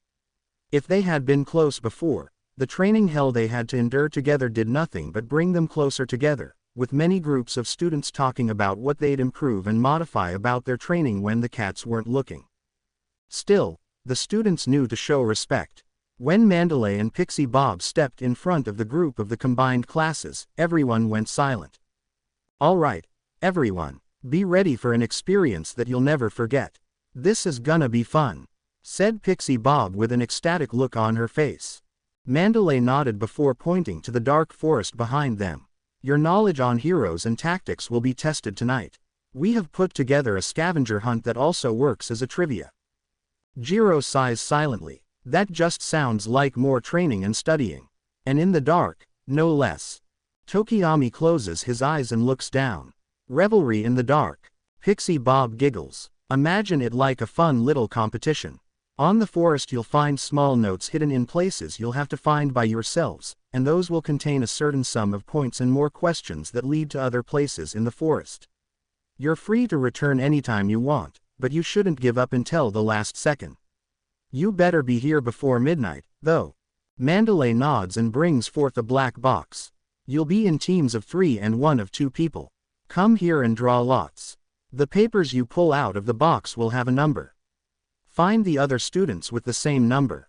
Awase and Kaibara look at each other with an uneasy expression. This game sounds like that one horror game from a long time ago, doesn't it? The one where you're in a dark forest searching for notes while escaping from a monster. Yeah, pretty much. The students come forth and pull out their papers respectively. So far, the students don't mind the people they partnered up with, except 2 people. Uraraka is happy to be on the same team as Suyu, but having Itsuka on the same team was awkward for her. Meanwhile, the other student unpleased by his team found it difficult to contain his disappointment. What the hell, why do I have to be paired up with this half-and-half bastard? And why is it only him and me? You, Tail, switch with me. Bakugo approached Ojiro, who looked like he was about to faint, but Mandalay steps forward with a sheepish smile. Sorry, everyone, no switching teams. Bakugo snarled, but chose to stay silent. Todoroki simply nodded in acceptance, while others sighed in relief to not have Bakugo on their team. Pixie Bob steps forward and smiles brightly. Oh, and one more thing. We'll be patrolling the forest in case any of you needs us, but I hope that's not the case. Have fun, everyone. Bakugo and Todoroki were alone in the middle of the forest. The walk to the first note had been silent, but so much silence was off-putting for Bakugo. Bakugo rolls his eyes before starting the conversation. So, do you at least know your hero's basics, half and half? Todoroki doesn't divert his eyesight from the path in front of him. Yes, my old man made me go over many pro heroes' tactics while he trained me. Bakugo scoffs. Whatever, I'm still sure I know more than you. Well, seems like you'll have a chance to prove it, Bakugo. Bakugo raises an eyebrow at this. Todoroki stops and kneels down in front of a tree trunk, pulling out a note after a moment. Bakugo scoffs. Figures it'd be luck. Todoroki reads the note. What was All Might's most powerful attack recorded on camera and how did he use it? Bakugo snarls. What kind of question is that? And how the hell does it lead us to the next note? Todoroki thinks for a moment before looking at the tree trunk he had taken the note from. If I'm not mistaken, All Might's most powerful attack was the California Smash from 7 years ago. Yeah. Everyone knows that. How the hell is that gonna help us? Todoroki looks at Bakugo with a serious expression. You know the details of the fight, don't you? Bakugo crosses his arms with an annoyed glare. Yeah, he used it on some villain with a strength enhancement quirk. Todoroki walks past Bakugo while looking ahead. Yes, but the villain was threatening to burn an entire forest filled with rare tree specimens due to the villain's beliefs being against nature itself. Bakugo raises an eyebrow. So, All Might took the fight to a secluded area of the forest filled with plants that didn't need much care to grow back again and defeated the villain using his famous California Smash there. Most of the trees that were destroyed during that fight were red pines, like those over there. Todoroki pointed at a set of trees on a certain spot of the forest. Bakugo uncrosses his arms. Not a bad guess, half and half. Todoroki walks towards the red pines with Bakugo following closely by. Even if he hated to admit it, Todoroki was certainly not as useless as many of his other classmates. Plus, he at least had his head where it was supposed to be at instead of wasting time on pointless stuff like friendship or lame conversations. It almost took his mind off the faint smell of smoke and the faint blue glow on the distance getting closer. Well, this was awkward. Uraraka was walking through the forest with her best friend and a person that provoked mixed feelings within her. Uraraka didn't like feeling like this. She didn't spend as much time with Kendo as with the rest of Class B, but she could tell that Kendo was a good person. To feel stirred up about her being a little close to Izuku was just wrong, and Uraraka knew it. Thankfully, Kendo didn't seem to notice how uncomfortable Uraraka was at the moment. She had immediately taken the lead and had spoken to her and Suyu as a big sister would, assuring them that everything would be okay in the end. This just made Uraraka feel even worse. Kendo had been nothing but friendly to them, and here she was, feeling stirred up and awkward when she shouldn't be. The walk to the first note had been pretty quiet. Itsuka was at the front of the team, thinking of wherever the note could be, while Uraraka was looking at the floor closely by Itsuyu was right behind her in third place. Itsuka was looking around the forest, trying to sort out the puzzle the heroes had left behind, while the game was the last thing on Uraraka's mind at the moment. Then, Uraraka felt someone pushing her from behind a little bit. Uraraka looked back and saw her best friend, Tsuyu, shoving her towards Itsuka with a deadpan expression on her face. Tsuyu was silent, yet her eyes told Uraraka everything she needed to hear. She knew Tsuyu was telling her to talk to Itsuka in order to sort out her feelings, but Uraraka still felt unsure.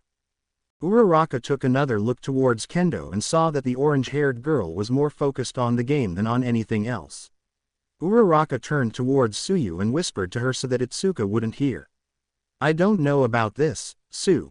Tsuyu whispered right back. "Ochako-chan, just talk to her. Ask her about her and Midoriya-chan." Uraraka's cheeks turned slightly red. But this is awkward as heck and I haven't even said anything." Tsuyu sighed before pushing Uraraka towards Itsuka one last time. "Just do it, Ochako-chan. You'll never know for sure unless you ask directly. Plus, this is a perfect opportunity." Uraraka lets out a deep sigh before turning around to face Itsuka, who was still on the lead. Uraraka approached Itsuka before poking her shoulder.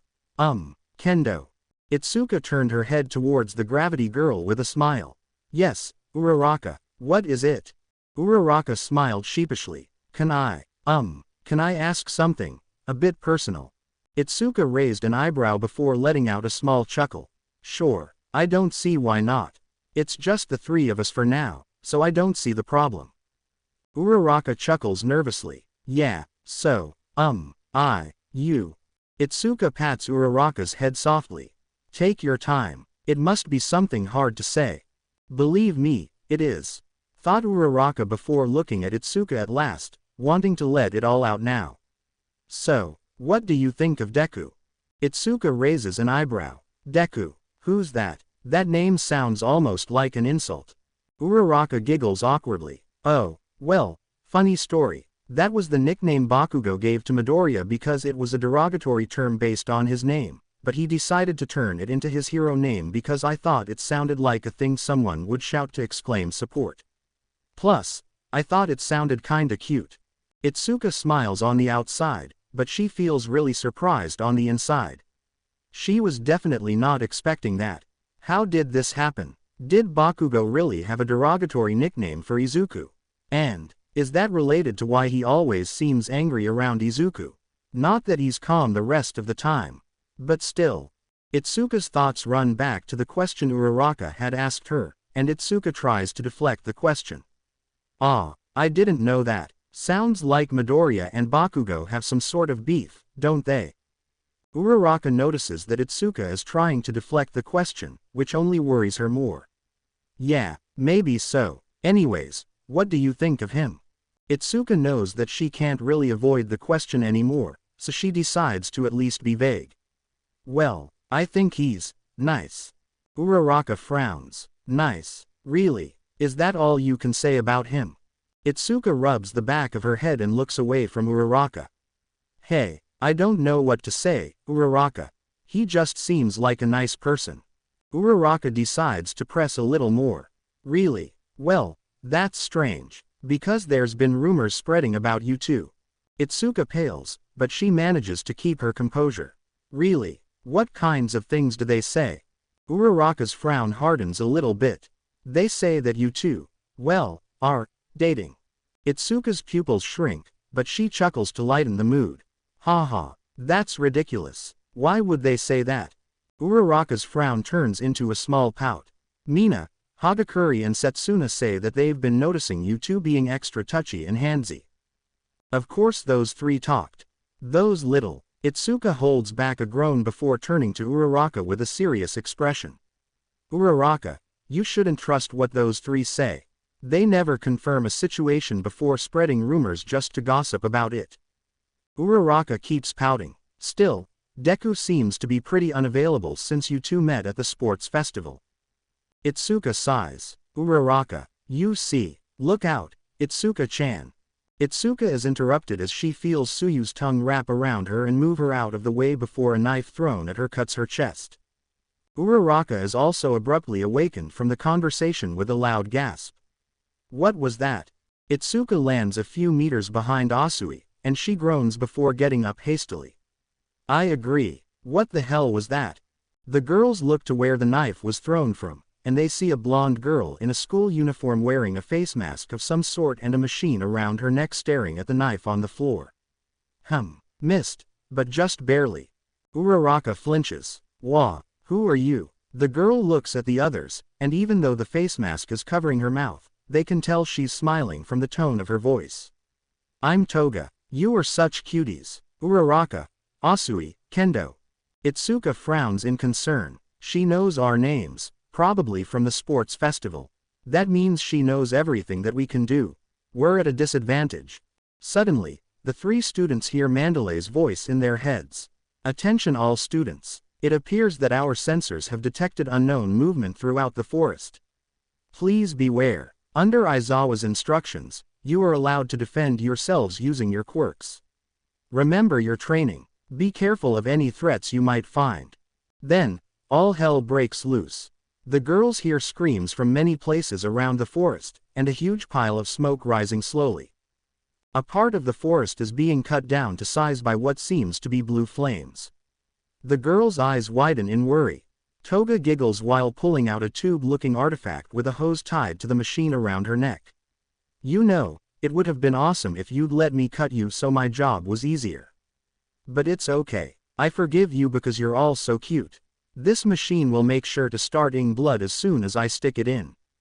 Toga presses a button on the cylinder, and a needle sticks out. Toga proceeds to run straight at the students, which frightens Uraraka. She's coming. Uraraka feels Suyu's tongue wrap around her and she sees Suyu throwing her back to where Itsuka is. Ochako-chan. Itsuka-chan. We have to go back to camp. We don't know what we're facing off against. Uraraka panics as soon as she lands. Come on.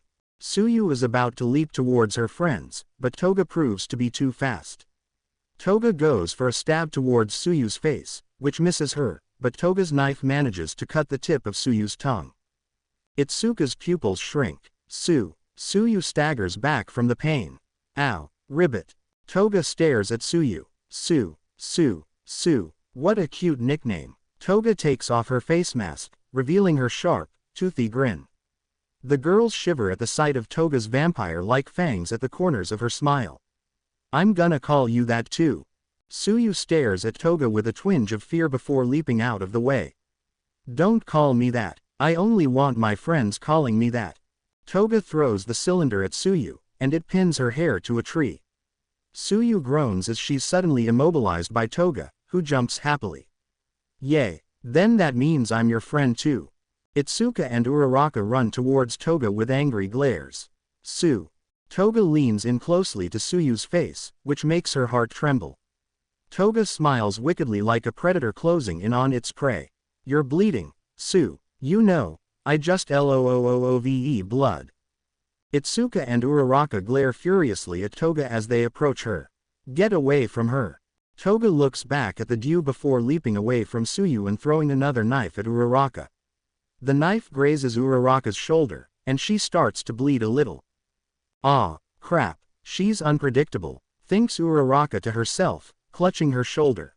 Uraraka, are you okay? Asks Itsuka in fear for her friend's safety. Yeah, it just grazed me, but... Wait a second, where is she? Itsuka looks at the place Toga was, and realizes that Toga is nowhere to be seen. She can't be gone, she was just here. Uraraka looks around the place with an intense expression, prepared for anything. She is fast too. Itsuka looks at Uraraka with a serious expression. Uraraka, stay here and look after Su. I'll go after her. Uraraka looks at Kendo, concerned. Are you sure, Kendo? Itsuka smiles at Uraraka. I am. Go get Su off that tree. I'll look for that little punk around here. She can't be far. Uraraka simply nods, to which Itsuka turns around and leaves. Uraraka sighs before turning to her friend, who was still pinned to the tree by the cylinder Toga had left behind. Well, At least we can analyze it and find out who made it. Thinks Uraraka while looking at the cylinder. Sue, are you okay? Suyu nods. I'm fine, just a little bit shaken up. Uraraka approaches her friend. And your tongue? Suyu sighs. Still hurts a bit. I need a little time out. Then, Uraraka hears Toga's voice above her. You're pretty careless, you know. Uraraka feels her heart stop for a moment. She looks up and sees Toga falling on top of her with an insane smile on her face. Uraraka yelps, and fails to sidestep Toga's ambush. Uraraka holds Toga's hand with one arm while her other arm is being held down by her. Uraraka starts to sweat. She's pinned down by a villain who appears to be obsessed with blood. Toga leans in with a grin. Ah, you're so much cuter up close, Ochako-chan. Even though she feels scared and vulnerable, Uraraka stares at Toga with a defiant glare. Don't call me that. Toga chuckles. Don't be so formal, Ochako. We're practically family now. Ochako keeps glaring at Toga from under her. What does that even mean? Toga's smile widens. You have the same smell as me, Ochako. Tell me, there's someone you like, right? Ochako freezes in place. Was this girl referring to? Toga chuckles. Oh, yes, and you like that person so much that you want to be like them too, right? Uraraka's pupils shrink. The memory of her fight with Bakugo at the sports festival plays in her mind. Uraraka remembered that she swore to win and be like Izuku, but no, that can't be what she was referring to. Uraraka feels a cold shiver run up her spine. Toga leans in. Yeah, you like that person so much you start to wear the same clothes, behave like they would and stuff like that. But even then, that's not enough. You want to become that person, don't you? I, for one, love people who are beaten up and are covered in blood. I always end up cutting them up. Uraraka feels more and more uncomfortable as the situation escalates, and the fact that the girl is only leaning closer isn't helping. Suyu looks at the pair in horror, wanting to help but not being able to do so when her tongue is still hurting. Uraraka only feels horror and disgust at the girl's monologue. What is with her? Toga's smile turns into a sadistic smirk as she leans even closer. It's fun talking about our crushes, isn't it? Uraraka feels her heart stop when she sees Toga open her mouth wide and her pointy fangs approach her. Oh no. Dear God no. Is she gonna? No. No no no. No. Uraraka screams, and Suyu watches on in horror. Ochako-chan. Itsuka is shook to her core at the sound of screams coming from behind her. She had separated herself from Uraraka and Suyu to search for Toga, but it felt like she got played. Toga was the least of her concerns now, though. It sounded like Uraraka and Suyu were screaming. Itsuka's protective instincts kicked into full gear as she turned around and ran to the place she had left Uraraka and Suyu on. Damn it, I shouldn't have left them alone. I should've. Itsuka stops on her tracks once she sees the source of the screams. It was Uraraka. She was laying on the ground and Toga was on top of her. A small puddle of blood was forming under Uraraka's neck, and she could see Toga munching on Uraraka's neck as if it was fried chicken. Itsuka teared up and immediately activated her quirk. Why you, let go of her. Toga looked to the side in surprise but was too slow to react. Itsuka punched Toga as hard as she could with her enlarged fist, and Toga was sent crashing to a nearby tree with a loud thud. Hey, you should have told me you wanted attention too, Itsuka-chan. Toga smiled at Itsuka with a bloody grin before throwing a couple of knives at her. Itsuka fans the knives away with her fists and she charges at Toga with a hateful look on her face. Come here and fight me, coward. Toga dodges Itsuka's punch before throwing some of the cylinders of her machine at her again. Geez, will you tone it down? Itsuka pays no attention to the blonde's banter as she dodges and deflects the incoming needles. Just fight me. Toga frowns upon seeing her weapons being deflected. Will you calm down already? Itsuka shouts at Toga with tears in her eyes. You hurt my friend and you have the audacity to tell me to calm down. Toga's frown turns into a glare. Those giant hands of yours fan away my knives and needles way too easily. Plus, they don't make you look cute. You're not cute. Then, the girls turn their attention to the right. The sight of Meza Shoji and Shoto Todoroki was a pleasant sight for Itsuka, and a signal for Toga to get out of there. Toga immediately jumps away from Itsuka. There's a lot of people here, I got what I wanted and I don't feel like getting killed, so, bye, I guess. Toga is about to leave when her eyes spot a very bruised and battered Izuku Midoriya being carried by Shoji. Oh my god. Itsuka turns to the students, and her eyes widen at the sight of Izuku being carried by Shoji's multiple arms. The poor green-haired boy was covered in blood, looked like he had been beaten down and both of his arms were worryingly red and limp. Izuku. The split second Itsuka turns her attention to the boys, Toga disappears. No. Come back, you. Izuku gets off Shoji's arms and looks at Itsuka briefly before his eyes lock on the floor and the barely conscious gravity girl laying down. Uraraka. The boy's eyes widen in surprise at the sight of Uraraka. Even Todoroki, who is usually the least emotional of the group, lets out a small gasp at the sight of his classmate being in such a state. Itsuka reaches for the tree Tsuyu is pinned to and pulls her down at last. Izuku kneels down in front of Uraraka while tearing up. Uraraka, no, Itsuka, what happened? Itsuka helps Tsuyu get to her feet before looking at Izuku with a sad and remorseful expression. We got ambushed by a villain, and I left them for some moments, and she. Uraraka, oh god no. Tsuyu looks at Izuku with a panicked expression. Where were you? Where are the teachers and pros? What is even happening? Shoji responds. A villain squad is attacking the camp, and they're not some low-level villains either. The pros are spread thin, trying to fight off the villains and protect us at once, but it's difficult, even for them. Uraraka weakly raises her arm at Izuku, who is still kneeling in front of her. Deku. Izuku's expression turns into an angered, hateful expression. Those bastards. They'll pay. Todoroki puts his hand on Izuku's shoulder to calm his friend. Midoriya, we can't be reckless. Remember, our priorities are protecting Bakugo and making sure Tokiyami's quirk doesn't possess him again. Itsuka looks at the boys with worry. Say what now? Izuku sighs before looking at Itsuka with a sad expression. Tokiyami's quirk went on a rampage, but Kacchan and Todoroki stopped him. Plus, we found out that the villains are here to take Kacchan away. Itsuka still can't comprehend the fact that Izuku has such a cute nickname for someone like Bakugo. But Itsuka quickly notices something. Guys, if that's the case, then where are Bakugo and Tokiyami? The three boys turn around and notice that the explosive blonde and the dark crow were nowhere to be seen. Izuku panics. What the? But, they were right behind us, weren't they?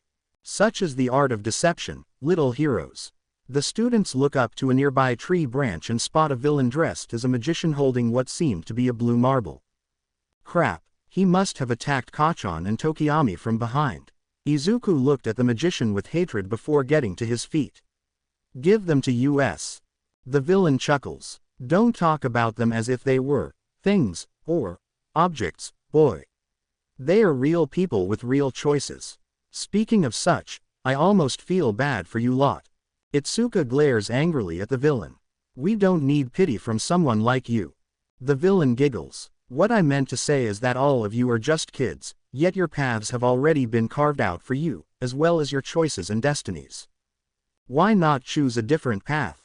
Take Bakugo, for example. The boy is on a path to become a hero, but why should that be the case? We, at the League of Villains, can offer him what hero society has taken away from him, true freedom. He'll be taken to a stage where he'll shine properly. Talent like his shouldn't be on the hero's side. Izuku clenches his teeth. He'll never join you. The villain pulls out another blue marble. Maybe so, but we'll be content with 1 out of 2. Shoji and Todoroki glare harder. Crap, that must be Tokiyami. The villain laughs. Capturing Tokiyami was an improvised act, yet it was so worth it. We weren't planning to take him as well, but after seeing the sheer amount of destruction he caused once he got to let loose. He'll make an excellent ally once we convince him to join the right side. Toodles. The villain runs away. Todoroki grunts. Damn it, he's too fast. Izuku's mind starts reeling. This isn't how things were going to end. He just wouldn't allow it. Izuku looks at his classmates with a determined glare. Su, can you take care of Uraraka? Suyu nods. Yes, Midoriya-chan. My tongue feels better. Izuku nods, then looks at Todoroki and Shoji. We're going to save Kacchan. Itsuka, give us a boost before he gets away. Got it. Itsuka enlarges her fists and grabs the trio of boys. Good luck, boys. Go and punch that guy in the... Itsuka spins the boys around her a couple of times before launching them at high speeds towards the retreating villain. Dick. Todoroki, Shoji and Izuku fly towards the retreating villain, who, upon sensing a small breeze from behind him, turns around briefly only to be met by the sight of the approaching students. Ah! Izuku, Shoji and Todoroki smashed the villain to the floor hard. Izuku glared daggers at the villain underneath his shoes. Give them back.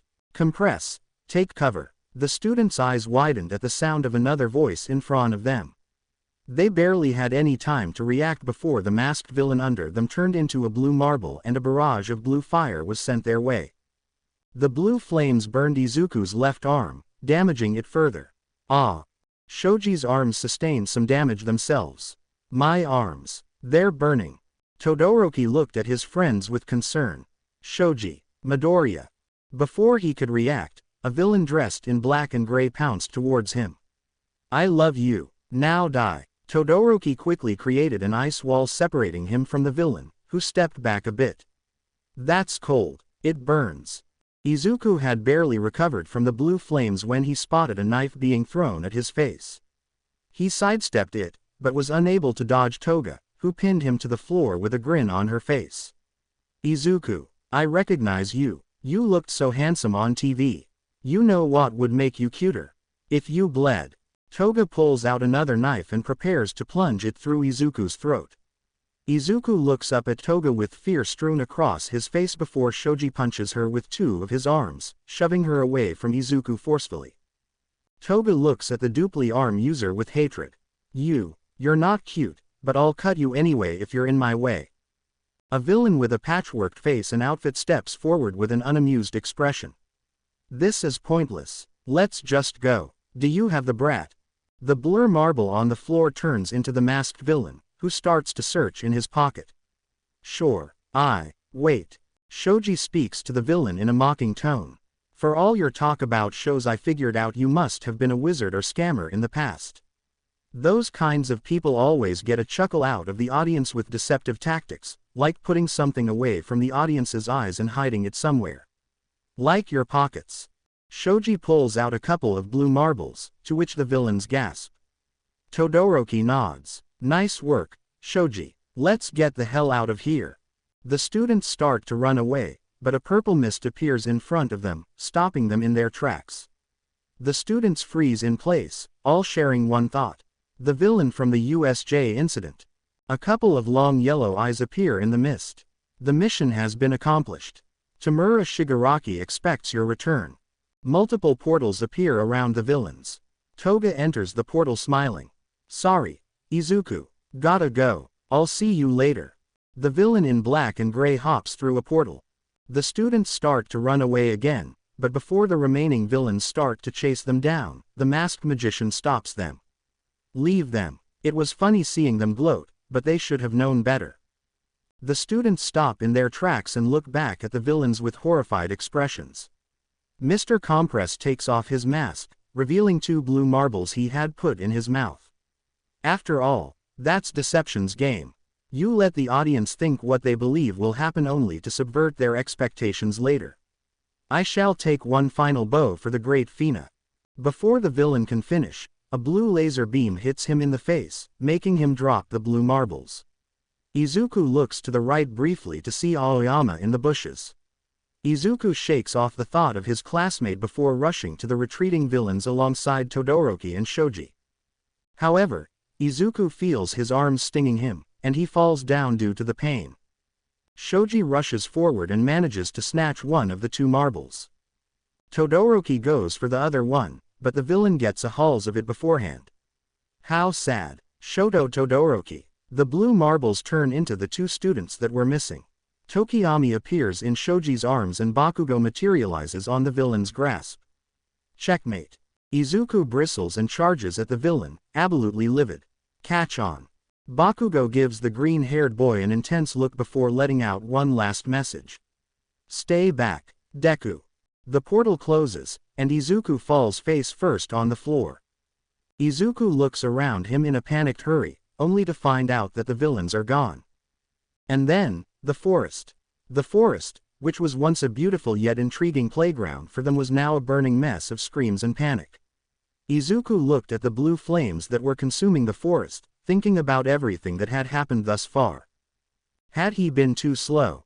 Was there a better way to do this he hadn't seen? But the most prominent thought was the one that he knew was a sad reality.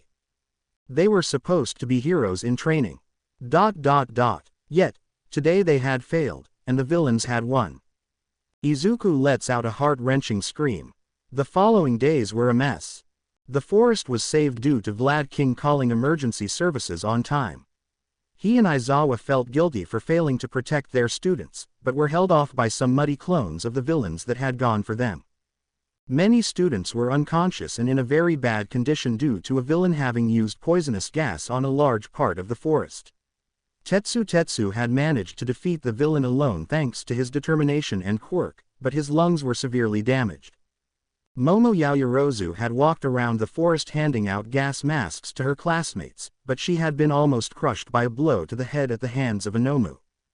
Many other students were injured. Some more had stayed intact, mainly being the students who had failed the final exams and were under the protection of Vlad King and Aizawa. One student was missing. One member of the Cats was in serious condition due to a blow to her head. Another member of the Cats was missing, but it was implied that she had lost a lot of blood.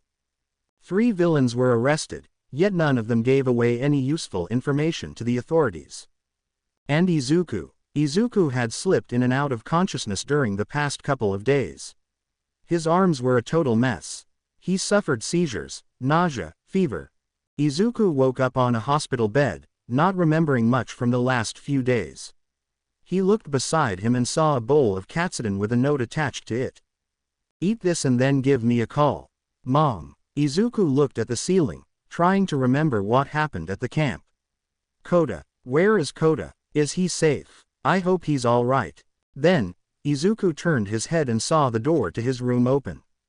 His eyes widened when most of Class A and B were there with reassuring smiles. Kaminari was the first to speak. Midoriya, you're awake, man. Have you seen the news? Awase followed. Yeah. It's pretty harsh. The press are eating our teachers alive right now. Shiro concluded. But it's still nice to see that you're at least fine, somewhat. Izuku's eyes fixated on Itsuka, who was also in the room, but her gaze was downcast. Izuku spoke in a hushed, blank whisper. Gee guys. Thank you for visiting. Tokiyami lowered his gaze. I caused you trouble. I apologize, Midoriya. Izuku looks at Tokiyami blankly. No, I did this to myself. Say, is everyone here? Itsuka speaks in a solemn tone. No, Monoma refuses to talk to anyone right now. Jiro and Hagakure are still unconscious from the poisonous gas. Tetsu is breathing normally, but he's still out and we don't know how he'll be once he wakes up since he took most of the gas. Uraraka lost a lot of blood, and she's still unconscious. Yaoyorozu was struck down by Inomu, and she was hospitalized. She woke up yesterday, but she wanted to be left alone. Abara is having trouble breathing. She's fine but she wanted to be left alone too. So it's just us. We really wished our classes could be here, without anyone missing. Todoroki looks at Izuku blankly. Because Bakugo is gone.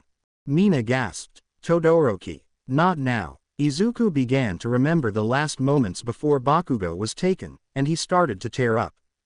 I remember All Might saying, that there are always going to be people out of our reach. People that we can't save. Which is why we have to do our best to save those we can reach. I was so close to saving him. I needed to save him. But, it's just like Mr. Aizawa said. I'm worthless after throwing one punch. My body wouldn't move, and he's gone. All because I failed. Izuku chokes on a muffled sob, and Itsuka feels her heart being stabbed repeatedly at the sight. Izuku was truly a kind and noble soul, and his heart was too big for his own good. Seeing him like this hurt, Itsuka thought about his words, and she really wanted to reassure him that he was wrong. Itsuka wanted to hug him and tell him that everything would be fine. Itsuka wanted to hold him close and tell him that none of this was his fault. However, Kirishima spoke before Itsuka could say anything. Well, then why don't you come with us to get him back? Everyone looked at Kirishima in surprise. Even Izuku snapped out of his funk out of surprise. What? What do you mean? Kirishima looks at Izuku with a small frown. Todoroki and I were on our way to see you when we walked by Yaoyorozu's room and heard her talking to All Might and a police officer. She said she attached a tracking device to Inomu with the help of Awase. She gave All Might a receiver and... Iida interrupted. And you're going to ask her to make another receiver for you, aren't you? Todoroki looks at Iida with a firm expression. What if that's the case? Iida growls, remembering the trouble he had caused the hero manual after going after the hero killer on his own. Now is not the time to let our emotions get the best of us. We should leave this to the professionals, idiots.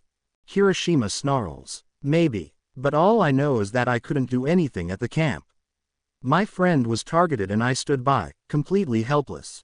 If I do the same now, how am I able to call myself a hero or a man? Iida snarls back. Have the two of you lost your minds? Most of Class B are silent. They had been bonding with most of Class A during this past semester, and they shared the rest of the class's opinions on most topics by now. Going after the League of Villains would cause nothing but trouble in their eyes. However, the student that had been abducted was part of Class A, so it felt wrong to say anything about the matter. Itsuka was a slightly different case. She had bitten her tongue numerous times throughout the conversation Class A was having to prevent herself from saying something she might regret later. However, the other reason Itsuka said nothing was because she still felt torn. On one hand, she understood what Kirishima and Todoroki were saying. If her little brother or a member of her own class were to be abducted by villains while she could have had a chance to do something, she would most definitely not care about the rules as long as she could see with her own eyes that her loved ones are safe. On the other, she knew that there were rules to be followed. Going after the villains could get them hurt, not to mention the trouble they'd cause their teachers. Itsuka simply held back a sigh and watched the scene unfold. Tsuyu spoke, gaining everyone's attention. Listen, I know we're all shocked, but we have to be rational about this. If you go out there looking for Bakugo knowing that you're breaking the rules, that would make you just as bad as the villains. You wouldn't be acting like heroes. That got everyone to be quiet. Itsuka really wanted to retort to that. Sure, heroes were tied to the rules and had to follow them to set a good example and to make sure peace is ensured. But isn't being a hero essentially meddling where you're not wanted? Itsuka thought about her little brother again. If Suzu was taken by the villains, would she just have to stay back and let the villains do whatever the hell they wanted with him just because she was tied to some rulebook? Itsuka stopped thinking once the door to Izuku's room was opened again and a doctor came in. Sorry for interrupting you, guys. I need a moment alone with Midoriya. Shiro smiles softly. Yeah, let's go. We should see how Uraraka, Jiro and Hagakure are doing. Kaibara smiles too. Sure. And maybe we should see if we're allowed to see Tetsu and Abara after that. Ojiro smiles. Good idea. Mina waves at Izuku as the two classes leave his room. Get better, Midori.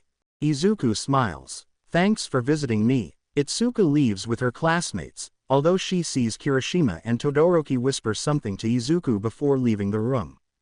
It was worrying that they could sneak off to save Bakugo despite everything being against them doing so. Still, Itsuka knew that Izuku was more than capable of going off to save Bakugo despite the state he was in right now. Itsuka thought to herself as she walked behind her classmates.